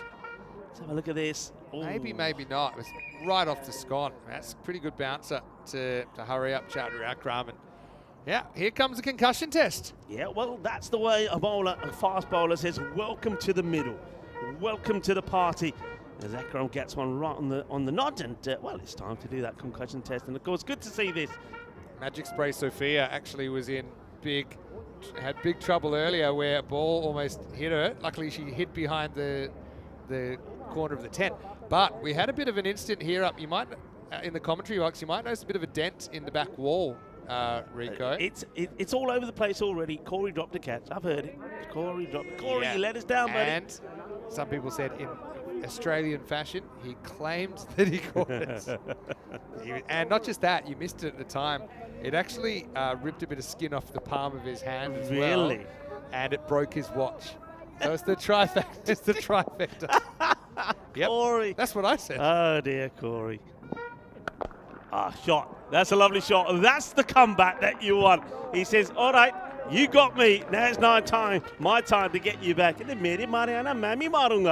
All right, we saw a little bit of this yesterday, and here it is today. So Matthew Weldon, good over though from him. He does pick up a wicket. He does wrap the lid of Akram, and then it's Akram's turn to reply back and hit a big 6. End of the second over, and Christiania 22 for 2. All the 2s make a wish.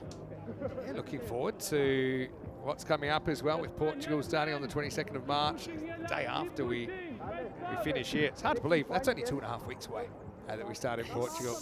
It really messes with your perception of time, but yeah, that'll be a first time actually we've done a Challenger and a Premier Division for ECS cricket, which is domestic, which gives another club kind of outside the top echelon of the Portuguese clubs a chance to win some ECN silverware. Here's Bulo to come back. Doesn't get hit out the middle. It's going to be a long chase, a flick back. Nicely done. Good bit of fielding. A lovely flick back. Flicks it back into the hands of Rizwan Mahmood, the captain, who no doubt will go back and give the fielder a high five for his efforts. He chases it well. Nicely done. Look, just releases it. Does he at the right time? This is going to be a good stop. Let's see. Can he? Just, I think. I'm going to give him the benefit of the doubt I think here. benefit of the doubt there. You got to give it. That's a little bit of dirty suspicious, dancing but there. I think, yeah, it's between frames, and I think the benefit goes to the fielder. He gets that benefit.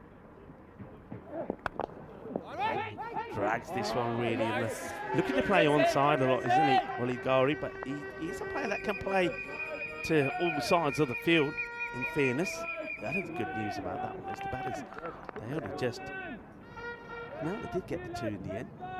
Ghauri stays on strike. But yeah, he's got to play out on the offside as well. Can't be looking to just stay on the leg side.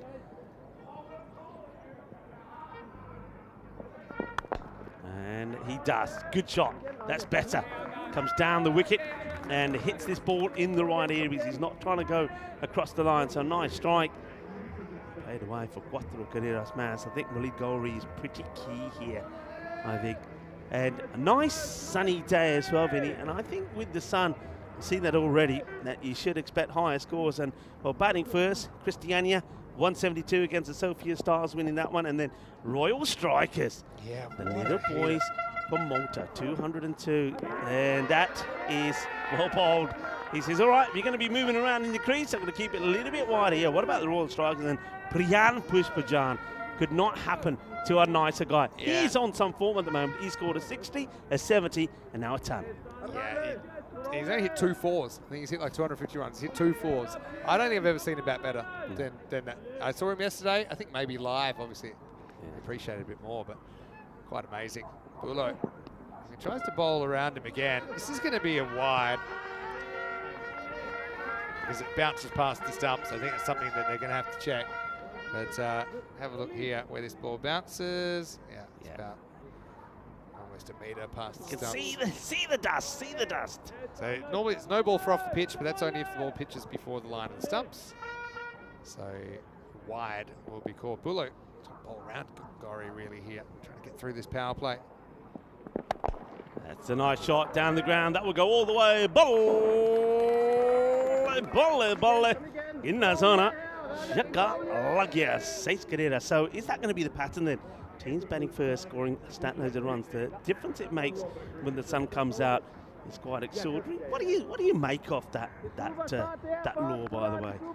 I mean, if it's that wide, why don't we just call it a no ball? I don't. It's going to miss the pitch. Can I be honest with you? I think it's the other way. I don't think the balls off the pitch should be called a no ball. I think they should be called wides, because if no balls count as balls faced to the batter and they can't reach them. But I know why the law is that way. It's because they're worried a ball might hit the edge of the pitch or something and come back and hit stumps, right? So that's why it's if it bounces before the stumps, not the crease, the stumps. That's why we check those. That's why the law's the way it is. This is trouble, I think. It's a simple catch. Damgard takes it, and Ghauri goes. Bulo bowls a heavy length, and Nikolai Damgard, he really lets you down in the field. And he didn't that time either. What a way to finish the power play. They get 3 wickets in at Skanderborg. Christiania, 35 for 3. Big wicket. Yes, Waleed will have to go. He just felt that he felt the need to really start to open up. I mean, he played some shots coming down the track. This time he stays back, but it wasn't quite the shot to play. Nicholas Damgaard does his trademark celebration. And another wicket goes to Christiania. They now, you would say, are struggling. And really, I think these two, Akram and Anwar, who now joins him out there in the middle, have to get a good partnership going. Yeah, it's a big one. Big one. Ghauri just trying to muscle that up. I think it might have even been, the power play was running out. Batters sometimes think, okay, well, now's the time. If I'm going to take a risk, it's probably now. There's only 2 outfielders. But it couldn't beat the tall Damgaard at mid-off. So just going back to that quickly, if I could write the rules, which obviously I just can't, but my suggestion would be that you don't need no balls for off the pitch. Because in, how many games have I done? 4,500? I don't think we've ever seen one come back and hit the stumps. And if it does, you just make a little caveat that says, if the ball is hit, or if it hits the stumps, then it can be a no ball. Otherwise, it's a wide. 99.999% of the time should be a wide. And the reason is, that way the batter doesn't have to count it as a dot ball to them, because it's a strike rate killer. I don't think if you miss the pitch that the batter is entitled to a free hit. Like, especially in a lot of some of the developmental women's cricket we've done. That's 6. That's a good shot. Really good shot from Chaudhry Akram. Puts it up and over the 10. Maximal 6 runs. So, for example, in some of the women's teams we've seen, they're playing their first cricket, and it's on TV. It's already intimidating. They bowl one, it goes wrong, bounce off the pitch. The next one, they get absolutely right, hits middle stump, not out. They only get 12 chances to take a wicket in this format. So, in my opinion, I'd like to hear a good argument. So what you're saying, that if the ball, as soon as it pitches off the strip, you just call it a wide, and if it does come back, you forget that it's if off it does the pitch, come back, you just call it under the wide law. Okay. But what if it comes back and the batter smashes it? And it's a no ball, because it got hit. So you just say, as long as it's not hit, it's wide. All right, I'm with you. If it comes back and hits the stumps, it's a no ball. No. If it hits nothing, which is all the time, it's a wide. It's wide's a wide. I'd like to hear an argument against it, because I think it makes perfect sense. Amjad. Wasn't always the law, by the way. It's a fairly recent one. Yeah. I think it's because more and more, it was always kind of a playing condition on artificial pitch. On turf pitches, it was never a thing, but they brought it in now, so it's uniform across whether it's on turf or artificial. But anyway, keep the ball on the pitch, we don't have any problems. Yeah, that's true. And Amjad always starts boundaries off his first 3, but comes back and finishes well. And he's going to go for another boundary here, though, as that one's been muscled in the gap between the 2 fielders out there, along on where Amjad is. And the fielder there who can't get to that one, I think, is Kamran Mahmood. So 4 more runs. Chaudhry Akram is taking control of the charge here for Christiania. 14 off this over with the ball to go. It's kind of par over in the end, I suppose. So Amjad is quite a skillful left-arm spinner. We've seen that before. So end of the 4th, and the score is 49 for 3. Yeah, genuine delivery respected there by Chaudhry Akram. That was a genuine defensive shot. So end of the over, you can see that they're going pretty steady if you go by the last 3 overs, 14, 13 and 14. So they're around about that 140 at the moment. But I just feel that with conditions changing here, I think we've got to be looking perhaps to a par score about that 145, 150. I think 150 might get you home, but it's not a definite.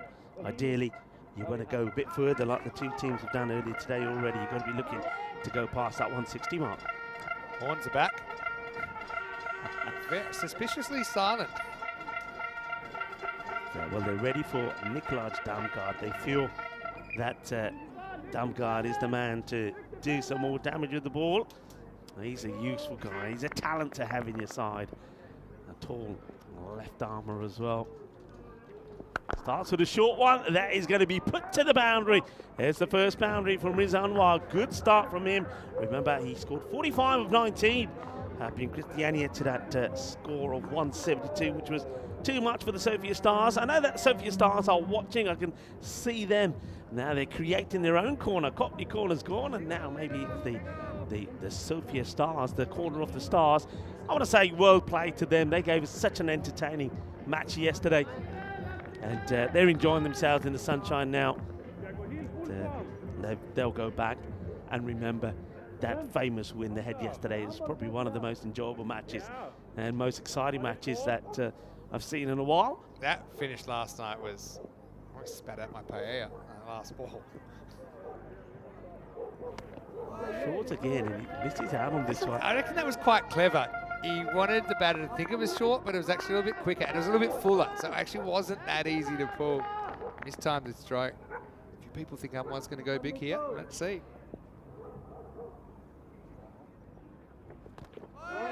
Misses that by a long way, plays completely down the wrong line, but there's the cleverness there of Damgard. He's a very clever player, very unique, lots huge. of talent, lots of variations. 3 bowlers today, Pushparajan and Prasath, and then a Darmstadt here. Converted to spinners for the format. And that is going to be taken. Good catch, taken over the shoulder. And the horns will be blown again. Well, Mizanwa, he doesn't go big. He does hit 1-6. But then Nicholas Damgard gets the better of him. He'll go for 6 or 4 deliveries. And as we get close to this halfway point, I think with that wicket there, Skanderborg probably, I think, have the upper hand here right now. I think they do. Christiania just haven't really been able to get on a heater in this first half of the innings. Again, the thing with Nick, he will kind of drift the ball a little bit away from the left-hander, and you can see he used that very, very well. So he's got tools. Mirza is going to have to go for 6, 55 for 4. But yeah, if he's bowling to a right-hander, he's more likely to roll his fingers, try and take the ball away that way. If he's bowling to a left-hander, he's more likely to kind of drift the ball away. It's a pretty clever piece of bowling. And what a good catch by Christian Peck as well, running back with the flight, never easy. He knew he was the man that had to step up. Did very well, was an excellent fielder. Yeah, good catch. And I like Peck's bowling yesterday as well. I don't know if he bowled earlier today, but I think he's very useful as well. Another slow bowler to have. So just making some changes here to the new batter. This is Nazarad Bismillah who comes out. Coming off a duck. He hit that. Catches a bit of the off the leg. Hit something. We should get a couple of these horns up here. You know, I'm Corey's neighbour in the Sunset Beach Club, and I'd love to wake him up with one of those horns. You do it on his day off when you're getting up early. Oh, launched. He gets this good. And it's there for the shot, and he doesn't have to really move. It's just all hands. Gets it right underneath. It goes all the way. Big hit. 6 runs. End of the over. And Christiania at the end of 5 at the halfway point. Well, they're 61 for 4. Rico Full here. Good to be in the box. And finally, a nice sunny afternoon here on the Costa del Sol. I'm a fair weather commentator. I've come back and it's beautiful. I had, obviously we had Sunday washed out, which is day 1. Yesterday I was off, but I was watching and we saw some incredibly entertaining cricket. Again, feel for the Scots. I know we'll see them here probably any minute to share in the festivities, but that's the way it goes. That's the thing that makes ECL cricket so great to watch. It is so unpredictable, and to think that Royal Strikers are just having an incredible heater with all Maltese players as well. It's not like they've got a wild card from somewhere else, but can it last? And let's just say there were strong feelings at the end of that previous game. I know a few people were licking their lips at potential Skanderborg versus Royal Strikers. This is a no ball, and that is going to be, in the end, very well saved. Very, very well saved. It could, I thought for a moment we were going to see 5 here. The no ball was called straight away by the umpire Shub. I think we'll see it here. It's far too high. There are no doubts about that, but it's a very good save from the fielder. Does superbly well. Gets the flick back before he goes over the rope, and that's Omar Hayat. Well done. So, yeah, no issues there at all. So, free hit to come. And, this is Surya Anand, who just gets it wrong. Swing and miss, and keeps that inside, so it doesn't put away the free hit.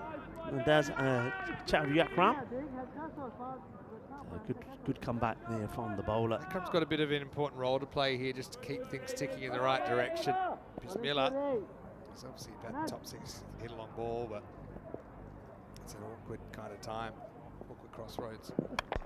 All right, well, more catching practice here, I feel. And taken. Good catch, very good technique, because that's right up in the sun. And that's the captain, Rizwan Mahmood. And when you watch it again, first he calls it, but look how he keeps one hand in a position where he's keeping the sun out of his eyes. You're right, a cap and a pair of good shades would do the trick as well, but he prefers to use what he has and keeps that hand as the shade and then removes it and gets it in the catching position at the right time to hold on to the catch. Nicely done by the captain. And another wicket goes, so they're just losing key batters at the wrong time. And yeah, you said there, Vinny, that Chowdhury has to stick around for a bit. Well, he doesn't. He goes for 22 off 11. An opportune moment. Who's going to step up? I need the lower order to get going. Need the tail to wag a little bit here, Christiania. They're playing their first ever ECL. Having said that, they do have quite a few players we have seen before. Surya Anand.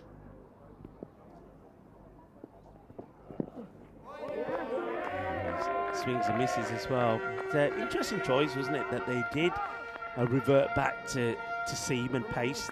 They've got spin options, and when you consider that both Akil Amjad and Damgard bowl pretty well, but it's almost like they said, right, we've got to use another bowler. Let's try this over here now. We'll always go back to Amjad and Damgard a bit later on. So that's good thinking from the captain.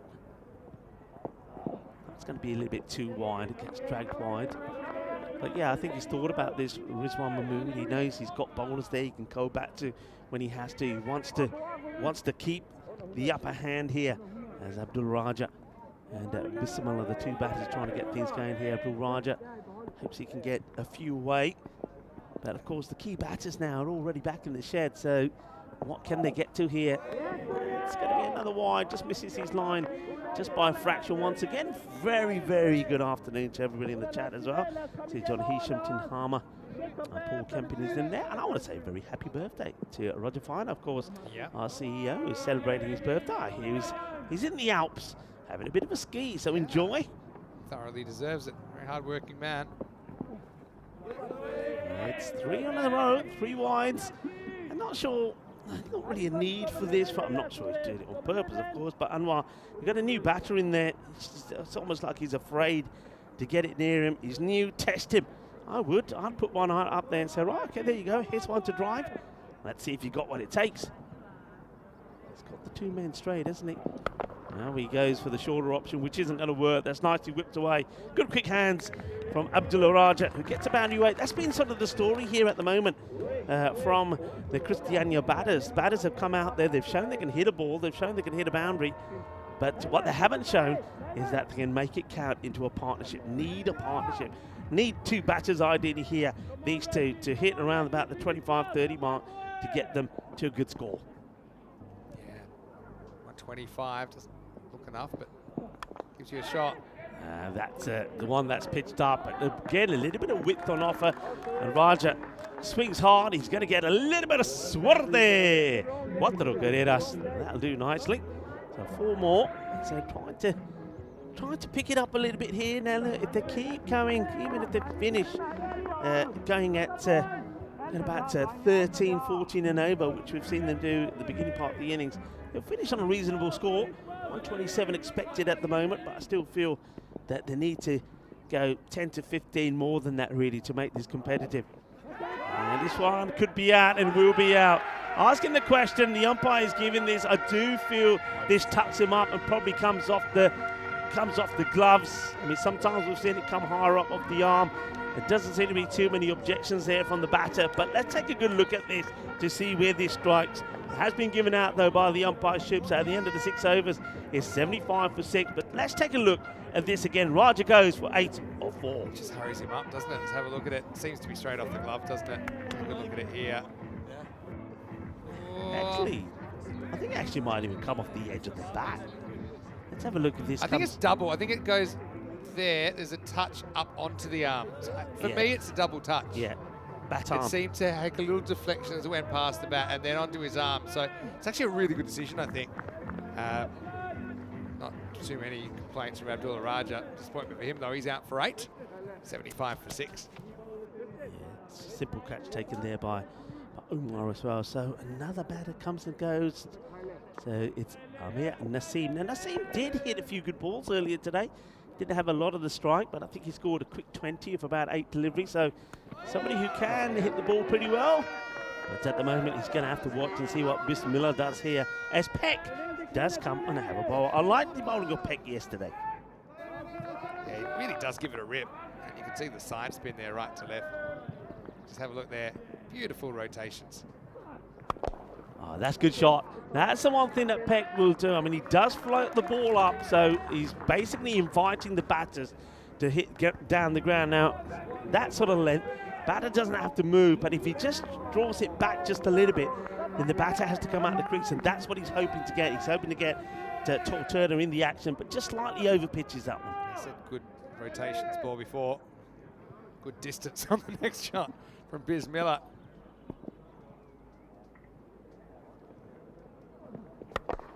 Well, goes for it, but I don't think he has enough. You know, Dumgard wants it and takes a very good catch. Well, how about these? A catch and a hug all at the same time. That's the way to do it. Dumgard, he's a serious catcher. We saw that from him yesterday. He doesn't drop him. And I like the way he takes the catch, and he's got a player there just waiting for a hug. Shaba. Dumgard takes another. And once again, we've seen it so many times. Batter comes in, hits a boundary or two, and gets out. Yeah, it's been the story of the innings so far. Bismillah goes large the ball before, but in the famous words of Queen, this time, Bismillah, no, he will not let you go. Let you go. It's time to go. As Dumgard doesn't miss too many catches. Nazrat out for 12, 81 for 7. Yeah, lovely shot there.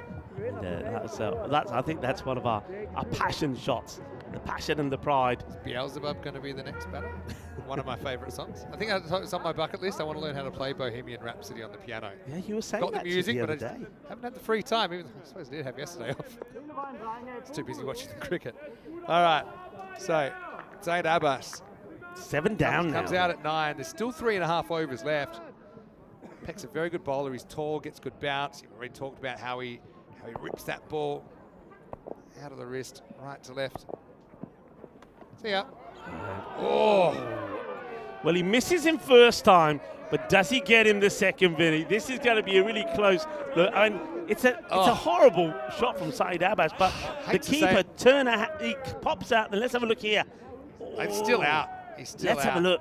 He's still gone, you know. He's gone. He's gone. Well, you can hear the crowd, can see it on the replay. They know he's gone. It's going to be a first baller for Saeed Abbas. 8 down, and Christian Peck. Now, I wonder, do you give this a stump to run out? I'm saying stump. I don't think he's running. Yeah, he's stumped. I'm saying stump. To be honest, hat-trick ball for me. Turner's super lucky because that's about as regulation as stumping. You always get a good look at it when the leg spinner goes past the bat. So Turner is lucky because that was a mistake, but it's a mistake that doesn't cost him because he's able to gather it. Peck goes large and well, this is a hat-trick opportunity then, as Abbas stumped for a duck. It's a classical leg spinner's dismissal. Yeah, let's see. So, hat-trick ball. We've had 2 hat-tricks, haven't we, in this European Cricket League. You can see them there. Parwiz Agudzada, that was sensational. Abdurrahman Ahmadzai. I've got a bit of a tinkle about this one. All right, hat-trick ball. And just pushed away for a single. Oh, he's completely... Well, somebody stop that man. Somebody stop him. He's still running. He's going right towards the Sophia Stars. I mean, Naseem looked like he set the treadmill to a heavy incline here. Just trying to get going. It's a bat plug victim, but he had the foot in. I suppose when it plugged, it was over the line anyway. Good over this from Peck. Really good over. Good example of, get hit for 6, shake it off, come back. He's gone wicket 1 since then. Yeah, that's what he does. That's what it's all about, Peck. Just flights the ball up there. He's not worried about it as well. He says, all right, that's what I'm going to do. If you want it, come and get it. Now he bangs one in short. He's going to get lucky here. I don't think he gets a lot of this. Fielder will get down. It's going to take just a single. So single gets taken. It's the end of the over. That means that it will be back on strike for Naseem. I think Naseem's the batter that can, coming up to these last 18 balls, if he can get going, let's say he scores a 25-30, he can get them to a respectable score. I think it's him or nobody here now. He's got Got Rizwan Bharti out there with him. Hey, do you want to talk Group D quickly? This is Yeah, what's let's coming up talk tomorrow Group with D. Paco Care Badalona, the 2022 champions. But they're missing a couple of players, you know. Zurich Nomads, so expect players like Fahim Nazir and Hassan Ahmed to open the batting. And they actually once made 203 and almost lost. Reminded me of them this morning with the previous game. Then you've got Brno, the Czech champions. You've got Zagreb Assassins from Croatia, and you've got Budapest Blinders. And Steph Gooch will be turning out for them, a member of the 150 club. Now, of course, playing for Estonia, but he was central to starting the Blinders. Also, a couple of very good Irish wildcards in there for the Blinders. Turner misses this down the leg side. He missed on the way. He's just having a kind of a poor 2 or 3 minutes here, Turner. He's a very good keeper. Part of the role is just being able to just kind of, glove the next one and move forward. Don't let those. I mean, to be honest, the stumping he got anyway, so there's no damage. Gives up an They'll be extra run disappointed there because they've allowed the strike to rotate. You see him not able to get that boundaries after just going to be single. Yeah, I'm very excited for this group. I did meet some of the teams this morning arriving, Brno and also the Nomads. And no surprises, they've said they've come from about 4 inches of snow. So, just for seeing it. So one thing we do know is those teams that have tried to practice, they've done a bit of indoor practicing, haven't been outside and hit a ball. So that is going to play a part. Yeah, it's going. I think day one tomorrow it's going to be all about teams just finding their rhythm again. I think day two is going to be a big day. Once again, just to the field, just another single. Yeah, something John Gray brought up, actually. I was meant to mention it in the comment section, that the Maltese side probably benefited from there being some cricket in Malta. Yes. Although Raw Strikers didn't play in the ECS, a lot of their players did, because you can play for another club if your club's not playing. We also had internationals there. Why has it missed? Valuable run. Valuable run. I love Tor, but I've been where he is. He's just having a bit of a slump, and this one he doesn't. I think he thinks he's going to bowl him. Yeah, but it doesn't matter. I think he probably thinks he's going to bowl him. He just doesn't move far enough and quick enough. But I mean, that's it. It's all part of it. Even if you think it's going to bowl him, that's like a rookie error. I don't think that's what happened. I just think he didn't. If the ball hits the middle stump, your glove should be behind the middle stump. So, look, it's given away 4. But remember, he started so well with that spectacular catch. Last ball for Darmgard. Cut him in half. Bharti doesn't know too much about it. So end of the over. And 93 then for 8. 12 balls to go. What can they get to? Obviously, they can't be too risque with the running because they haven't got too many wickets to go. One thing I will say about the Royal Strikers, I mean, a lot of the players didn't play. For example, Priyam Pushparajan and Varun didn't take part in any of the cricket. But the dedication for this was amazing. Most nights they were turning up at the Marseille International Cricket Ground in the darkness because they would come after the cricket. They would train, a lot of fitness training, and then with the lights on, they would net. And I wonder how much that helps them when it plays when they play the night matches. Definitely. You know, but they definitely come out fighting. Peck's back. And first one's only going to be a single. But the thing is, don't forget they did play in the internationals before the ECS started. So I called them in the first week that I did of this season, just after our little Portugal weekend. Yeah. And to be honest, Pushparajan didn't have a good series. Good turn again. So I think he's got a specific bone to pick after a slightly poor series for Malta. Great shot of that leg spinner again from Peck. 10 balls to go. Well, bowler's got to want it. Peck, and impeccable from Peck. Takes the catch, gets the wicket. 9 down now as Bharti skies one up to the bowler. And Christian Peck takes another wicket. That's his 3rd now. 3 for 9. He's still got 3 balls to go. And who knows, with the new batter going on strike, well, Christiania could be bowled out here before the 100. Really good spell. He's got 3 for 9 off 9 balls now. And yeah, did everything right here. Excellent technique. Look, it looks like he's got massive hands, actually. It's probably when he opened those hands up to receive the ball, it was kind of dropping into a king-size mattress. Anyway, Bharti will have to go out for 2. They're down to their last wicket now. Still 9 balls on the table, 94 for 9. I'm worried here. This is taking a lot of time. And I know the umpire shoe is there. I wonder if it had something to do with the helmet or something. But this is taking time. And I don't know about you, Vinny. I see this could be some penalty runs coming up here. It might have been a technical issue. If it's technical, yeah, because I know the umpire was there. Otherwise, he's definitely He's still not rushing it. I mean, look at him. He's not rushing at all. This could be runs coming on the board against him. Yeah. It could be -5. All I can think is there was a conversation there. Yeah. So we'll wait and see.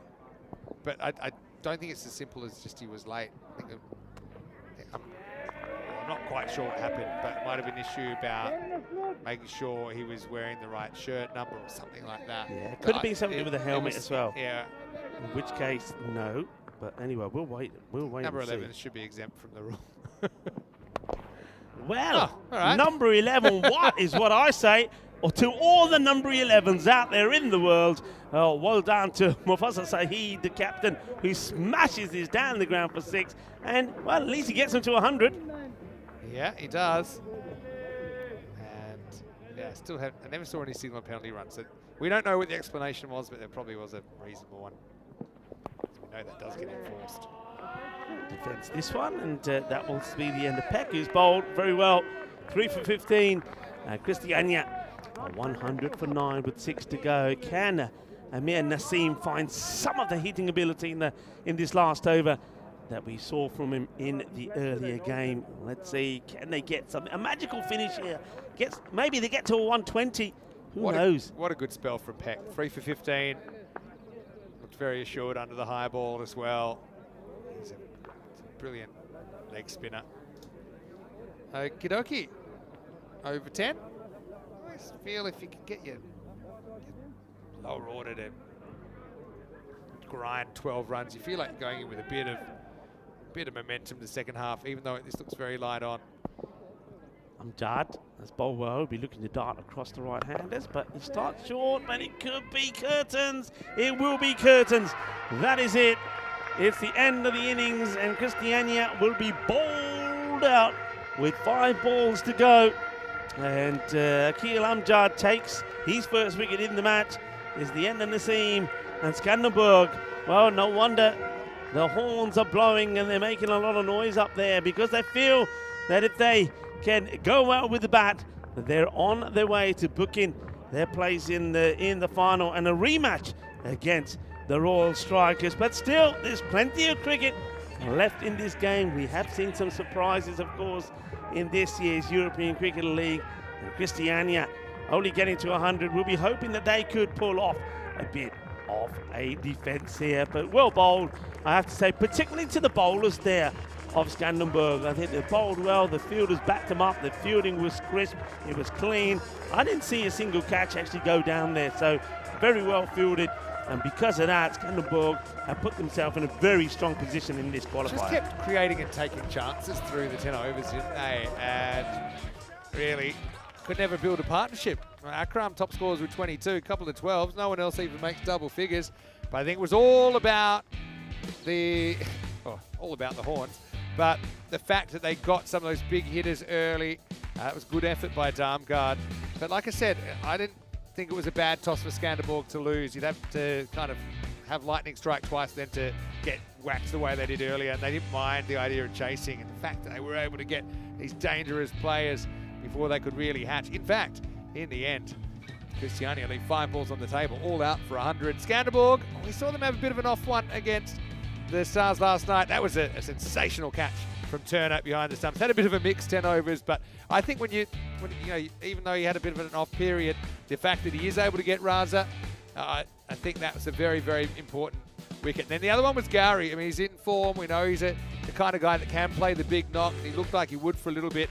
Had 1 4 and a 6 in there, but then found himself in a bit of trouble here. Just didn't get the timing. Damgard pounced him, and it was kind of all downhill from there, wasn't it, for Christiania? Yeah, very much so. Damgard ain't going to drop there, and of course he saw him in action, taking another catch there in the boundary, which was a lovely bit of camera work as well. He takes the catch, and then it was hug time for the fielder right next to him.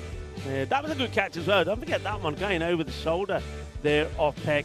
And then, of course, Peck not only would take the catch, but he would come back and bowl magnificently, taking 3 for 15. That was a nice catch taken as well by the captain. That ball was right up there in the sunshine. But it was, again, in the field. There were no mistakes, really. I know there was a couple there, perhaps, that went through the keeper there, Turner. But when he was called upon, he was there to do the job. And good, solid performance. Smiles all around.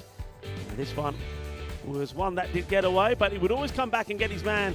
And this was it here. What a lovely moment that. Takes the catch, and it's time to hug. As the batter would go, Damgard taking another very good catch. A little bit of luck there for Turner. Got away from him first time round, but he was able to come back and take the catch. And then caught and bowled here by Peck, picking up his 3rd wicket. Smiles all around then for Skanderborg. And remember, they're looking to get right back into the battle with the Royal Strikers. This time round, though, it won't be in the qualifier. It will be in the final. But they've got to go out there and score 101 themselves to get there. The horns were blowing, and on this occasion, their team were performing as well and answering the calls of the spectators. And, of course, the horns that the noise was making. Let's have a quick look at the scorecard. 22 then from Chowdhury Akram, but it's the disappointment of Akib, of Iqbal, Rasul and Ghauri, really. Those 3 batters, one of them has to click, and when they don't, you're asking a lot from the lower middle order and the tail. And it just never really clicked. 12 from Bismal, and even Naseem not able to show some of the form that he showed in the last match. Bowling wise, you can't take anything away from him. I think every bowler bowled well. There's not a single economy rate there that I would be disappointed with. Burlow picks up 2 for 21, 2 for 14 for Anand, and 3 for 15 for Christian Peck. Very well bowled. The sun is shining. It's a beautiful day for cricket, and we'll see the reply coming up in around about 10 minutes time. Join myself, Rico Full, and Mr. Maximo when we return, and we'll be able to tell you in about 45 minutes time which team will be taking on the Royal Strikers in the Group C final later tonight. Volvemos en más o menos 15 minutos.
The European Cricket League is proudly brought to you by Dream 11, HCL Software, Rado, La Junta de Andalucía, and Victorinox.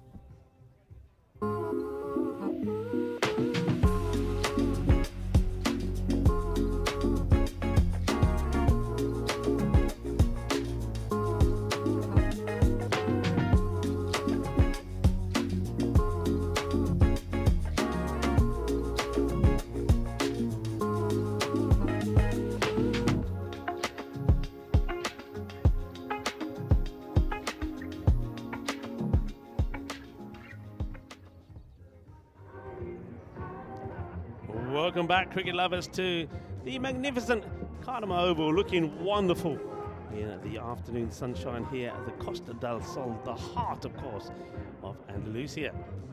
We're ready to bring you the reply then from Skanderborg, needing 101 to book their place in the Group C final. And of course, the Royal Strikers are the team that are waiting to see who they will face. And on a day when in 1945, with the debut of the Billboard magazine pop album chart, American pianist and singer Nat King Cole, Nat King Cole's trio became the first record album to appear at Newport. A little bit of musical history for you. And if you want to know some cricketing history, well, I'll take you back to 2021 when Kieran Pollard became only the third batter to hit 6 sixes in and over in international cricket, and the second in T20 internationals after Herschel Gibbs in 2007, the World Cup, and Yuvraj Singh in the 2007 T20 World Cup. Pollard's feat came at a manic chase against Sri Lanka in the T20 international and in Antigua. Maybe we'll see a few more sixes here today. I'm sure we will. And today also back in 1931, a day to remember for West Indian quickie Herman Griffiths, who inflicted the first duck of Don Bradman's Test career at the SCG. Griffiths bowled the Don to help the West Indies, who had lost 3 matches by an innings and another 10 wickets in the inaugural series against Australia, to surprise a 31 victory, their first against Australia. A couple of days in history, but right now we're focusing about what's happening here and now at the Cardiff Oval, the European Cricket League, the Champions League of cricket. Christiania haven't been able to get the big score on the board. They've struggled to get to 100, and the ball bowled out with 5 balls to go. So left 5 balls out there as well. That's always not a good sign. So Skanderborg are looking to find their rhythm, find their range with the bat, and they want that as well. They don't want a scrappy match here. They want a comprehensive victory. They want that confidence. If they are to get in that final, they want to do it with confidence and show a bit of confidence in their batting, something what didn't really click for them in that qualifier number 1 against the Royal Strikers. Will be Nikolaj Damgaard opening the batting, and once again he's got Sanjeev Tanakasathan as the non-striker. It's down the leg side, tries to give himself just a little bit of room to clip that away, does Damgaard, but he steps across a little bit too much. Here's the captain who's doing the bowling here. Bowled well earlier. Was the player of the match in the win against the Sophia Stars with 3 for 15. Mustafa Saheed, can he do it again? Can he do it when his team needs him to do it, the captain? That's just going to be launched away. That's going to be 6 runs, too short. Damgaard hits through this with no trouble. Doesn't really have the kind of pace that's going to trouble a good batter when he's bowling short. Does Saeed. And Damgaard, he is a good batter, and he is somebody that can make you pay. And nice to see that the Microlino is going out for a bit of a spin. Maybe we can even catch that on camera in a moment. Struck nicely. Will just be a single. Microlino, of course, our mobility partner. And of course, look out for the interviews. That Vinny Sandhu had a nice chat with Kevin O'Brien in the Microlino.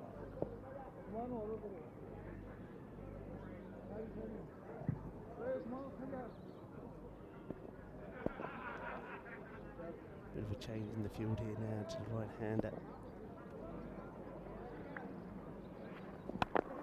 Just quite happy just to tuck this away and take a single.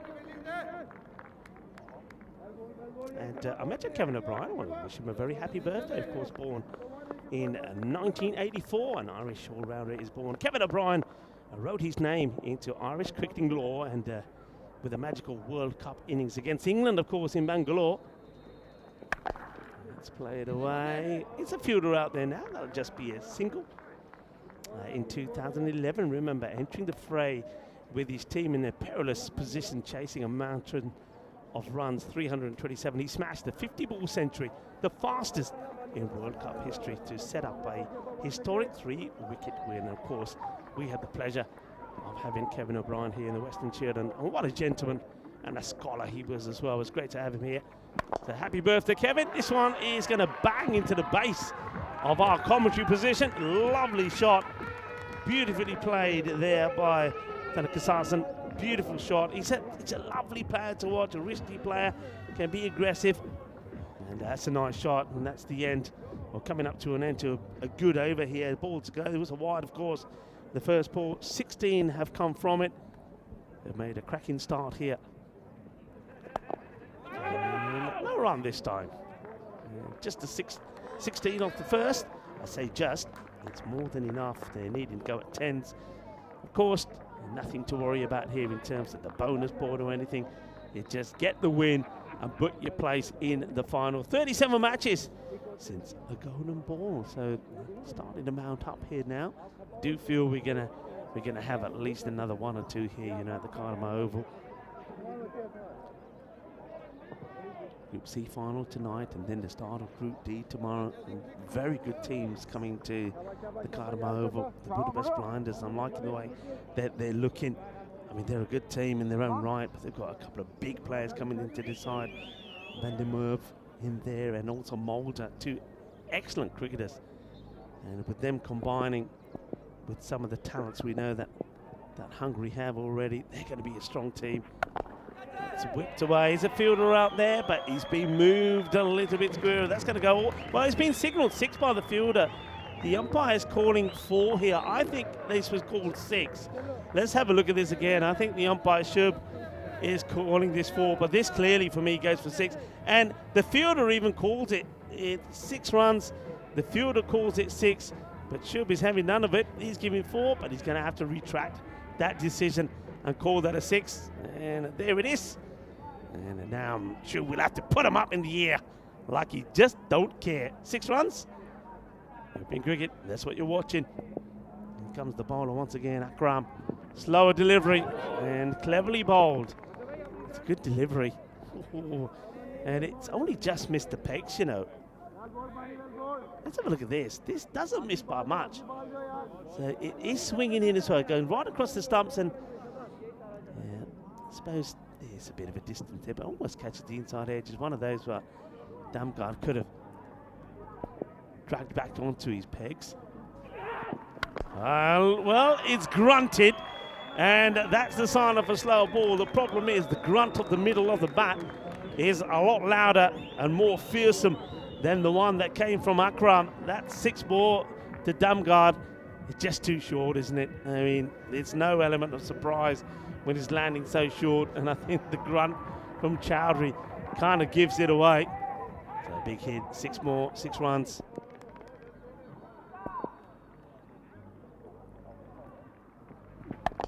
And that is where there is a fielder, but he can't get there. Once again, testing the distance from the bat, and that one again going about 52 metres, which clears the fielders out there. You can just have a look at some of the shoulders being dropped here now from the Christiania players. Champions of Norway. They're going down here, you feel, in this qualifier, 99% to 1. They need something magical to happen, and it ain't going to happen because they keep putting it in the slot. The bowler, you got to feel for him a little bit. He just can't get it right. And every time he puts the ball short, it just helped to the boundary by the hard-hitting Nikolaj Damgard. It's a good time for him to find his form going into that final against the Royal Strikers, because that looks inevitable what we're going to see here now. Ghauri Akram just cannot get it right. First over, remember, from the captain, went for 16. This one's already gone magical. 24 from it with a ball to go. And this is dragged away, but this will always be 4. It's probably the slowest 4 that we've seen at the Ghauri Oval. It slowly makes its way to the rope and goes over, and more pain for the Christiania players and the bowler Akram. He'll go for 28, and at the end of 2 overs, Skanderborg have made their way to 44 without loss, and that's the way things are looking at the moment. And Darmstadt have made their way through. Hornchurch, well, they've got their name up in lights as well, the reigning champions, but who will be added to that list? And what font will we come up as well with? We like a little bit of randomness.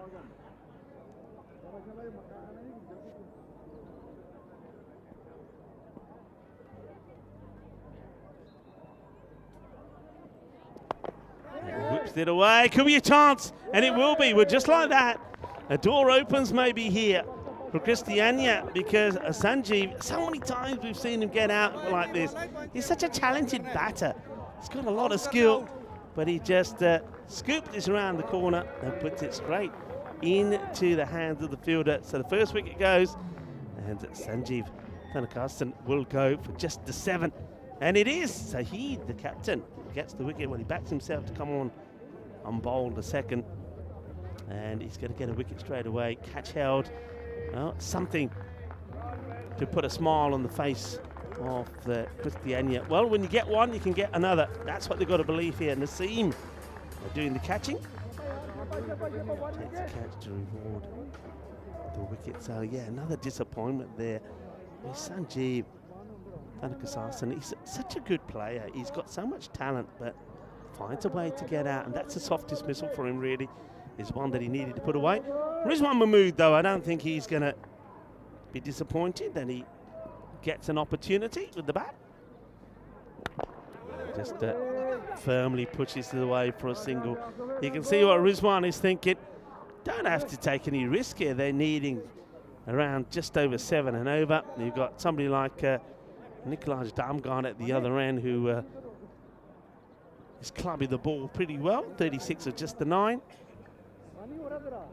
But yeah, they've got, it's theirs to lose. But hey, how many times have we said that already? We've seen teams lose matches when they were comfortably in control. And come Saheed again. And it's been mashed away. And that's at the base of the trees there on the leg side to the big tall left-hander. 6 more runs. He's just seen the ball so well at the moment. Not the worst of deliveries, but look, he picks it early, and even that he's going on to hit the stumps. It's just a little bit too short, and away it goes. 6 more. Damgard into the 40s.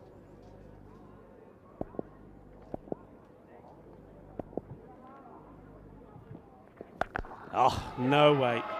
You can't be bowling there. They're not learning. Well, we saw that Ghauri Akram couldn't get the right ball to Damgard, and looks like now the captain, Mufasa Saheed, is having the same issues. Damgard has absolutely pelted that to the boundary, clobbered it, couldn't hit it harder. I reckon that's that ball ain't coming back. I think that's buried itself into that bank. Well, that's 2 balls being lost. What's going to happen to this one? Got to try and go fuller. It's coming round the wicket now, changing the angle. He tries to go fuller, but delivers a juicy full toss, and that one goes over the trees and into the other side as Damgard raises his bat. Sensational 50s. Another quick one, isn't it? 54 of just 12 deliveries. Take a bow, Nikolaj Damgard. What a knock. Bahut badaiyan. Nikolaj Damgard nu apni half century puri kar li. And it was a quick one as well. Rapido. And you can see where he's hitting them. They just haven't bowled well to him. That tells you the story there. All right, this one up in the air. It could be 50 and out. No, they're not going to drop. They're not going to take it because they're looking at each other. It's in a tu par la, nahi tu par la tera, nahi mera, nahi tera. They have a discussion. They're pointing at each other. And then the man who's got the magnificent moustache puts the catch down, doesn't get anywhere near it. But you can see they're looking at each other, eyeing up each other, saying, you have it, you have it. Got to be the keeper's catch. Down it goes. Damgard survives. And Christiania, you feel that they're going to go down here in pretty quick time. 64 for 1 at the end of the 3 overs. Good time to welcome back Mr. Maximo. Maximo, keeper's catch. Oh, it is. Yes, you know, it is a keeper's catch. And even if he heard someone calling mine, I would have shouted mine even louder because you got to back yourself with gloves to take that. He barely got a finger on it in the end, and that kind of sums up how this game's gone, doesn't it, for the Norwegians.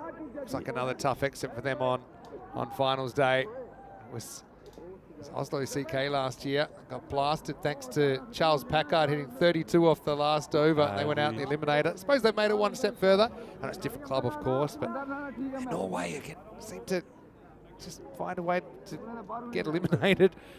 We saw the national team do fair. They had their final washed out in the ECC last year, so it wasn't really their fault. But Norway's a place we'd love to go for an ECS. We talk about it. Maybe we can make it happen. Anyway, here's Naseem. More of the same from Damgard. He is picking this length so early. I mean, if we go back to his wagon wheel, you can have a look at that, of course, and we'll see it a bit later as well. Every shot has gone in this area. It's gone between long on and mid-wicket. There was only the one we gave the chance where the ball was a little bit straighter but still short, where he gives the catching chance behind the keeper. But that tells you they've bowled the long line, and we've seen a lot of that from the bowlers in this particular group. If you look at batters where they are strong, they just have kept bowling in that area. Nobody's trying to push the ball wider here to Damgard. Nobody's trying to say tomorrow, I want to see if you can lean over and hit the ball over the point or backward point. Can you cut the ball? Even on this instance, make him drive. They've got the 2 men straight, and you might as well just have them somewhere else. The bowlers just haven't bowled a good line. And it looks like he's going to have a just check the ball is okay. We've lost a few in this innings already, haven't we? One thing's for sure is that the Maximos keep getting smashed down to the ground. Said before the start of the innings, if we're going to have a Maximo feast. Well, he misses out on this one. He will take the buys as it's not just missed by Damgard, it's missed by the keeper as well. It's, Rizwan Bhatti. Bhatti's probably not been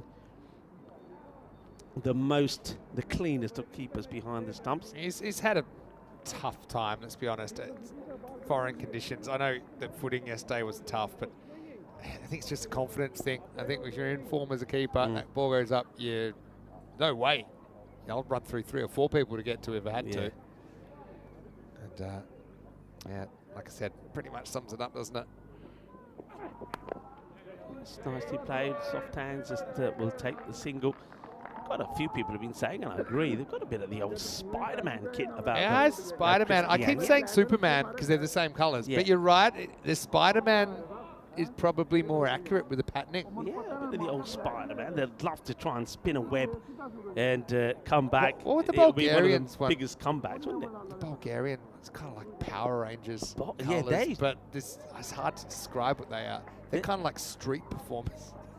They got some real, the yellow, the black, the red, the diamond sort of pattern in the front. That's not a good ball. And that, I think, is going to be a flat 6. It is. All the way over to the leg side again. Nicolas Damgard, he's really tormented the bowlers. Every time they lose their line, if it's too full or too short, that's where he's going to put it. Another one goes to the boundary.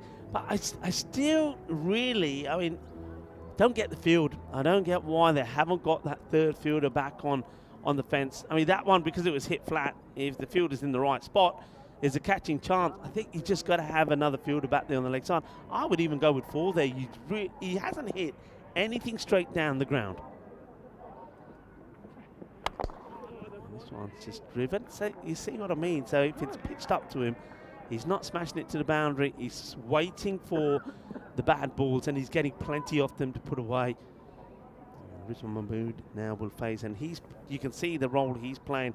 Hasn't played a shot in anger so far. His role, as far as he's concerned, is to stay at the other end. I mean, they can do it easily by taking a run of every other ball. They don't even have to take a run of ball. And that's why he's not really, you can see there, it's just a controlled shot. It's got to make its way to the boundary. The fielder wasn't very quick going after that, in all fairness, was the captain Saheed. Maybe he's just feeling it's time to just get off the field and accept the fact that this match is done and dusted, and you're once again going to lose out in this qualifier. Yeah, they've certainly brought a lot of colour to the competition, figuratively and literally, the Norwegians. Steve McVeigh, they've been asking a very good question, saying when the ball is lost, do they get a new or used one? Well, what you'll find, and if you go, when we go to the area where the umpires are, the match officials, they've got boxes of balls, and all of them are sort of labelled up of how many overs and how many balls old they are. So it's normally, and they're probably as much as you can, like for like. It's probably not specific over by over, because to be honest, there's not a huge difference. But they'll have kind of, I think if you lose the ball in the first over, you'll get a brand new one. After that, you'll get kind of have like second or third over, so like end of the power play balls, and then they'll have kind of like 4 to 6 or 7, and then they'll have 7 to 10. So they'll probably have kind of 4 boxes. Go through them pretty quickly. I still have more balls than they had in the Ashes when, I don't know, remember the ball changed? And they said, oh, sorry, these are the only balls we've got. I'm like, what is this cricket? And, yeah, enough said. It's a chance here for Saeed Abbas, who, in the end, was the player who was put under pressure to try and take the catch that the keeper didn't fancy Barty. Saeed Abbas then, he's got a magnificent moustache, I have to say. Let's see if he can reward himself with a wicket. Damgar, right, miscue, he could, you know, he's lost it. Fielder's lost it, completely lost it. Still lost it. Oh my word, what a kick out of there, kick out of there. The thing is here, look, you're coming to the Costa del Sol. The word sol means sun. I know we haven't seen sol all the way through. It's going to be sunny, and he's got the cap on, but no shade, and he just said, I can't see it. Gumigi, but then he can do it. The thing is, when it even hits the floor, he doesn't get going, and that ball goes at a snail's pace and goes for 4. Wheels are off. Oh, Wheels are off. Let's hope for a quick. Now that's worth a shout. Just have a good look at this. Yeah, the umpire. I mean, it's a half-hearted. Bowler doesn't appear at all here, but I wouldn't mind seeing this. Maybe I'm just crazy. I mean, he's a gone long way right across back. his stumps here, and probably is missing. If he hit the other pad, then I'm giving it. But it didn't. Oh, no ball's been called. I wonder what this is for. There's got to be too many out, perhaps. Yeah. There was too many out. Saying it wasn't so much that he was in the outfield, but he hadn't gotten into the circle, so the square leg umpires pinged the backward point. Well, you said they've lost the plot. They have now, and you got to feel for the bowler, Saeed Abbas. First of all, he's put under pressure to take a catch that wasn't easy.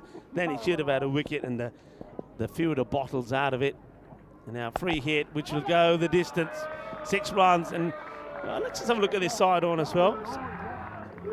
So 6 runs smashed away. They're almost there. One big hit will do it. Let's have a look. Here's a full toss. He goes back in his crease, but I think he is coming down. Yeah, no issues there. So Nicholas Damgaard, 78 of 20 out of the 95. It's worth mentioning there was quite a few extras as well. Only 4, not as many as I thought actually.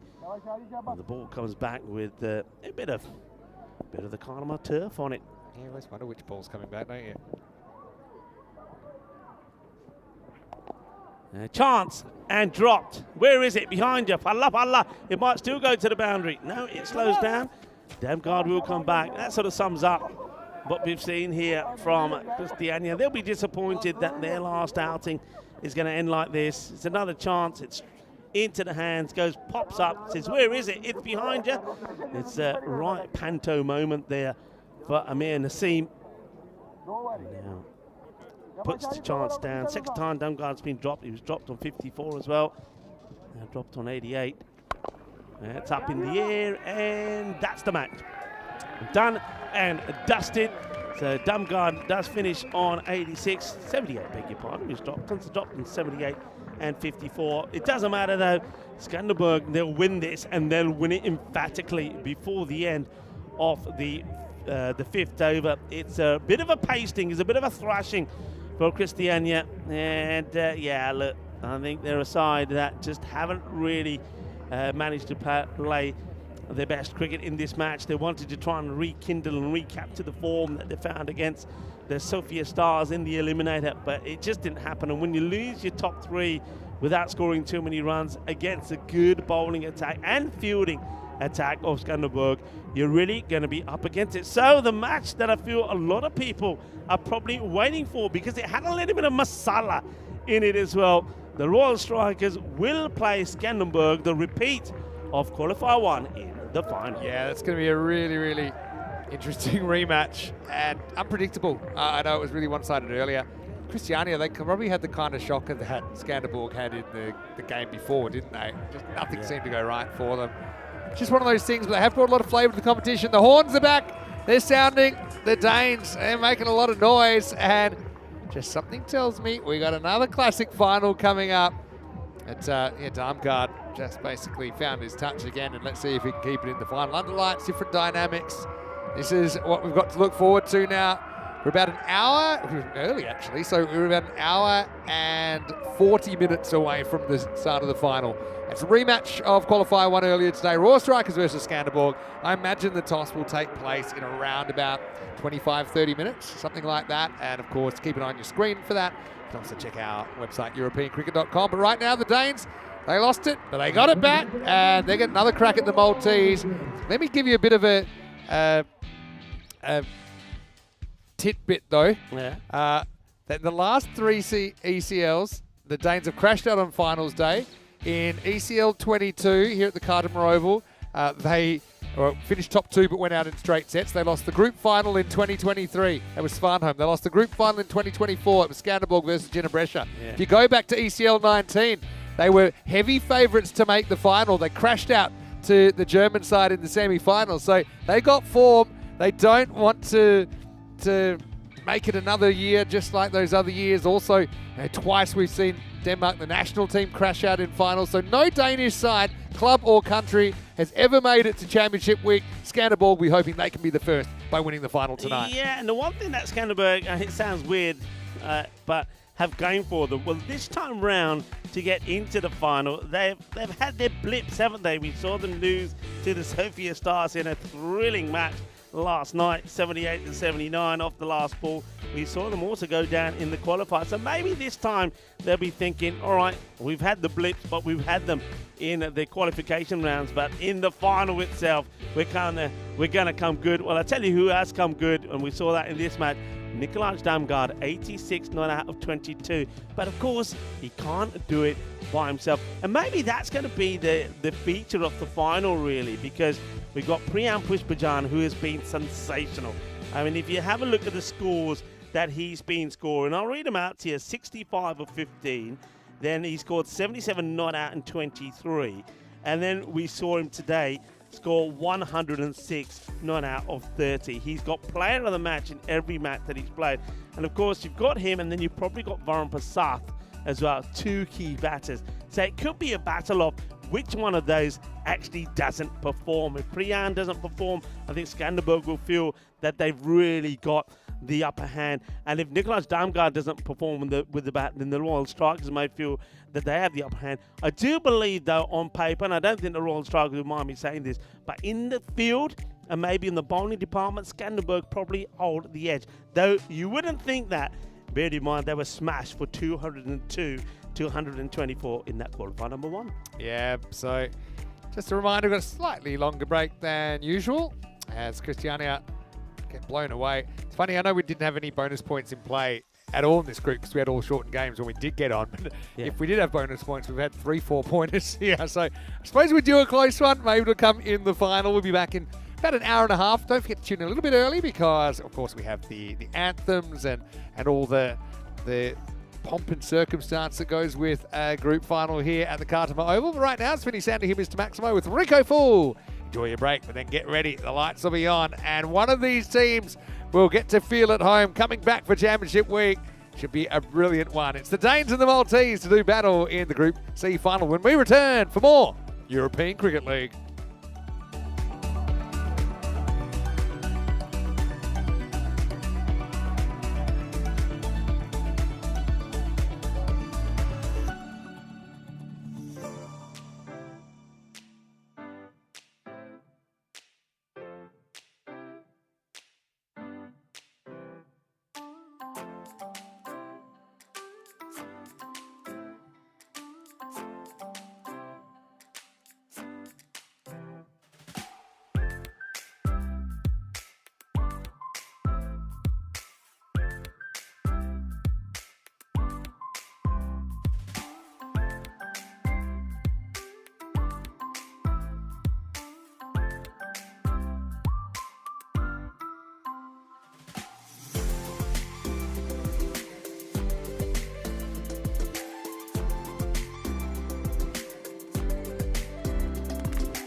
The European Cricket League is proudly brought to you by Dream 11, HCL Software, Rado, La Junta de Andalucía, and Victorinox.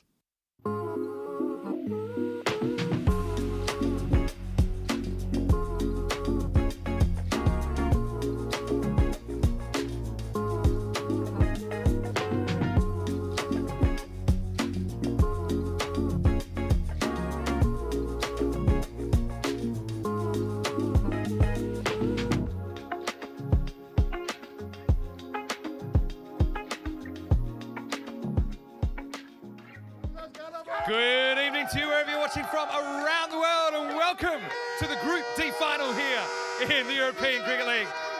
I hope this is working because there's a lot of noise around the ground tonight.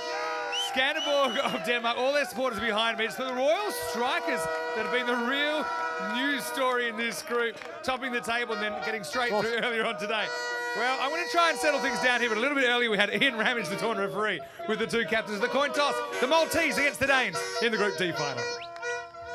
Royal Strikers, you're the home team, you'll toss the coin. Skanderborg, as the away team, you're going to call. There you are. It's been called European Cricket, it's come down Dream 11, so you've won the toss. Okay, toss on by Royal Strikers, who will bat first. So there you go. Royal Strikers deciding to bat first. No surprises there. Actually, I would have been curious to see what Skanderborg would have done because they did chase a lot of leather or watch a lot of leather fly earlier on. And actually, the Royal Strikers made 202. Of course, Group C final here. We already have two clubs that have qualified. We have whoever wins tonight, and of course, still 4 more groups to go. So it's going to be huge. Now, I think I know this already, but we got some support for a few different sides here. Again, big thanks to everyone around the ground that's made it so sensational. But first things first, quiet you. Okay. First things first, who here in the crowd, who's going for the Royal Strikers of Malta? Thank you very much. We've got Leon there. We got a lot of Maltese at home as well. I'm looking at you guys. You know who you are. All the Maltese viewers out there. And actually, a lot of the fans, they've been captivated by the way Royal Strikers have played. And let's not forget Pushparajan's century earlier today. It was quite amazing. But Skanderborg, I mean, they're here 12 months ago. They went down to Gina Brescia in this exact match. So obviously 12 months later, a lot changes. I think Nikolai Darmgaard's been good. I think Christian Peck bowled really, really well. And I'll be curious to see how they use him and when they use him in this Group C final. But I think I know the answer to this. Are there any fans here? Are there any fans here from Skanderborg?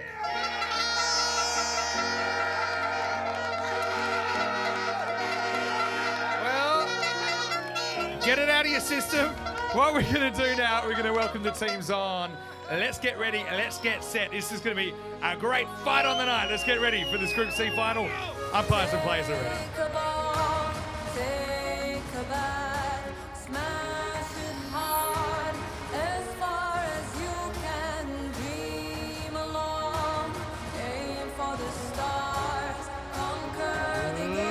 Gentlemen, welcome to the Group C final of the European Cricket League 2025. Please welcome on to the field our standing umpires, Joe Foster of the Czech Republic and Suleiman Saeed of Italy. Followed by the two teams, Royal Strikers, the Maltese champions, and Skanderborg, the champions of Denmark. Take your chance, claim the throne, 'cause this year king will be crowned.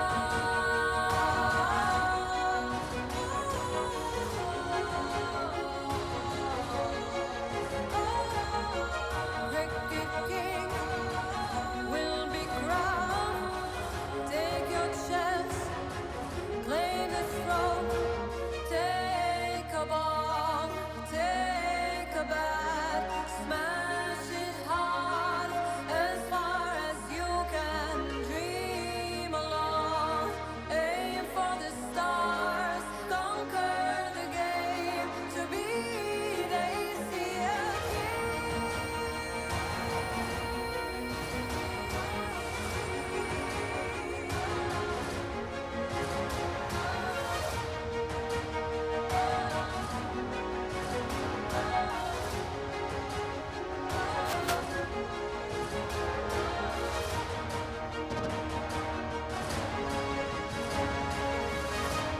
Welcome once again to this Group C final. One of these two teams will get the opportunity to return for Championship Week in Week 4. It's going to be a great game. Wish all the best to both teams.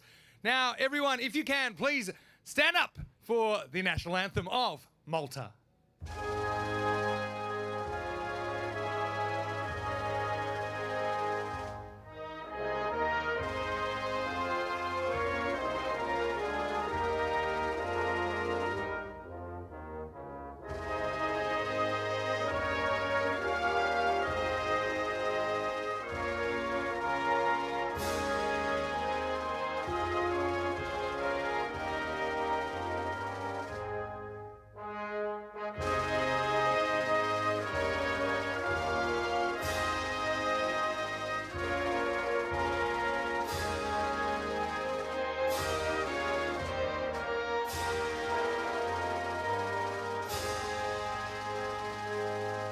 Malta represented by their champion team, Royal Strikers, captained by Savio Thomas. Please remain standing now for the national anthem of Denmark.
Denmark represented in ECL 25 by their champion side, Skanderborg, captained by Rizwan Mahmood. Best of luck to all the players. May the best team win. Let's get out there on the park. That was one of the more noisy intros I've ever done, but now as we get ready to start the game, the teams will have their final huddles. Rico Full up in the commentary box. A lot of people yelling here. I'm sure a lot of people yelling at home. Let's get ready for the first ball of this Group C final. Over to you, Rico. Thank you very much to Mr. Maximo. Well, no surprises who will win the prize for the noisiest and the most vibrant spectators. That one has to go, I feel, there to the Danish supporters. But I suppose on the night it all depends on what's at question here is who's going to win the match out there in the middle, the final, the Group C final. And the champions from Malta, the Royal Strikers. Is that the first time we've heard the Maltese national anthem here at the Oval? I think it may be. I'm pretty sure it's the first final that they find themselves in, and they are taking on, of course, Skanderborg. And you heard Vinny Sandhu say there, Skanderborg, whether it's the national team or the club champions, they've been in finals before, but always had ended up on the losing side of these group finals. Can they turn the tide here today? They've got a good team, we know that, but the Royal Strikers, well, they certainly are flying the flag of Malta. Malta team haven't had too much success here at the Cardiff Oval, but these guys, well, led well by their captain Sophia Thomas, and with the batting of Rocky Dinesh and Priyan Pushparajan and Varun Prasad, they have been deadly batting first. Let's see if they can maintain that 57 to 43% the win prediction there. But I think really for me, coming to this night contest, and the final is very much a 50-50. See that with the ball, Anders Burlow doing the warming up. He will bowl first. I'm very surprised that they're sticking with Divyesh Kumar as the opener. It hasn't hurt them as much because one thing Divyesh doesn't do, he doesn't chew up too many deliveries, but he hasn't really made a big impact. We get ready to go. The umpires wait for Rado to give them the heads up. Here we go. Here's the first. It's going to be a big wide to start off with. Rocky Dinesh, fine form earlier today. scoring a half century, but of course it was Pushparajan, 106 and 30, that led the way with a 124 partnership with Varun Prasad. And remember, in that match against Skanderborg, they scored 202, 78 of the first 5 overs, 124 of the second 5, and didn't lose a wicket. And that was that partnership between Varun and Priyan. It's a better delivery, rising delivery. Umpires will have a look at that. I think they've said that this is okay. This is climbing. I mean, for me, it's probably one that you would say one for the over. I haven't seen that signal actually. So keep an eye on that. No signal from the umpires. Burlow, you won't mind. That's a length he wants to try and bowl. Once again, it's short, but this one has been guided away. And it's the first big blow, and it's Rocky who comes out firing. And he fires that away for 6 runs, to 6 behind square. It's going to be one of those, isn't it? I mean, the Danish supporters, and they've got the equipment that makes all the noise. They've got the bazookas, they've got the ear horns out there, and they've got the license to blow those at their heart's content tonight. And I think there will be. So I think every time there's a bit of action that doesn't go their way, there'll be a fair bit of silence, but everything that goes their way, there'll be a mountain of noise, that's for sure. Burlow again. That's a really nice shot, beautifully played. Shaba Shaba Kinna Sona Shaka Lakia Rocky Dinesh. First he goes down the leg side, and now he rocks back and fires this over that backward point area. Beautiful shot. Look at that. That's your Andalusia shot of the day. Lovely shot from Rocky. We know that he is very, very capable when he plays outside the off. Scores a lot of runs there at the Marsa International Oval in Malta. Well, he'd be asked to do it again, and he's going to oblige. It's going to be 6 more, I believe. The umpires may be checking this, but I think this is 6 runs. And it's another 6, and look at the fist bumps there between those two. Not just once, not twice, not 3 times, 4 times. Maybe a lost count, maybe it was 5. Or maybe it was 6. 1 for everyone, 1 for everyone. It's a boom boom boom shakalagia. 6 carreras. Burlow. He wants to stick to outside the upper rock. He's got his number. Maybe he goes straighter. He's out. They want to take it on. And I think they will get there. 20 off the over. We'll start the final on a magical note. The Royal Strikers. Yeah, I've said this before. Just remember the track record of Malta here at Carnival Oval. It's not a good one. So how great it is for the Royal Strikers representing Malta to hear their national anthem being played for the first time here. That'll do them proud. What a proud moment. But can they go back as heroes and come back here for Championship Week? That's the question. In the air, and oh, it's a brilliant effort. Well, we've seen one great catch, which Corey already said was the best catch in the world. Well, we almost saw another, and this would have been absolutely brilliant. And that's Sanjeev, there he is, flying through the air. He gets a hand to it, doesn't hold on to it. Now have a look at this. What an effort. Oh, that would have been sensational. What he does do, though, he saves the boundary. Ooh, well, they were worried for a moment. Of course they were. 21 off the first. Let's have a look how the team's got here. And you can see that the Royal Strikers have not lost a match in the group. Remember, we did have the first day unfortunately washed out, but they've got a 100% record, and they've batted first every time they've played, and they've scored big runs. We'll talk about that in a moment. Skanderborg, they haven't had everything go their way. They've lost to the Sophia Stars. They lost the earlier match, the earlier qualifier, to the Royal Strikers. And they're looking to make it count. Now, this is going to be a bit dodgy. In comes the throw, but they will get there. In fact, they're going to go for 2. Well, I mean, it does hit him, but it's purely accidental. Now, I wonder if the batters are, they're still taking it. They've done nothing wrong here. Oh, well, no, I don't know about this. I don't know about this. This is purely accidental. He hasn't deliberately, look, it's hit him. He has every right to go again. Now, I wonder if that's the batter saying, all right, we won't take it. But it's got nothing to do with the umpires there. I don't think the umpires send them back. Interesting one there. Whether it was the batters themselves or the umpires that said go back. Gets played out the offside. Will just be a single this time. So looking to take those cheeky singles, but also I think it's about hitting those big runs. Divyas Kumar, can he come good and give them a good start? Let's take a look at some of the stats already. Over 7,000 runs, the maximum rate. I reckon by the time we finish tonight, maybe that is going to creep up to around the 12. And the 4 rate's pretty good as well. Oh, straight through him. Straight through him. In comes a throw. I think he makes it here. Might just have a look at his side on as well, but a little bit of everything. Bling, bling. From the Magic Bowsers, Vinny Sandhu joins me in the commentary. Yeah, well, plenty to talk about already. It was kind of an interesting one. And I think what happened is they ran a second. Who called for it didn't realise that it hit the batter, and then, okay, they had to run. They don't risk a run out. And then they've just said, look, we don't want it. And they said, okay, we'll take it off. Common sense. I don't know exactly what it's based on. The umpire just deeming the ball dead earlier than it actually technically was. But I don't mind that. It's also, you know, it's nice to see some sportsmanship. We know things got pretty fiery earlier on. I suppose in cricket, this is what people don't realise. If the two teams agree on something, generally you can do it. Yeah. It's just explicitly forbidden. Anyway, this is a simple catch.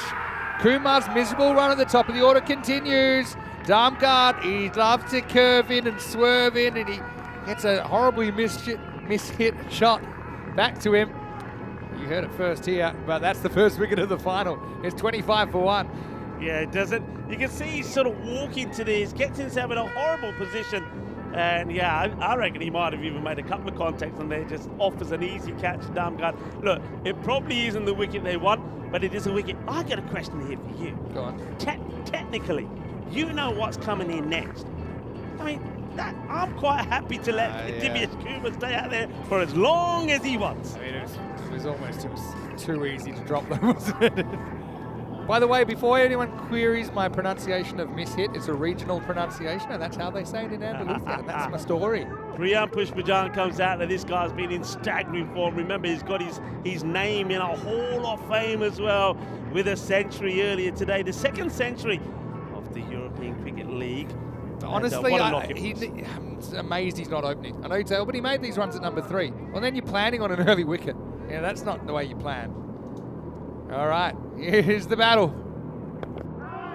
Careful first up. I just think you got to open with him and give him the opportunity to bat as long as possible. End of the second over, it's 25 for 1. And look at that, we're in the Goldilocks zone as well, 54% to the 46. Exciting match. There you go, that's what we're talking about. Pushparajan, 106, not out of 30. And he's a guy who recently has made a habit of scoring tons. When we were in Malta last year, they didn't play this year, remember, because they took the time to keep fit and stay in form for this contest. But last year he scored back-to-back 2 centuries. Yeah, obviously, I mentioned this earlier, but he had a bit of a disappointing run when he played for the multinational team. And it wasn't that long ago, was it? It was about a month ago that I was there, the first week of our Malta tour. Now he's become the holder of the 17th century in the ECL, dating all the way back to number 1, Nabi, on day 2 of ECN ever. And we said, what? You could score 110 overs. Oh, well, it's not a good ball, really. Dragged down. This is Akil Amjad coming on. So they're going spin to finish the power play. That first one gets put away by Rocky. Yeah, doesn't matter. Don't worry, Danish supporters, because Akil Amjad, that's what he does. Don't worry about the first 3 balls. It's the next 3 that he comes good. He always just takes a little time to get going. Maybe you could bowl the first 3 in practice and they wouldn't be so expensive. Anyway. Well bowled. Really good length. It's kind of, Rocky doesn't really have a large reach, so he's going to find it tough to go back down the ground unless it's really full, and that wasn't quite full enough. Pushparajan watches on from the other end. Well, Rocky, yeah, this time he wants to go, but he's come up short, and he's gone. So both openers go in the power play. Amjad, well, you called it. Sometimes he takes a while to get going. Not really tonight. That's a wicket third ball for Akil. And Royal Strikers of Malta are 29 for 2. Big wicket, getting the wicket of Rocky. I mean, okay, the temperature changes slightly. We start normally to feel it this time of day, and I think we will today. You start to get a little bit of dew and moisture. Maybe the ball doesn't go as far. Rocky, you think he's made good contact, but he's not clear the field. Very good catch taken. gets himself in a very good position, and that's Christian Pack. We know he's good out there, and Rocky Dinesh goes. So 25 though of 10, he's given them a start. They've still got batters to come. Pretty sure that we would now, of course, see Varun Prasad come in. Now these two together in the last match was sensational. Varun Prasad, the left-hander, and Pushparajan, they put 124 together in just 5 overs. It was an incredible and scintillating partnership, and they do it again in the final. This is the key partnership, big time. Can't emphasise that enough. They lose one of these two quickly, they're going to be playing from behind, Royal Strikers. Amjad over the wicket to the left-hander. Prasad nails it, almost like he had 0 time since he was last out there. Right in the middle, maximal, 6 runs. Yeah, good hit. Now that's a good fuel factor, because I think when you're in good form, and both these batters of course are, when you go out there in the next innings, if you hit the first ball as sweet as you were earlier, you think, right, okay, I'm still here, I'm still going, I'll just carry on. And Varun Prasad, he hits it clean. He's ready to keep going. Fuller just seems to have his feet going in his own way, right? I've often, not criticised, but just observed he doesn't really ever move his feet. But he is moving them a little bit. I don't know, it's just come with confidence, or maybe one breeds the other. I don't know if it's the chicken or the egg, but he has been pretty good at getting that front foot out to drive when he wants to drive. And yeah, it looks a bit more nimble on his feet. I think all that training's probably paying off for Varun. Priyan's definitely taking a couple of balls here. Rather, he doesn't want to just an early dismissal through a careless stroke. He feels that if he gets in at all, he can do a lot of scoreboard damage. Probably knows how important he is to this innings. End of the power play. And probably won by Skanderborg, I think. It's 37 for 2 after 3. Yeah, look, 37 is not big numbers. We know it can be huge, but it's worth saying that. Remember when they played earlier at the halfway point, it was 78 for 2, and Pushparajan was just taking his time. He was letting Rocky do a lot of the early hitting, and then he came into his own. So you can't read too much into that. One thing we know, and that is that Skanderborg need to remove both these batters, because both can go big and hurt. So remove these two, and then I think you're in the game, and you could be even restricting the Royal Strikers to a score under the 100 if they can get those two out now. That's why they go back to Damgard. Damgard outside the off. And that's the area to be. But you'd think he's going to be spinning it out, but he doesn't. He slants it in. Look at this one, hit the pitch. It even goes off the seam a bit. Starts way outside, comes back. Pitch perfect, well bowled. This is the contest for me. High, really high. Biggest moment in the group so far. Got him. Pushparajan out for just 1 in the final. Big moment. They don't really come any bigger. And the Centurion from earlier today is caught. Cameron Mahmood takes the catch. And the Royal Strikers have lost the biggest of fish, 37 for 3. Humongous moment.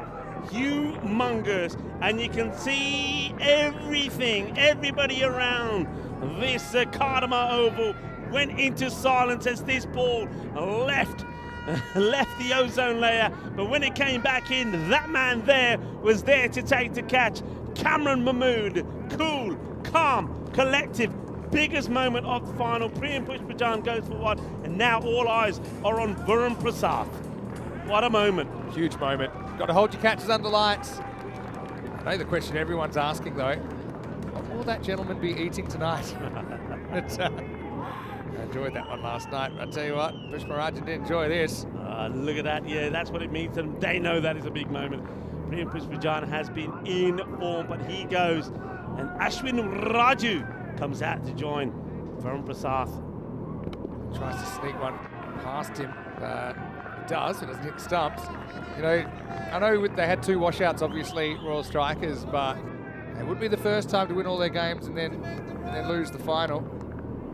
Obviously just the 3 matches completed. Good take there by Turner. That's good confidence builder early. Went off the ball a little bit, didn't he, with the gloves for a certain period. But this could go south real quick. Prasad now left kind of holding the baby. I'm just looking at who's to come. Savio Thomas listed to come in next. Counterattack at 7. It's got Sudasanan who's listed 11, the keeper. I don't think he bats 11. I think he's useful. Damkar, 2 for 3 off 10 balls bowled. Again, just that in curver. It's a masterful bit of bowling. And Nicky used to bowl seam up. He's converted. One of 3 players I can think off the top of my head in this game that have done that. Converted to a slower bowler. He's really got the ball on the string right now. Yeah, Damkar making it happen for his team. Wouldn't surprise me if he picks up another. And just great bowling. And what we're seeing here now is exactly what we thought, or what I thought would happen.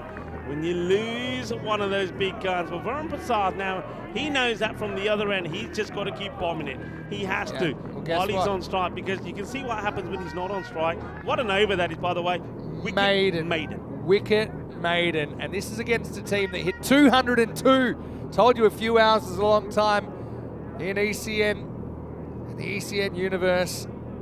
And someone needs to be a bit of a hero here.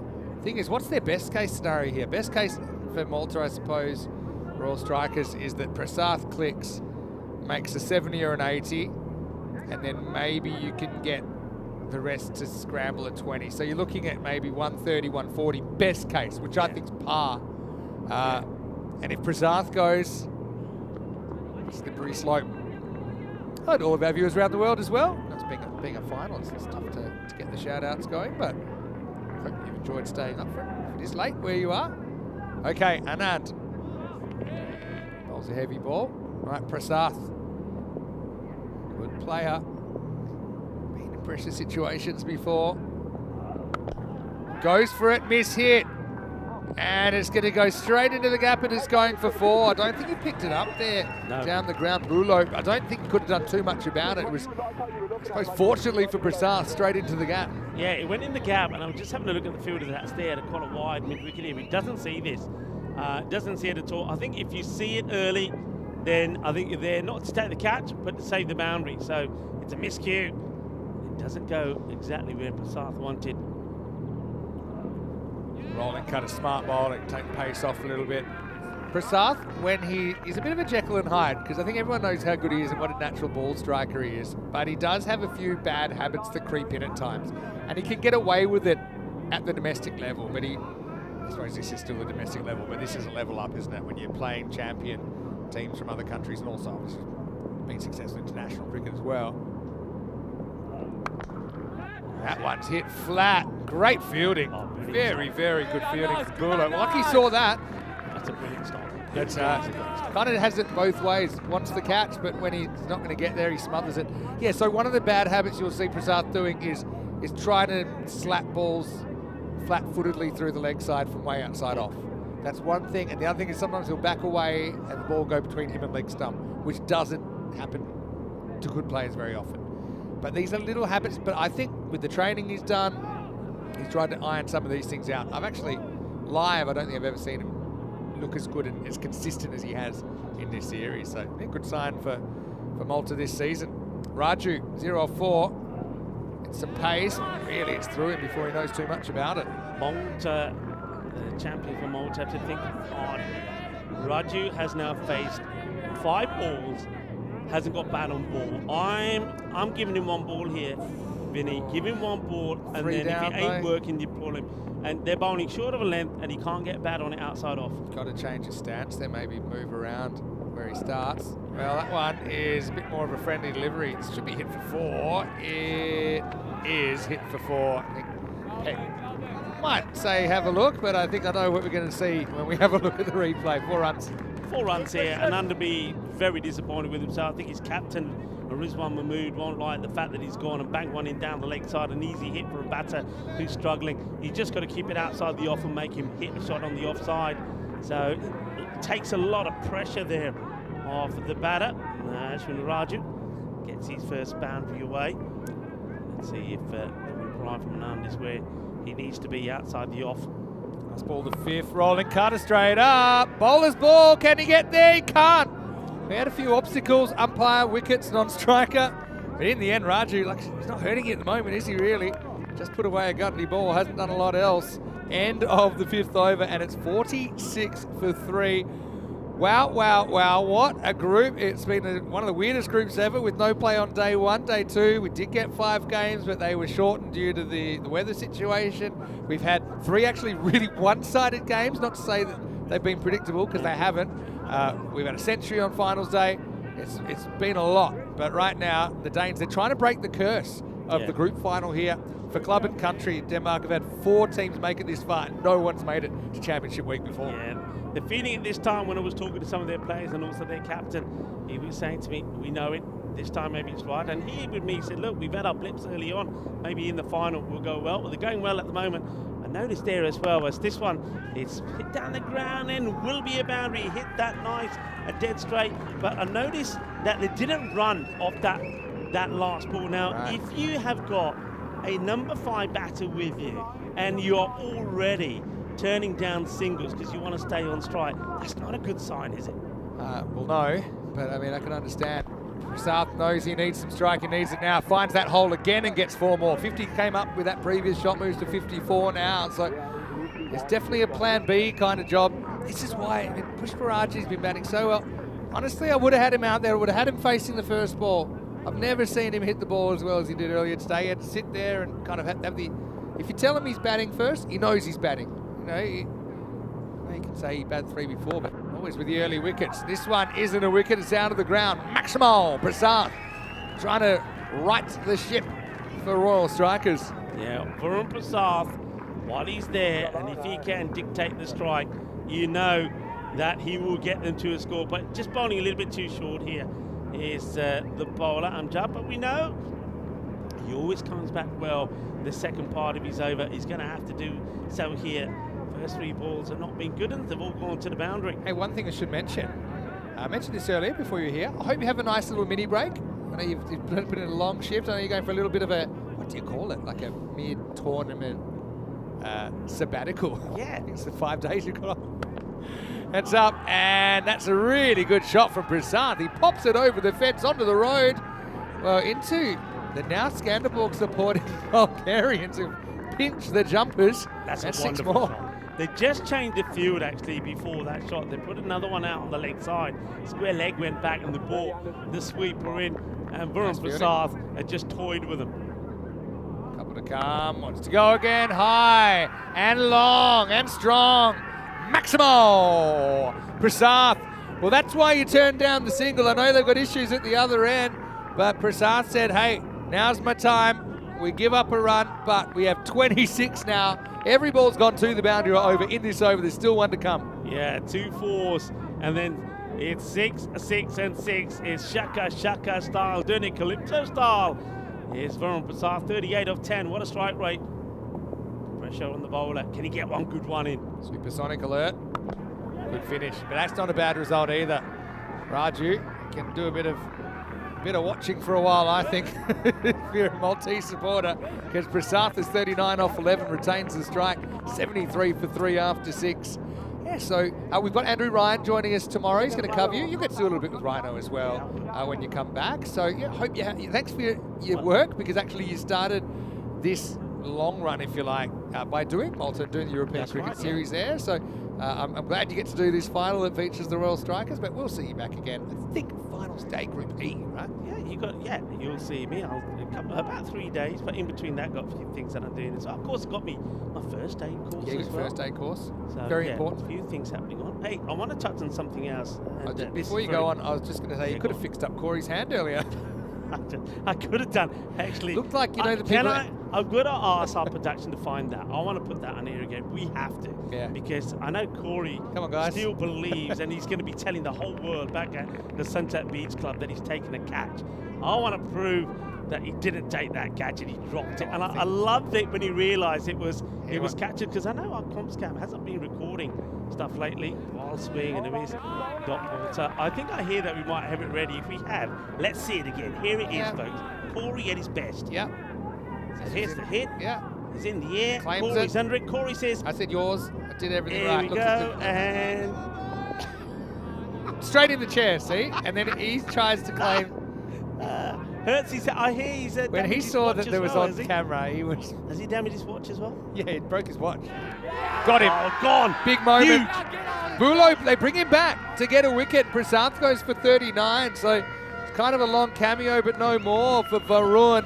And that's alarm bells, not just the horn sounding now for Royal Strikers. They're 73 for 4. That is the wicket that they wanted. Turner's going to make no mistakes behind there. And yeah, great captaining, I have to say, from Rizwan Mahmood. Why hold back Bulo when this is the wicket you want? And I like the way he does the night fever appeal as well. Night fever. Well, it is under the Knights there at the Cardamom Oval. There's the catch. That's the big wicket. Now they may struggle to get the 100 on the board. Look at the feet. I don't forget that one more time. But Prasanth, he does smash 39 off 13.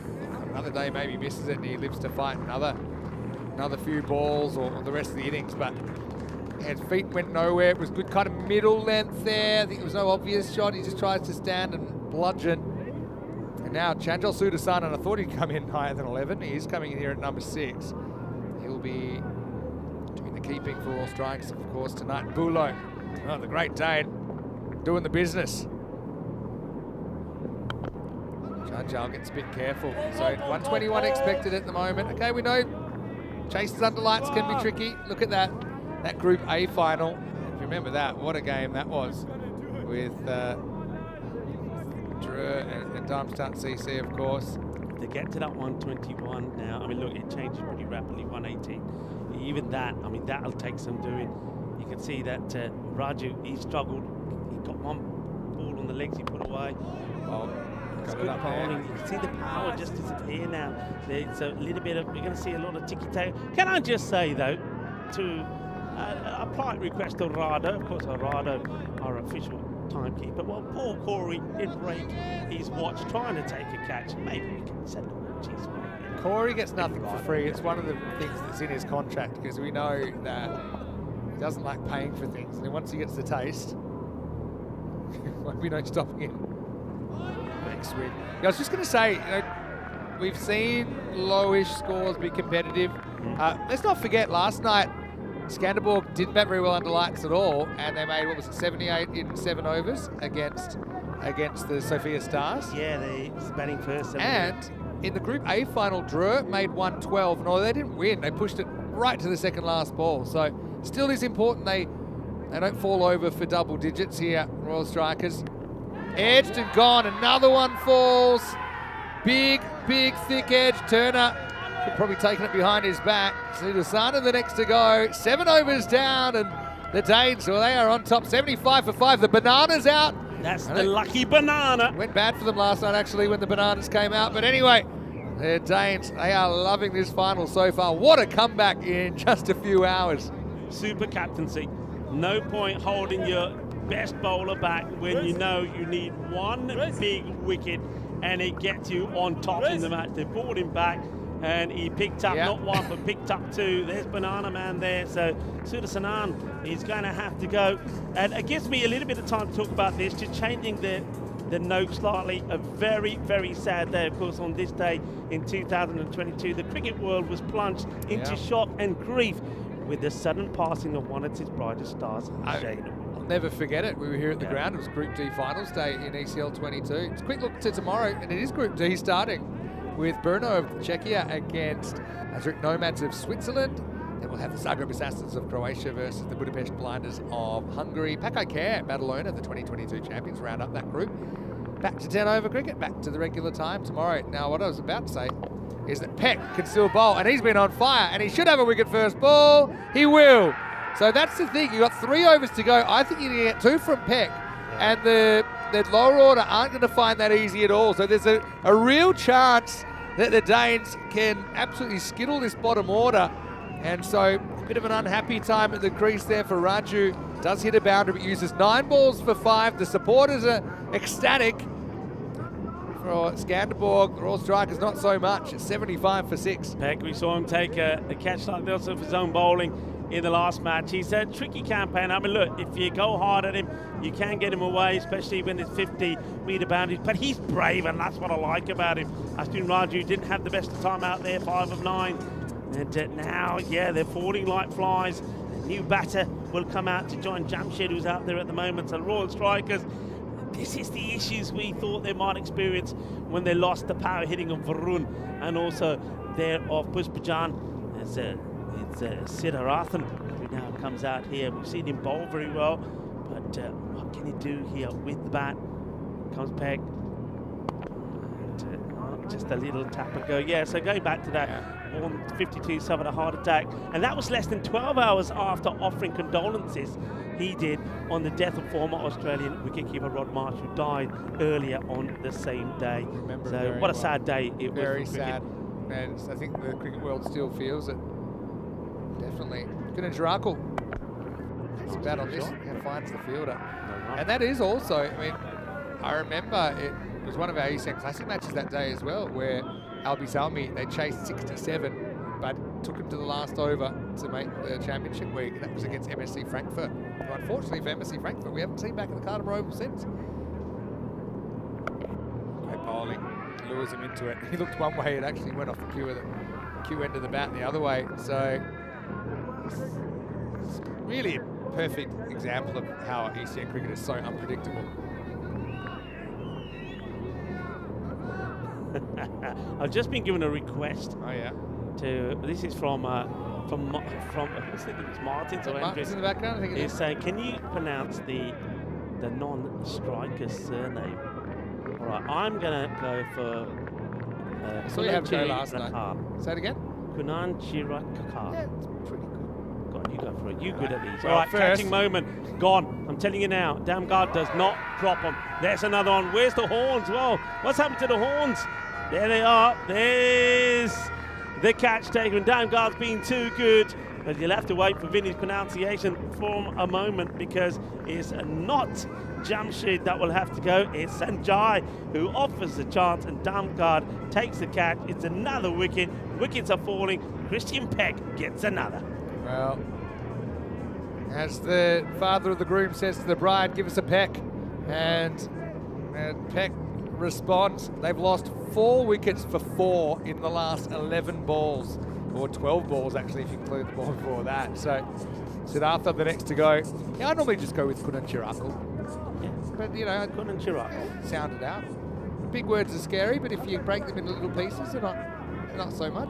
All the kids at home that are still up, don't be intimidated by big words. Anyway, the slot machine, 77 for 7 after 8. It ain't lucky 7s for the Maltese fans. Counterattack will get to face up here. Surya comes up. It's a pretty good shot though, and that's going to go for 6. Well, maybe he's the man to do it, Jamshed. He puts that up over the top. Maximal 6 runs. Yeah, well, Counterattack gets this one pretty good. He's wide outside the off. He gets a bit of room. He clubs it well out of the middle. He's got Savio Thomas out there with him. And look, Savio, the captain, we've seen him score runs before. He's a fun guy so to watch, Savio Thomas. He's got to make it count, doesn't he? All right. Well, that's a good shot. That's 6 more. All right. Kind of in the slot from Anand. Can the tail wag here? Running out of wickets, running out of time. He's got it. What, he got 10 balls left? Can you get 25 off them and get to 114, something like that? Maybe. With hitting like this, maybe you can. Yeah, Anand, surprise choice to come back. He didn't have the best of first overs, but I feel that they've got to use him here in this, the 9th. What happened in the 9th, they say? Chance just out of his reach. And they're trying to run hard to double up here. You can see that Savio Thomas, if you can get Jamshed back on strike, you would do. Jamshed hitting the ball pretty well, but Savio's got to go for this here now. Look, it's the 9th over, 7 down, but you just got to swing and hope. If they can get to that, even that 115, you take it right now. Expected 107. Oh, that's not a good ball. He's able to turn on it. Probably plugs. It might go 2 here, which would have been a mistake if he picked it up clean. He still might be a mistake. Oh, just gets back. Know your limits. Just look at Counterattack's numbers. You know, he's played 38 matches, but he has 85 career runs. Probably saying he doesn't get a bat very often, though. He does have a high score of 33 in ECS cricket. But Savio Thomas, he was a dead duck there if that had been picked up cleanly. Right, now you got to run hard. Still don't think you can get to. I think about it. No, 6-1. For Savio Thomas, hasn't scored a 50, but he, of course, is a senior player. He scored 38. He's actually got 38 wickets in 57 games, 287 runs, but he averages slightly less than 10 with a high score of 46. So it's a big stage for them to try and take on these Danish bowlers. You know you're going to get pecked in that last over as well. Huge delivery this. Want to try and hit a boundary. He does Rolling try, cutter. and he could go all the way behind it, Will.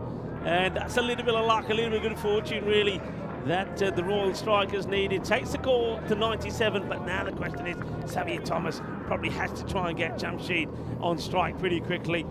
97 for 7 at the end of 9. Yeah, pitches about a metre or two inside. So, all right, 97 after 9. Okay, if you get to 15 off that, you get to where Drew got to in Group A, and they were competitive. But, I mean, it's going to have to be an amazing bowling and fielding effort. It's quite simple. I before this match, I was talking and thinking that it's about a couple of batters. I know you don't normally think that way because it's a team game, but we know that Skanderborg had to remove Pushparajan, and they had to try and get Varun early. They did that, and I think the Royal Strikers have to get the Damgard pretty early. Asking the question. I think it's a bit high. It's not a Might have bad been shout. drifting a bit as well. Yeah, it's worth a shout. We'll have another look at this. The umpire never gets a second look. It's pretty dead in front, but I just think it's climbing over the wickets with the overspin he's getting. Let's see if we have a look at Look, this. look at Oh, height. it It hit shows the him height. dead in front, so the height's probably more of a question. Going over the top. Okay. All right, finally reaches it. Could be out, won't be out. They get one, but a good clean pickup means that's all they'll get. But see, Peck's not going to be easy to go after. That was always going to be a big wide, and he just threw himself at that. I mean, Well, it would have been stumped if off the wide because Yeah. he'd already decided to charge. Thomas, can he get a boundary here for his team, the captain? Straight up in the air. Two fielders are going to meet and it's going to go down. Probably the first blemish, let's be honest, for Skanderborg in this final. Yeah, they don't normally put catches down. I think that's Anand that drops that one. So Savio Thomas, I mean, I don't think the drop is that important. It's all right, they get a single, but they do rotate the strike. That could be. Depends on Counterattack. Smash this. He'll get off the end of the bat. Actually, we'll go for 4. So the 100 came up with that drop catch. 104 now. It's a fraction short there for Peck. Really needs to try and get these lower order batters coming forward and into a mistake. That time Counterattack could kind of stay at his crease and play the height of the ball. And he played it very well, 4 runs. Yeah, he plays that well.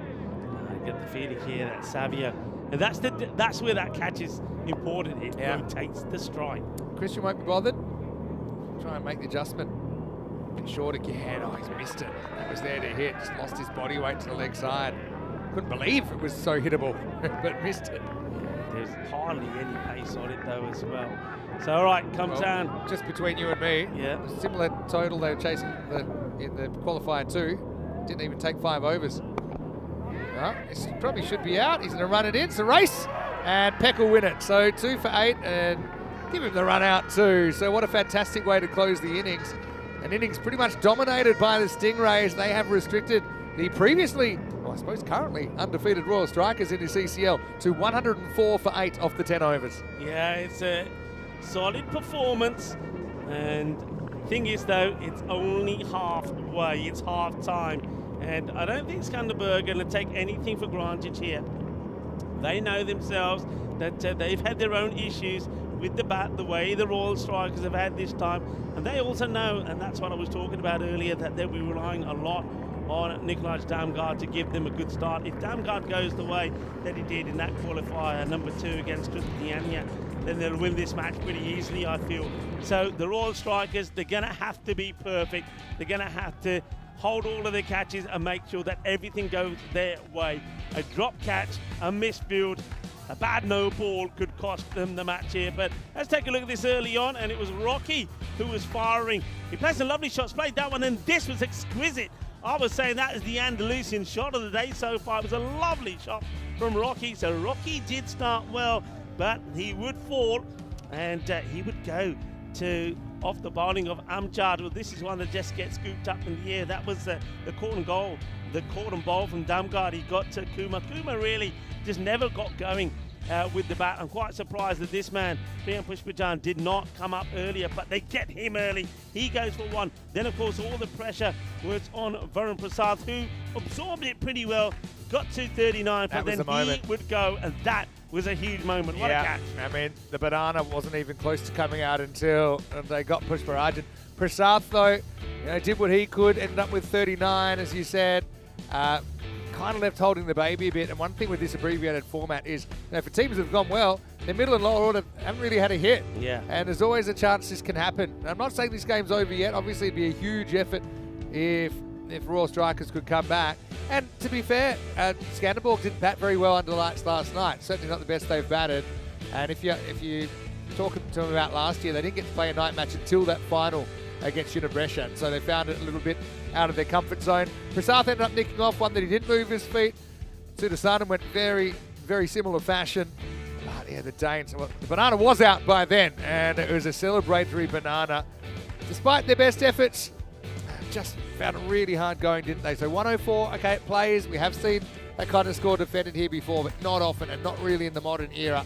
But this is ECN cricket's finals pressure. We've almost seen 66 win a final here. In fact, it's almost 3 years to the day. In fact, it is 3 years to the day.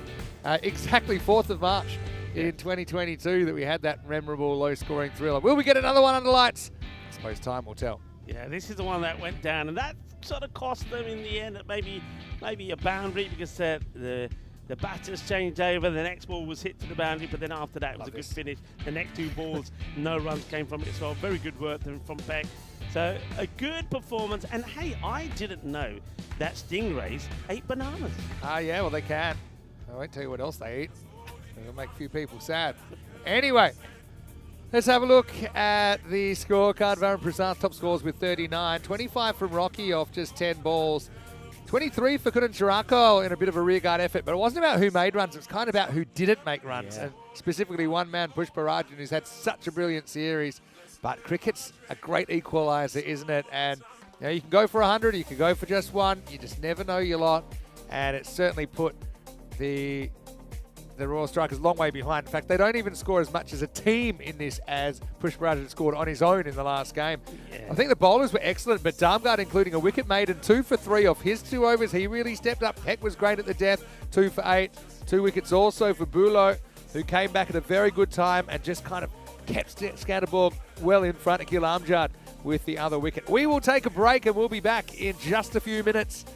Skanderborg, will they get the shakes? Will they break the Danish curse on group finals at the ECL? Well, stick around to find out. 105 standing between them and the championship week. Or can the Royal Strikers pull off a miracle on the Kartama Oval turf? Finish down to here, Mr. Maximo, with Rico. And we'll enjoy Rico because he's going to have one more innings before he has a little bit of a break. And then he'll be back to finish things off here at this ECL. We'll take a break. See you soon, live for more European Cricket League.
The European Cricket League is proudly brought to you by Dream 11, HCL Software, Rado, La Junta de Andalucía, and Victorinox.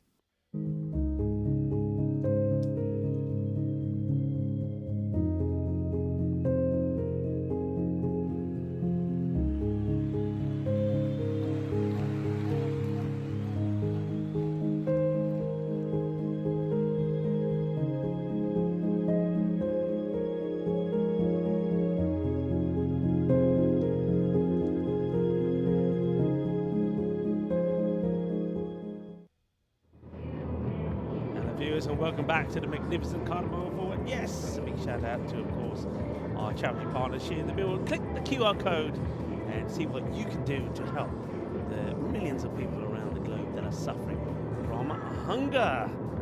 Back on this day in 1977, a terrifying display from Colin Croft, who's 8 for 29 against Pakistan in Trinidad, are the best figures by a West Indian quick bowler and were the best by any genuine fast bowler until Devon Malcolm demolished South Africa with 9 for 57 at the Oval in 1994. Croft's performance is even more impressive, that given this was only his second test, and for good measure he forced Saqib Mohammed to retire her after cracking him on the arm with a short one. Speaking of fast bowlers, I'm going to give a mention to Catherine Fitzpatrick. In 1968, the birth of one of the fastest bowlers in women's cricket.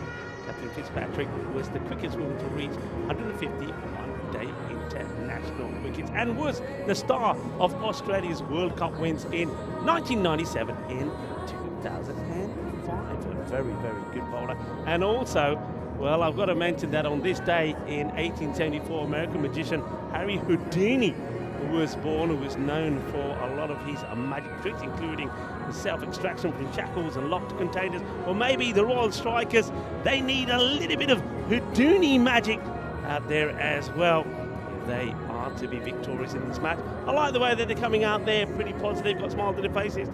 They've got the runs on the board. We know that that's important. Runs on the board in the final. There's no way that you're telling me that Skanderborg have not got a few nerves about them. They will have. They know they've had some difficulties with the bat. They only batted in the night fixture yesterday and made 78 and were beaten by the Sophia Stars off the last ball. So they've had a few struggles on the way. Remember earlier today, chasing that 202, they got to 124. So, you know, it can go either way. Smiles from both sides at the moment, but who will be smiling at the end of the next 35 to 40 minutes or so?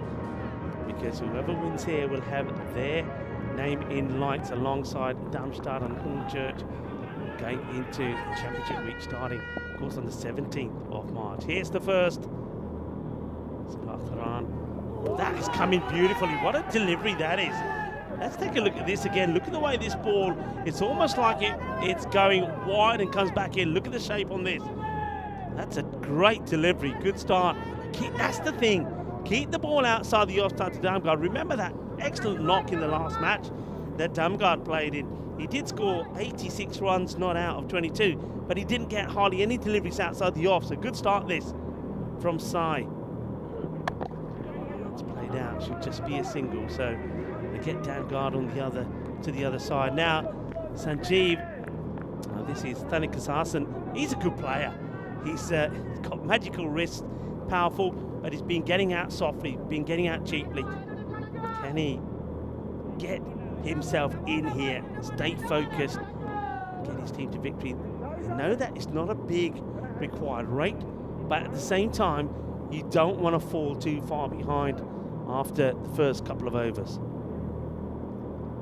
So Sanjay, Siddhartharan, just making a change in the field. Looks like they're going to bring one more over into the circle on the offside, and that basically is leaving. It's quite a risky field. It's just the two men on the leg side. You're leaving the whole off from behind the keeper to mid-wicket, short mid-wicket, free. It's taken off. That's a quick delivery. He's catching the line here, but he's getting this ball to seam around under the Cardamom Night Sky. Watch that one go, great delivery. Bit of a long swing there from Tanny.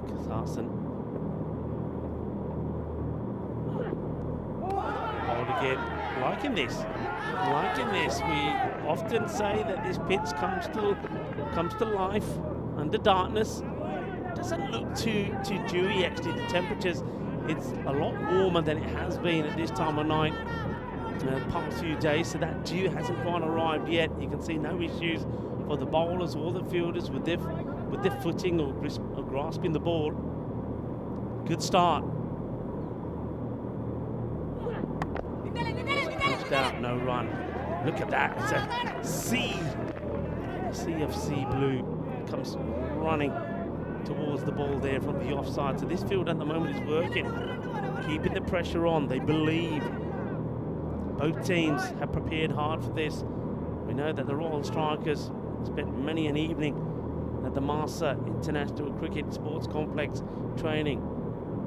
We know that Skanderborg, they went on a tour to Dubai where they played T10 matches. That's going to go and beat everybody. It's a tremendous dive, it really is. Great effort, अपने field ने ना Rocky Dinesh ने बहुत कोशिश की थी, but जगह लग गया. Well, Rocky gets knocked down in the first as he tries to stop this one, and you can see that he'd already had left the field to play. That's a very important boundary to hit of the very last ball, because with that boundary, only the 5 come off. A super over there. Well bowled. Sanjeev does get a important boundary away, but well bowled by Siddharthan. 38 matches since a golden ball. Are we going to have one in a make this a thrilling final under the Andalusian night sky? That's close. That is really close. It might have been impact just outside the leg stick. I don't think he sees this at all, Damgard. Oh, this is really, really close. But looking at it live, I feel it might have just made impact outside the leg. This is a really close call, but let's have a look at this. Is that outside the line? Ooh, it's so close. So close. Umpire's call, I think, everybody. Umpire's call. Comes Johnny again. It's dragged to the fielder, no run.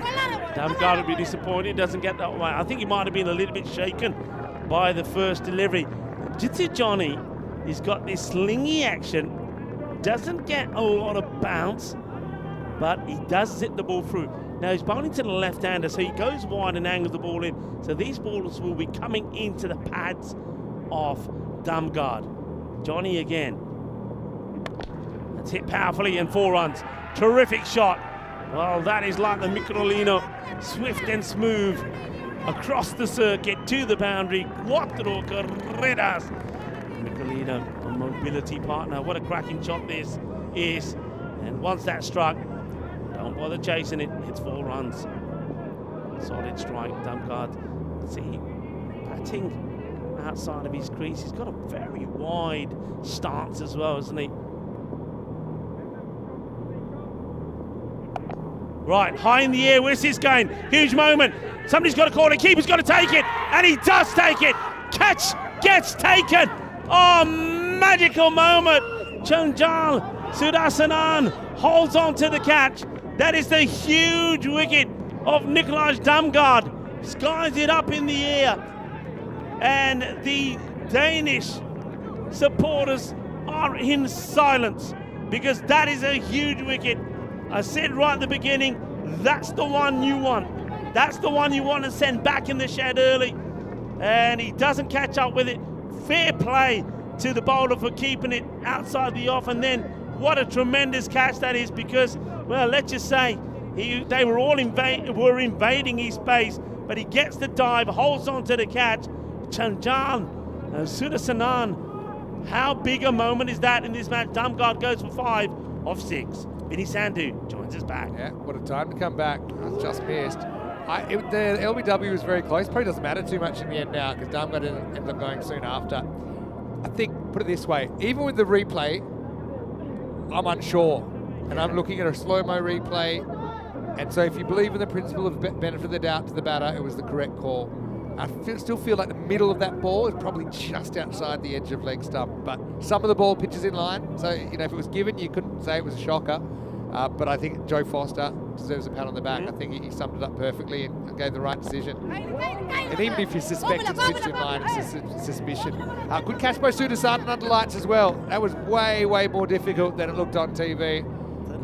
He stood up. Jump shot there. He slips. He says, "I'm all right." Jump shot goes down. Could have been nasty. Could have taken one of his own players out. But no, you're right. It was a very good catch. I mean, in the end, maybe he doesn't judge it right. He's sort of slightly out of position. You're chasing the ball there, especially under lights. You've got no sense of perspective. You've got no clouds and nothing. You're just hoping that you can trust your eyes. Johnny, good over this. That's a brilliant shot, though. Shundeep T is class. We've seen him do it here for the Danish national team, but this is pounded through the offside, but still game on here under lights. Skanderborg, 15 for 1. Oh, that is classy. Have a look at this again. That is a beautiful shot through extra cover, as good as they get, as it clobbers the boundary fence. Once again, end of the over, delivers a boundary. Not a bad over at all. It'll take that, just a 10 from it, and the wicket, the big wicket of Damgard, 15 for 1 after 2. It is a big wicket, but I mean, just look, Rizwan Mahmood is a beast. Kamran Mahmood is a beast. Bulo is a beast, but probably I think more of a bowling all-rounder, completely fair.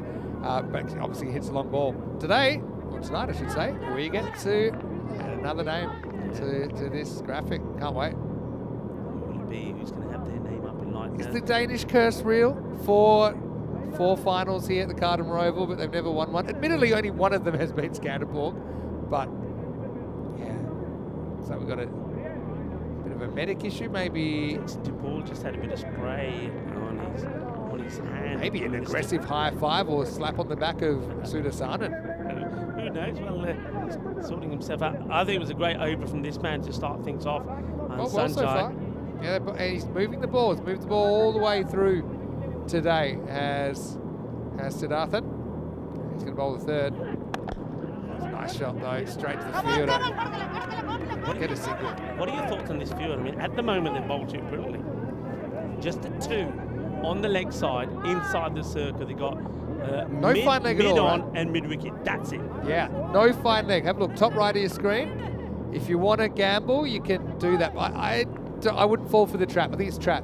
It's the kind of trap which is, you wouldn't want to lose another wicket at this stage, I think, in that fashion. Rather go with the ball, though this is going to go around. It almost finds the fielder. Prasad, though, is not so mobile to his side.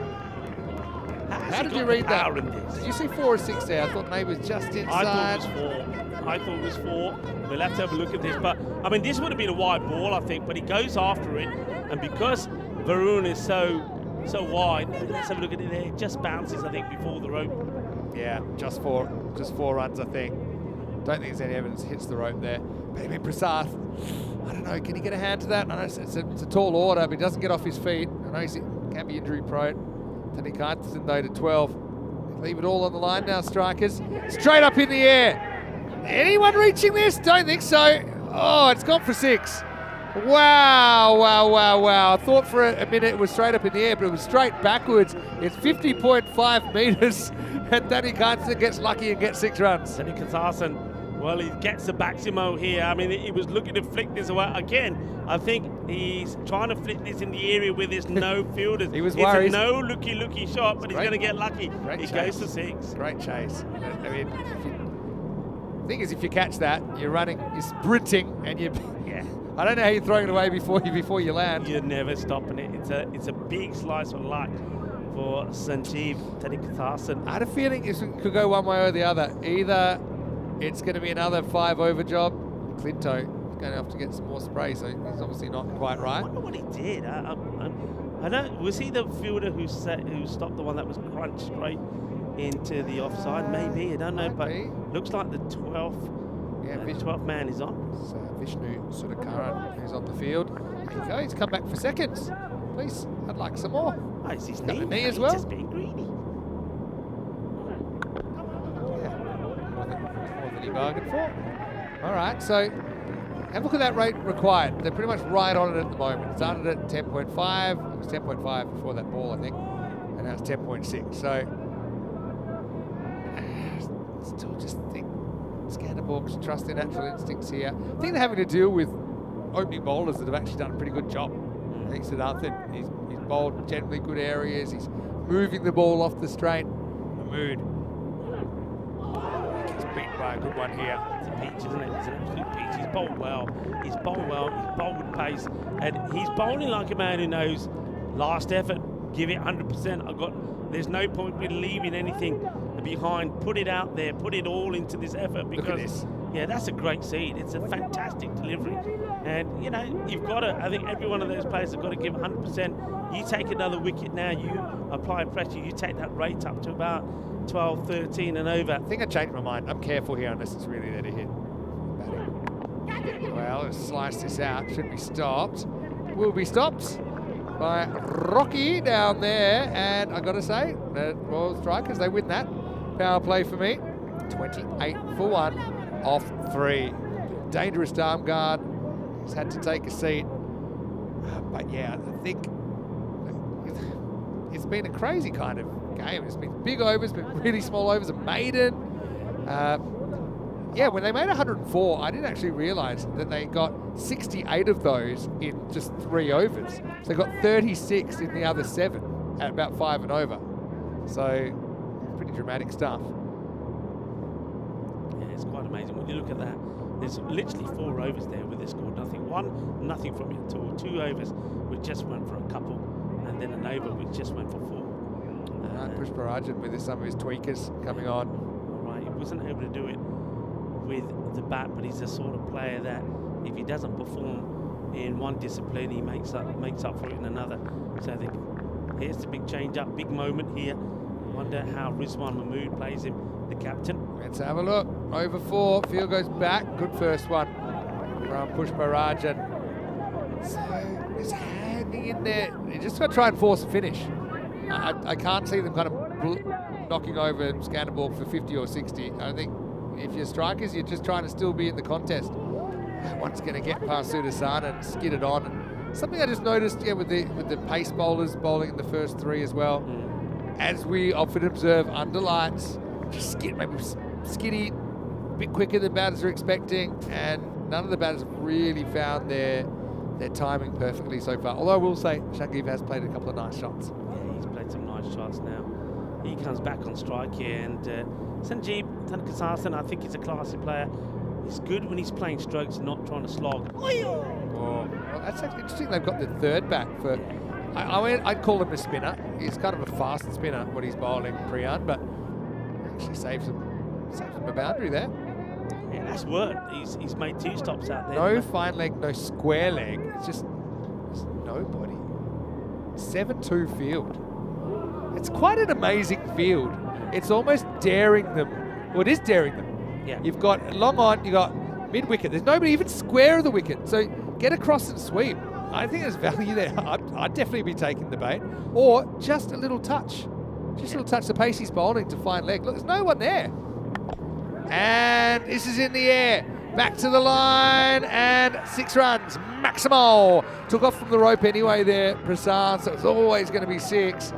Danny Kainterson just beats the fielder. And 6 is a gold dust, I think, when you've got a moderate kind of total that you're chasing. Pressure releasing shot, but you can see that Danny Kainterson afterwards punches his bat knowing that he almost gave his wicket away.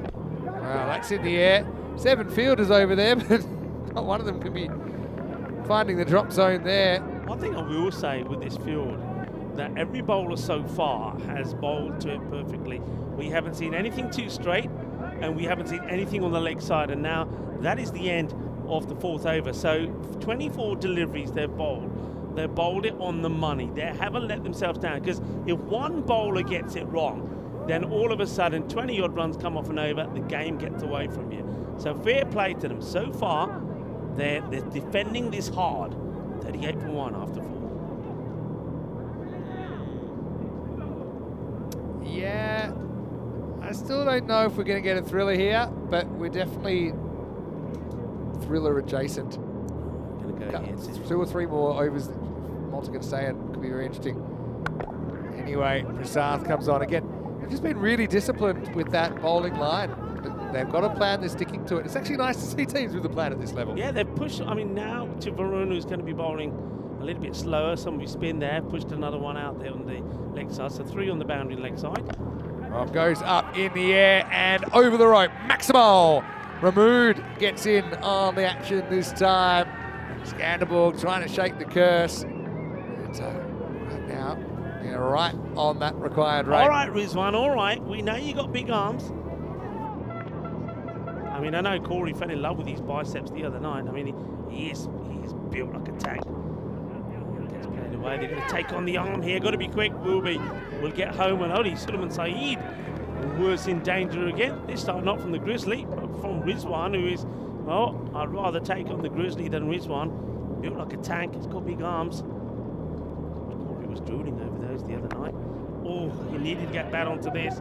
He was drawn out of his crease. The thing with these middle overs is that every time the ball stays on the field, the Royal Strikers just get a little bit more into the game.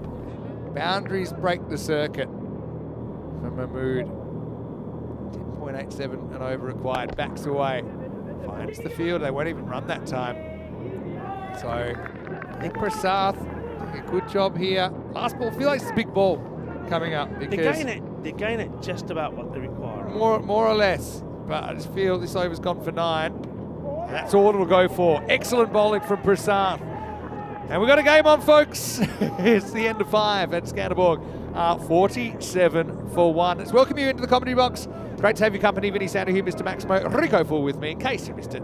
Rico, it's not goodbye forever, but a few days off. A few days, yeah. I know you'll enjoy the break. I know you'll be watching a bit like I was yesterday. But we look forward to having you back. You deserve it. Great job. I mean, not only have you done the ECO, you did the Western Shield before that. Before that, you did Malta. The domestic series there. So I hope you have a nice little break. I will, yeah. Well done for you doing your first aid as well. I haven't done it yet, but I will be doing I think you'll pass. I'll sort Corey out, don't worry. I'll bandage his hand up. All right, so Andrew Ryan will join us. I believe Rhino is in the country. Now we're going to be the old argy-bargy. That was totally accidental. Yeah. I actually thought the bowler got it worse. Pushparajan, he'll be okay, but he just had the wind knocked out of him. Yeah, there's Joe Foster just saying, it's all right, stay where you are. We'll get the medic on to have a look at you. Medic will come out, but I think the batter's now taking his time to get up as well. The thing is, here, as a batter, you might say, oh, couldn't he go around him? But as a batter, your priority is not being run out. You don't want to take a wide line to avoid a collision and get run out. So your first thing you need to do is get in. Here comes the magic spray. I wonder who gets it first. Yeah, who's going to get priority of the spray? I think if you look at that again, the batter is actually trying, he has a look and sees where the bowler is, and he's going to try and go around him. But the bowler then also steps backwards, so they run into each other. But it's just one of those purely things. Accidental, and I like the way that both the batter and the bowler just exchange a little handshake and say, hey, sorry. They say, nah, it's all right. Very sporting. If you're a good slider, it's a good way to get out of those collisions. But you didn't think of it. Mahmood faces up. Straight up in the air, Chanjal's after it, and he's gone. Another wicket, another sky ball, and another big hitter walks back. This game has some life in it, Rico. It's the end of big Rizwan, the Skanderborg skipper. He's out for 11, and it's 48 for 2, and suddenly I think Pushparajan, he's not feeling too sore at all. Not at all. And Priyan Pushparajan, I told you, he's a player, Pushparajan, who will always give you something. That's a great catch, actually, by the way. Yeah. Because Sudasanan, he was after that like a flash, and he gets a little bit of a hug and a cheeky little kiss there from Priyan as well. But that's the end of the captain. You can see he was trying to hold himself back, but that one, he tries to get onto it, skies it up in the air, the wicket goes. There's another one down here now, 2 down. What do you get for 2? It's pressure built up. Yeah. 5 balls without a boundary before that. So Rizwan goes after a ball that isn't in a very comfortable zone. So Surya Anand comes in, okay. So he comes in, he can hit it miles, but Willie, so a bit of a pinch hit job here, I think, to try and, well, that looks pretty close. That's out. First ball. Looked good to me. I think it's taking leg stump out of the ground. Anand goes for a golden, so that move backfires. And Royal Strikers are storming back into contention. We're back in the Goldilocks zone. It's 48 for 3. Oh, drama. What drama. Priyan Pushparajan, I told you, in one discipline, maybe if he doesn't go well, he'll come back the other. Pretty full. I mean, it's gonna, yeah, that's, it's again a good call from the umpire. Umpire's got to make the decision and stands perfectly still, assesses the situation, puts the finger up. I think it's a good call. Doesn't have to hit dead on middle. That's going to clip, probably middle of the leg maybe, but that's gone. So taking a fair piece leg stump. I think you got to realise. We have to ask yourself: do you see that whole ball missing the whole stump? Probably not. Pretty sure that Joe's got that one right. And maybe by the time I come back, Derek's will be back as well. I hope so. Maybe I'll go on a hunt. Find Derek. I'll go on a duck hunt. Yeah, I'll go on a duck hunt. Be careful who you invite on the duck hunt. They might have other ideas. Anyway, here's Cameron Mahmood. I thought he would come in. Hey, hat-trick ball, by the way. It is a hat-trick ball, yeah. Hat-trick ball. Pushparajan. No hat-trick. Oh, this is going to get nervy. 50-50 game under lights of the Skanderborg Oval. Another group final, another thriller.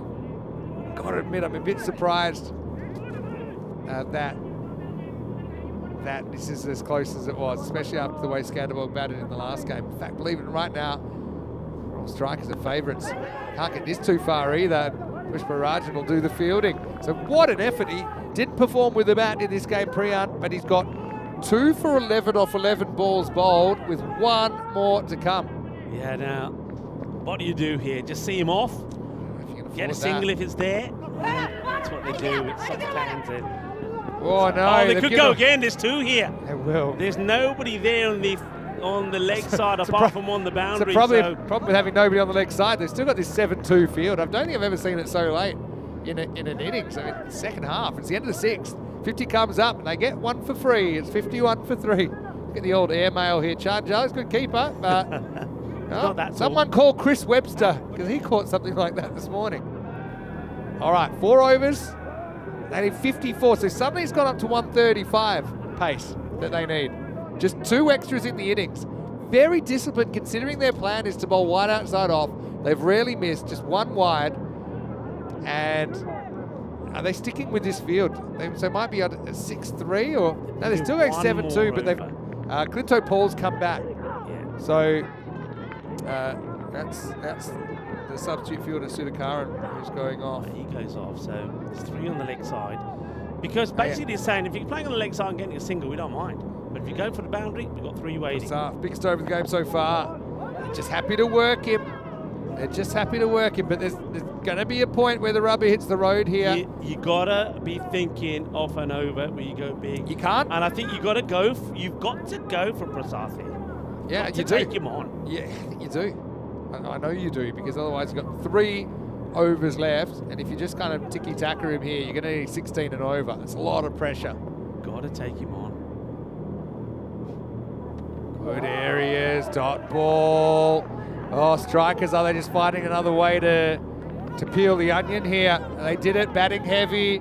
Now they've got a modest score on the board, and they're looking good. That one's hit in the air. That's going to be 4. That's going to be 4 runs, 4 carreras. It's a good strike, solid strike. It's only a couple of meters away from one of those fielders on the leg side boundary, but there's no chance of getting there. I think you can see everyone's saying, hey, could you dive at this? No, I don't think you could. I mean, he's hit this so well. So hit it hard, and yeah, the fielder doesn't really get a chance there. I think diving or no chance. All right, they need a few more of those, though, to take some of the pressure off. 3 more balls to come in the over. All right, well, that's in the air, not carrying, got to block the boundary. That's what they do. Jeez, the defensive work's being good. There's no way they can do this unless they're bowling and fielding incredibly well, and that's what they've done so far. A couple of skied balls, Sudasana took responsibility, took the catch. What about Sanjeev? He's been out there now. He becomes the key, doesn't he? He becomes the key player. He's at the non-strikers in at the moment. 2 big deliveries here. That's going to be up, and it's going to go all the way. Maximo! Don't count out Shagiv T. I know they're slightly behind. In fact, with that, it's pretty much back to a coin flip. And in fact, that's Cameron Mahmood this time, I think. He's mullered it, hasn't he? Yeah, and boom. Shakalagia, 6 runs. Shangiv's still there. These two are recognised batters. They're recognised top order batters. Well, it's high and it's catchable. There's Pushparajan who comes in and he takes the catch. And once again he stands up. It's going to be 6 and out for Kamran Mahmood. And so Prasath, a very good spell for him. Ends up going for 21, but gets a big wicket to finish off his spell. And at the end of 7, with just 3 overs remaining in this Group C final, Skanderborg are 63 for 4. And they win the over again, you know, with that wicket. You can see why Mahmood's gone for it. I was saying right from the beginning, got to go for him. Now, with Sanjeev Tanakathasan, he's going to be on strike. Yeah, he's disappointed. He uses his feet actually to come down to it, but doesn't get it out of the middle. Good catch taken by Priyan. So that's Priyan and Varun combining together. New batter is Anders Bullo, who goes out there now. But really, Sanjeev Tanakathasan, he's out there. He's been out there from the start, 37 of 19.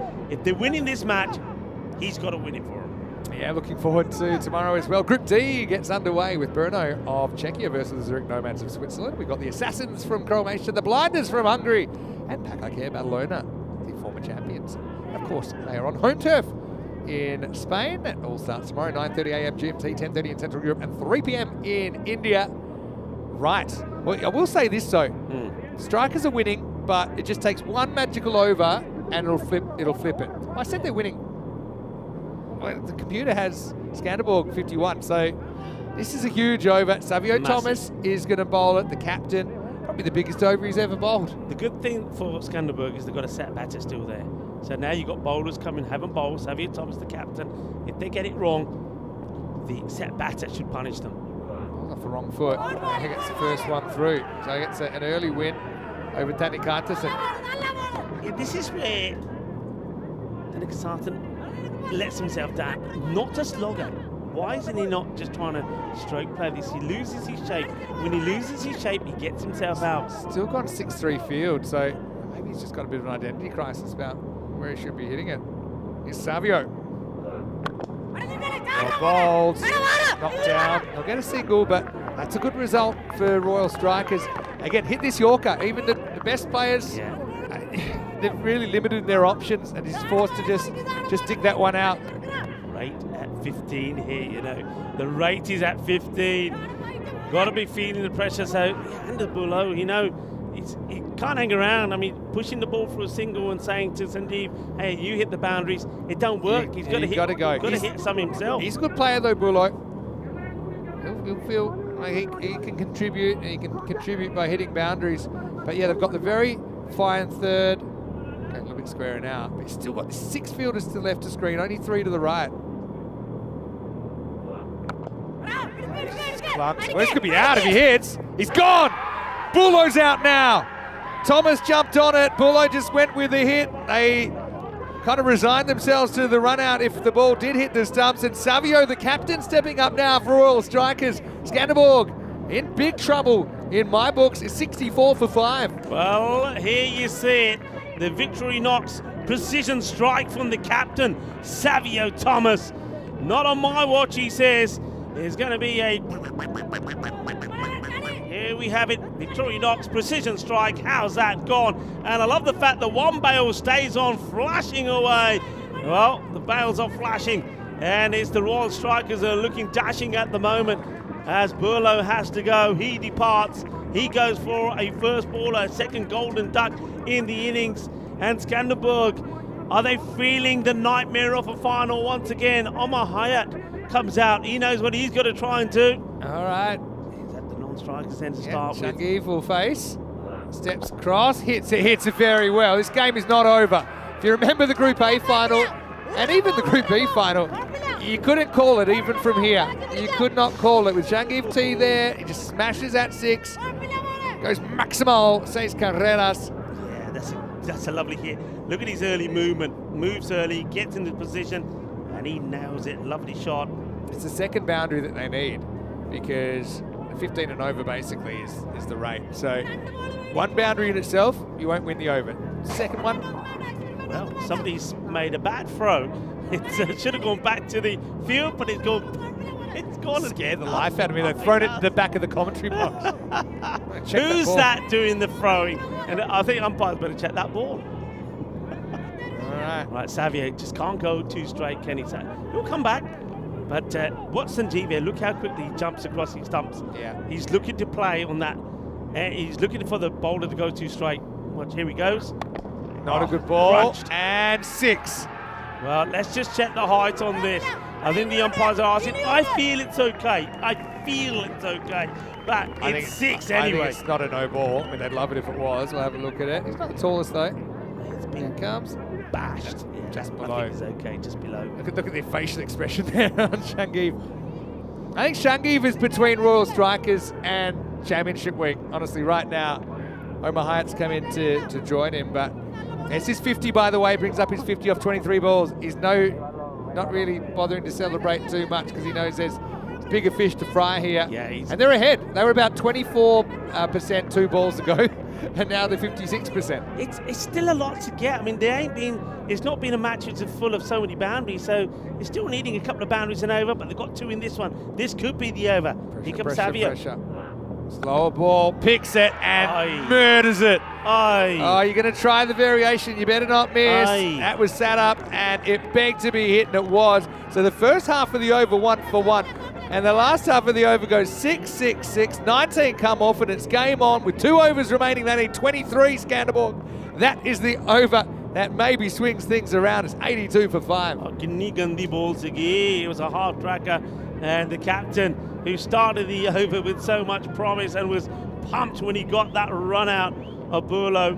And then after that, it's gone 6, 6, 6. Sanjeev, well, I said at the time, if they're winning this match, Skanderborg, Sanjeev Tanakasasan, who's the set batter, has to do it. Now, he's going to have to bide his time at the non-strikers end here for a moment. Omar Hyatt, you're facing his first ball. I wonder if Royal Strikers, look, there's 23 runs to play with. I wonder if you just push one off the many men you got on the offside up a little bit just to stop that single. Maybe, yeah. That's got to be the play here, surely. What he goes for here, Hyatt. Now, the interesting thing was, even if you knew that, if you had a crystal ball and you knew that Burlow was going to get run out with that hit, still got Shangiv back on strike. Yeah. You'd take it, because then he's gone 6, 6, 6. This is going to be a big over. I've loved the bowling of Jitu Johnny. I really have. He's weird. Let's see what he can do here. Hyatt faces up, misses by a lot. It's a wide, bounces past the stumps. So they're saying it's off the pitch, but it's bounced after the wicket, so it's not a free hit coming up. Yeah, it doesn't really get this one to come back in. So we'll have a look at this side on. We'll probably see where this is landing. It goes past the line of the stump, so it'll be a wide ball, correct call. Yeah, comfortably. So I think Shangiv's just saying, look, you know, to be honest, I probably would have run on that. Maybe I'm crazy. Thinking the same. I probably would have run on that when I saw the ball. Thing is, if Shangiv makes it, that's fine. Hyatt probably would have made it as well. All happens in the 9th, That's folks. all happening already. So just to confirm, this isn't a free hit. Hyatt has another go at a first ball. Better one. Now he misses. He's given the game away, you see. Given the game away, the way he's played that, just to get a bit of bat on it and run. So this is why I think the Royal Strikers have to read that. He just wants to take a single. I would put a little bit of pressure on. Just have somebody up there looking at him straight in his face. It was a push, eyeball wasn't to it? eyeball and say, right, if you want to do that, I'm here. Get another one. I think he's better off swinging. What if you ramped? Get out the front, and if you miss it, you just get a leg by anyway. Get outside the line. Oh, he gets the bat on it. Well, one hand pick up. They'll get there. I think Shangiv made a very early start. Yeah. And a decision that he was going to run the run. Still ain't going to be easy. It still ain't going to be easy because Jitu Johnny, he bowls very well. He's deceptive. He's slingy. He goes wide. Just didn't slide his bat. The bat wasn't down at all. We had one of those in the Group A final, remember?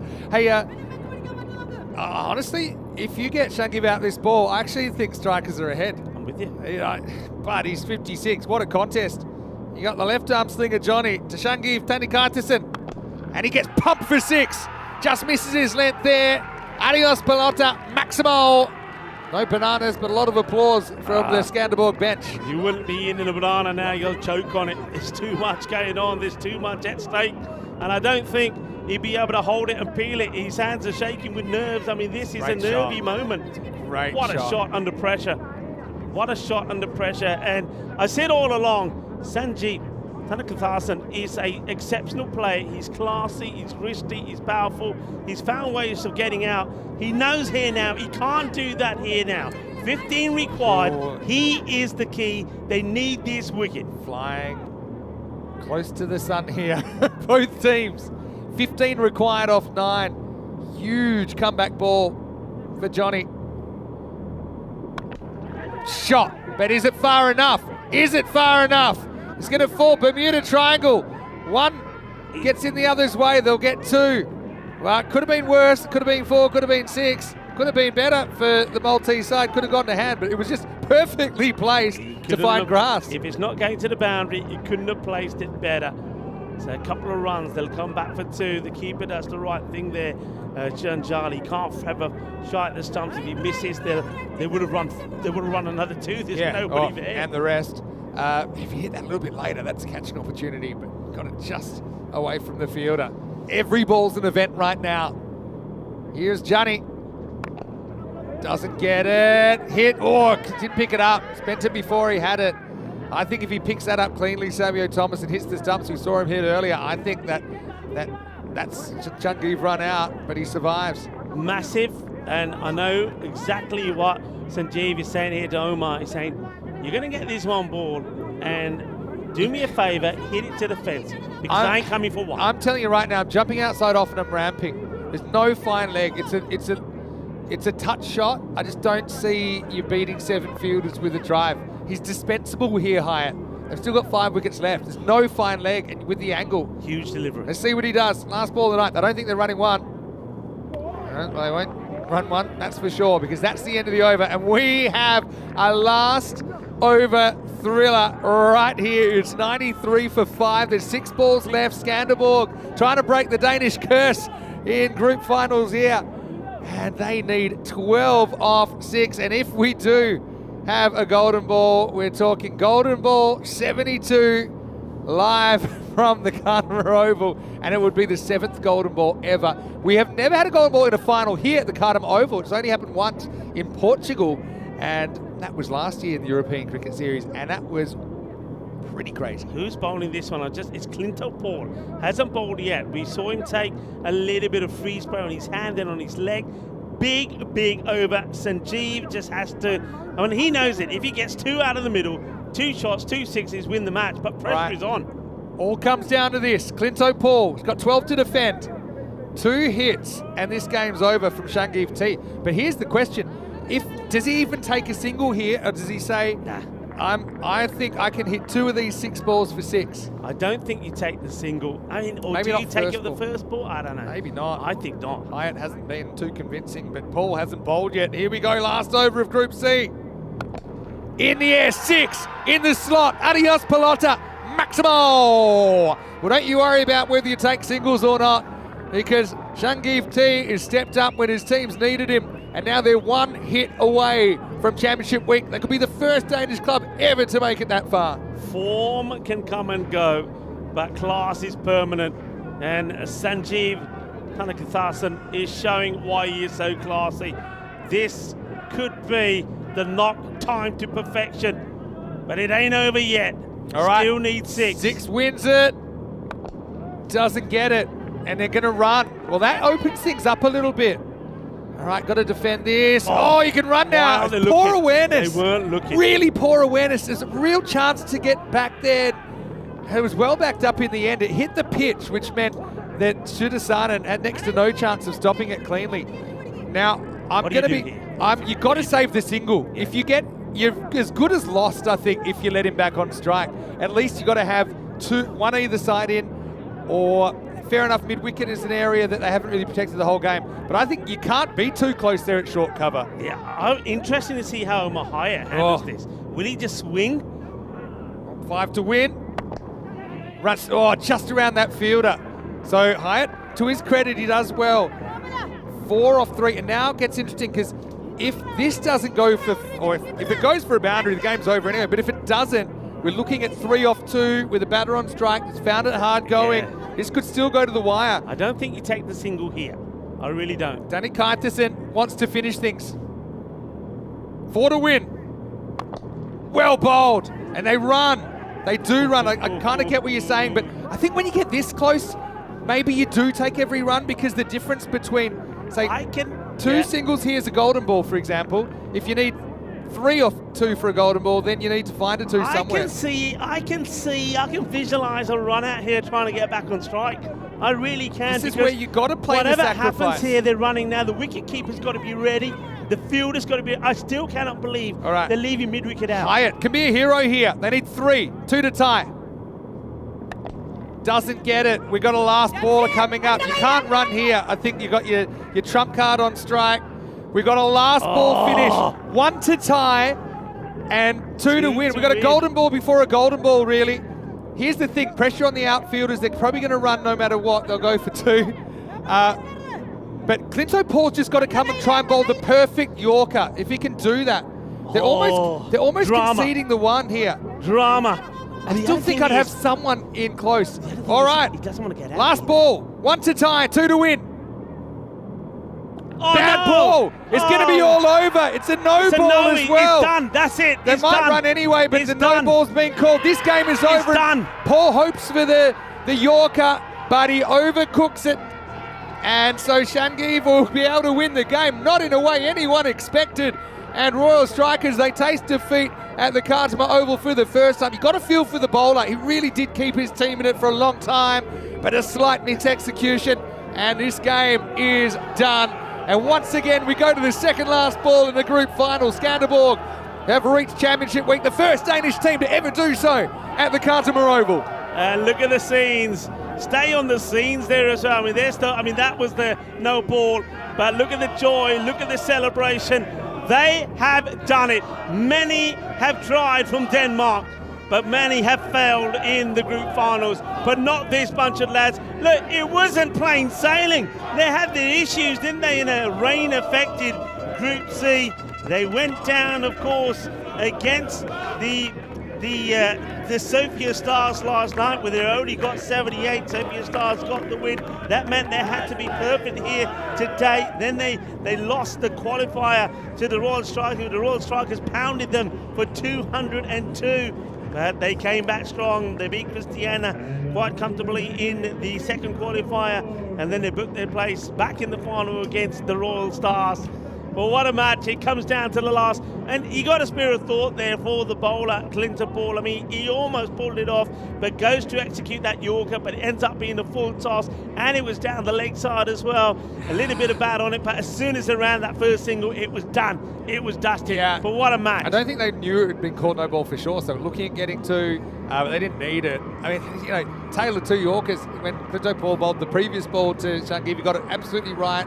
Skanderborg had to jam down, couldn't get off the pitch. And then obviously that's the margin of error. It's not much of a margin of error. Pushparajan, you got to feel for him, had a brilliant series. But it was just Skanderborg's night. Well, last night they were done by the Stars Under Lights. Tonight they are the Stars Under Lights, because the Danes are going to be part of Championship Week. I've got to say, I had a lot of time for Royal Strikers, the brand of cricket they played in this series, but they'll go back to domestic cricket. They'll hope to qualify again and get another chance at the big time. Let me just say, as we see the celebrations from, of course, the Stingrays, and maybe that's the Stingray celebration. Look at their supporters. Absolutely fantastic. Another glorious night of European cricket here at the Khartoum Oval. You're watching the Champions League of cricket, and it will be Skanderborg that will have their name up in lights as the winners of the group. But about the team out there in the middle that, of course, are having to soak up some feelings here at the moment. They wanted to be the team going up those steps and enjoying the highlights. But I mean, I want to just focus on the Royal Strikers. Maybe we'll get the camera on them at the moment once we see Skanderborg go up there. Look, they have played so well as a unit. Let's talk about them at the moment. Let's talk about Malta. Maltese cricket, after the Challenger Division, the European Cricket Championship, they were on a down. Maltese cricket was in a down. They came here. They didn't get a single point in the Euros of cricket in that Challenger Division. They had to have a bit of a shape-up, and they did. And these guys have come out and they've done Maltese cricket proud. They've come out there and just talk about what they've done. In an 8-over-a-side match, they scored 161. Can you imagine what they would have scored in 10 overs? Then in a 6-over-a-side match, they scored 121 to beat the Sophia Stars. So they've beaten everybody. They beat the Sophia Stars. They beat Christiania. Then earlier today, they absolutely thumped the team that beat them in the final, Skanderborg. They should be mightily proud of what they've done as a club, what they've done as individuals, and what they've done for Maltese cricket. And I'm sure when they go up those steps, they will be applauded as well. But of course, the night and the celebrations do belong to Skanderborg. They've done it, and it was a roller coaster ride for them. But let's talk about Sanjeev Thanakathasan. What a knock from him. 74 of 31, batted all the way through the innings. Batters came, batters went, but one individual had to stand firm, and he's there to hit the winning runs off the very last ball. Yeah, and I kind of said it earlier, didn't I? I think it was Sanjeev that was standing between Malta, their club, Royal Strikers, and Championship Week. And it's kind of how it played out. They just couldn't quite get him, had a bit of luck. And before that, the Strikers, I said they'd have to bowl and field really well and execute their plans if they were going to be competitive. They did that. They did it really well. They got Darmgard to Sky One. Were able to hold on to that. Sudasanan took a good catch. You start looking at every little run, don't you? How brave they were with the field. How brave they were, and how well the bowlers executed the line. It's not often, Vinny, that we're able to say that the bowlers executed the line brilliantly. We're always saying the ball too short, too much down the leg side. Or we say it's impossible, but it's not. They showed what you can do if you bowl, if you set yourself a plan, bowl to that plan, and they almost pulled it off. That one was absolutely plumb, 2 in 2.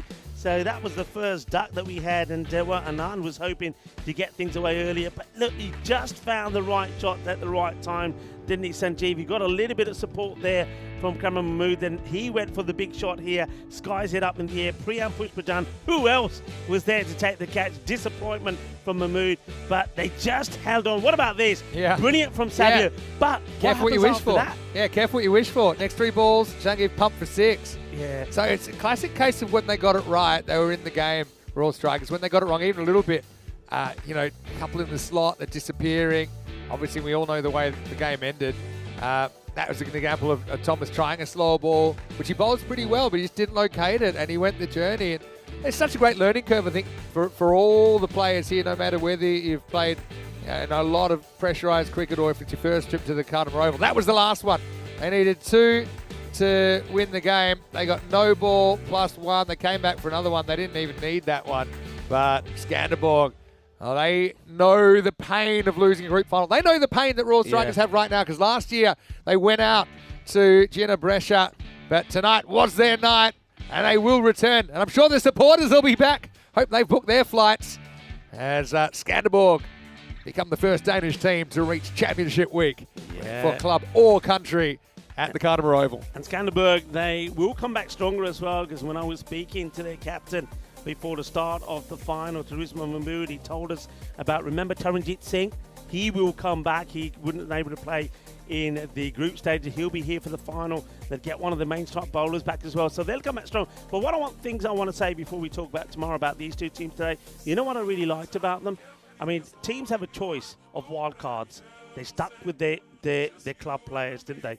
I mean, the Royal Strikers, as well as Skanderborg, credit to them. It was always going to be a fight. It was a 50-50 for me all the way through, and it went down to a wire. Well done to both teams. Yeah, it was a brilliant group, and it went right down to the last ball, basically, even though the last ball was a no ball. Tomorrow, we start again with Group D. Rico will have a little bit of a mini break, but we'll be back, I think, for the Group E final. But I hope you have a great, it's like a test match off. You get 5 days off. Enjoy it. Burner versus Zurich Nomads to get us going. That should be an interesting match in the morning. The Assassins Blinders battle of 2 very good names in match number 2. Pakage Badalona also here, the former champions of Europe. Of course, they won that here in 2022. Enjoy myself, Corey Ruckers, and Andrew Ryan. Rhino's with us for the first time tomorrow, 9:30 a.m. GMT, 10:30 in Central Europe, and 3 o'clock in India.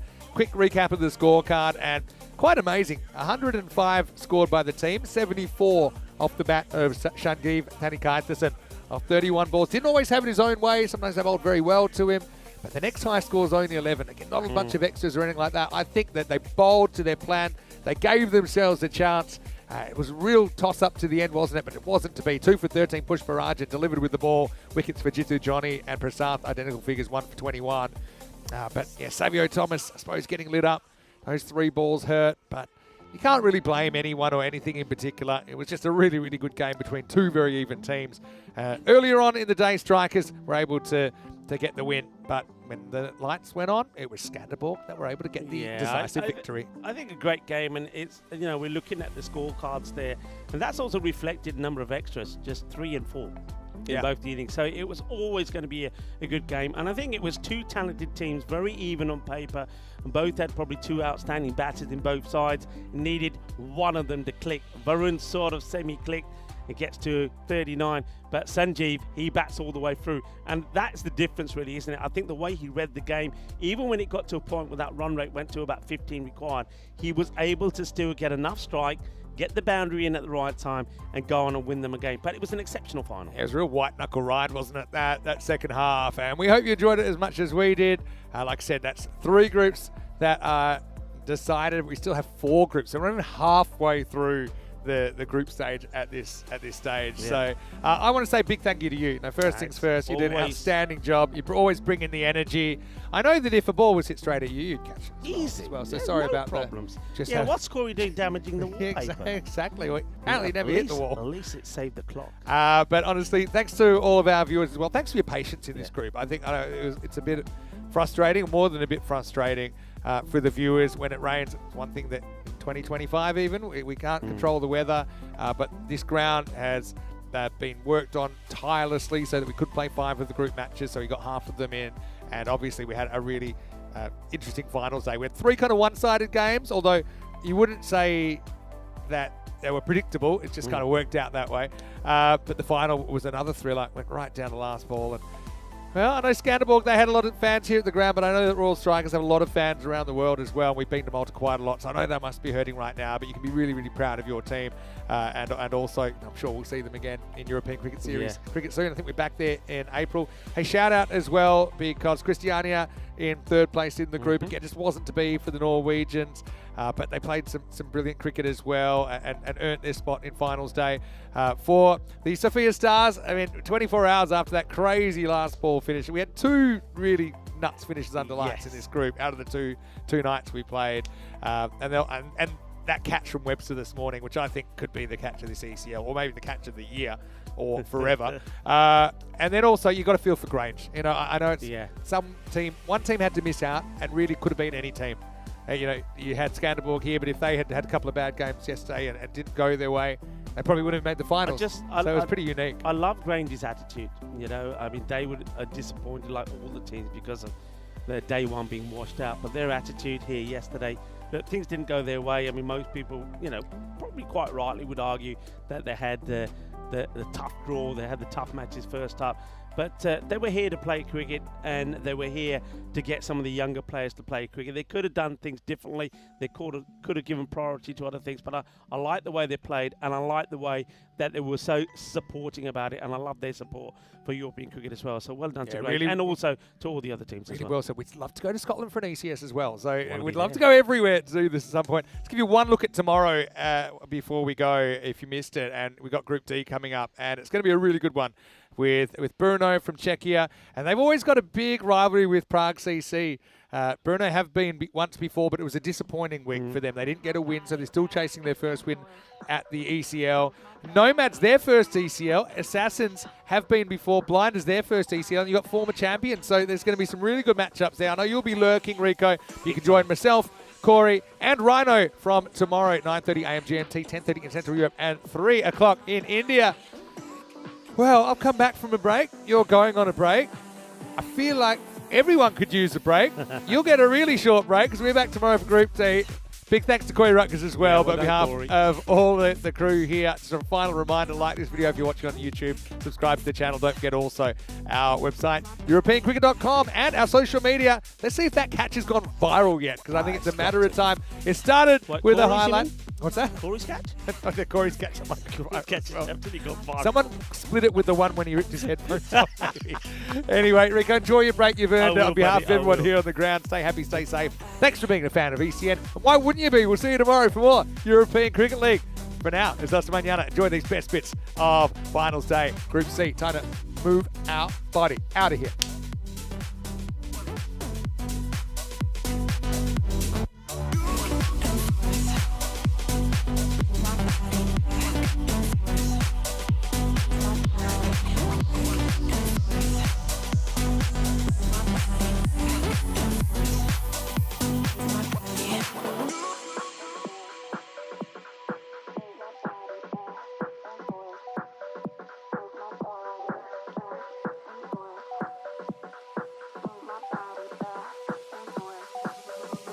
my body.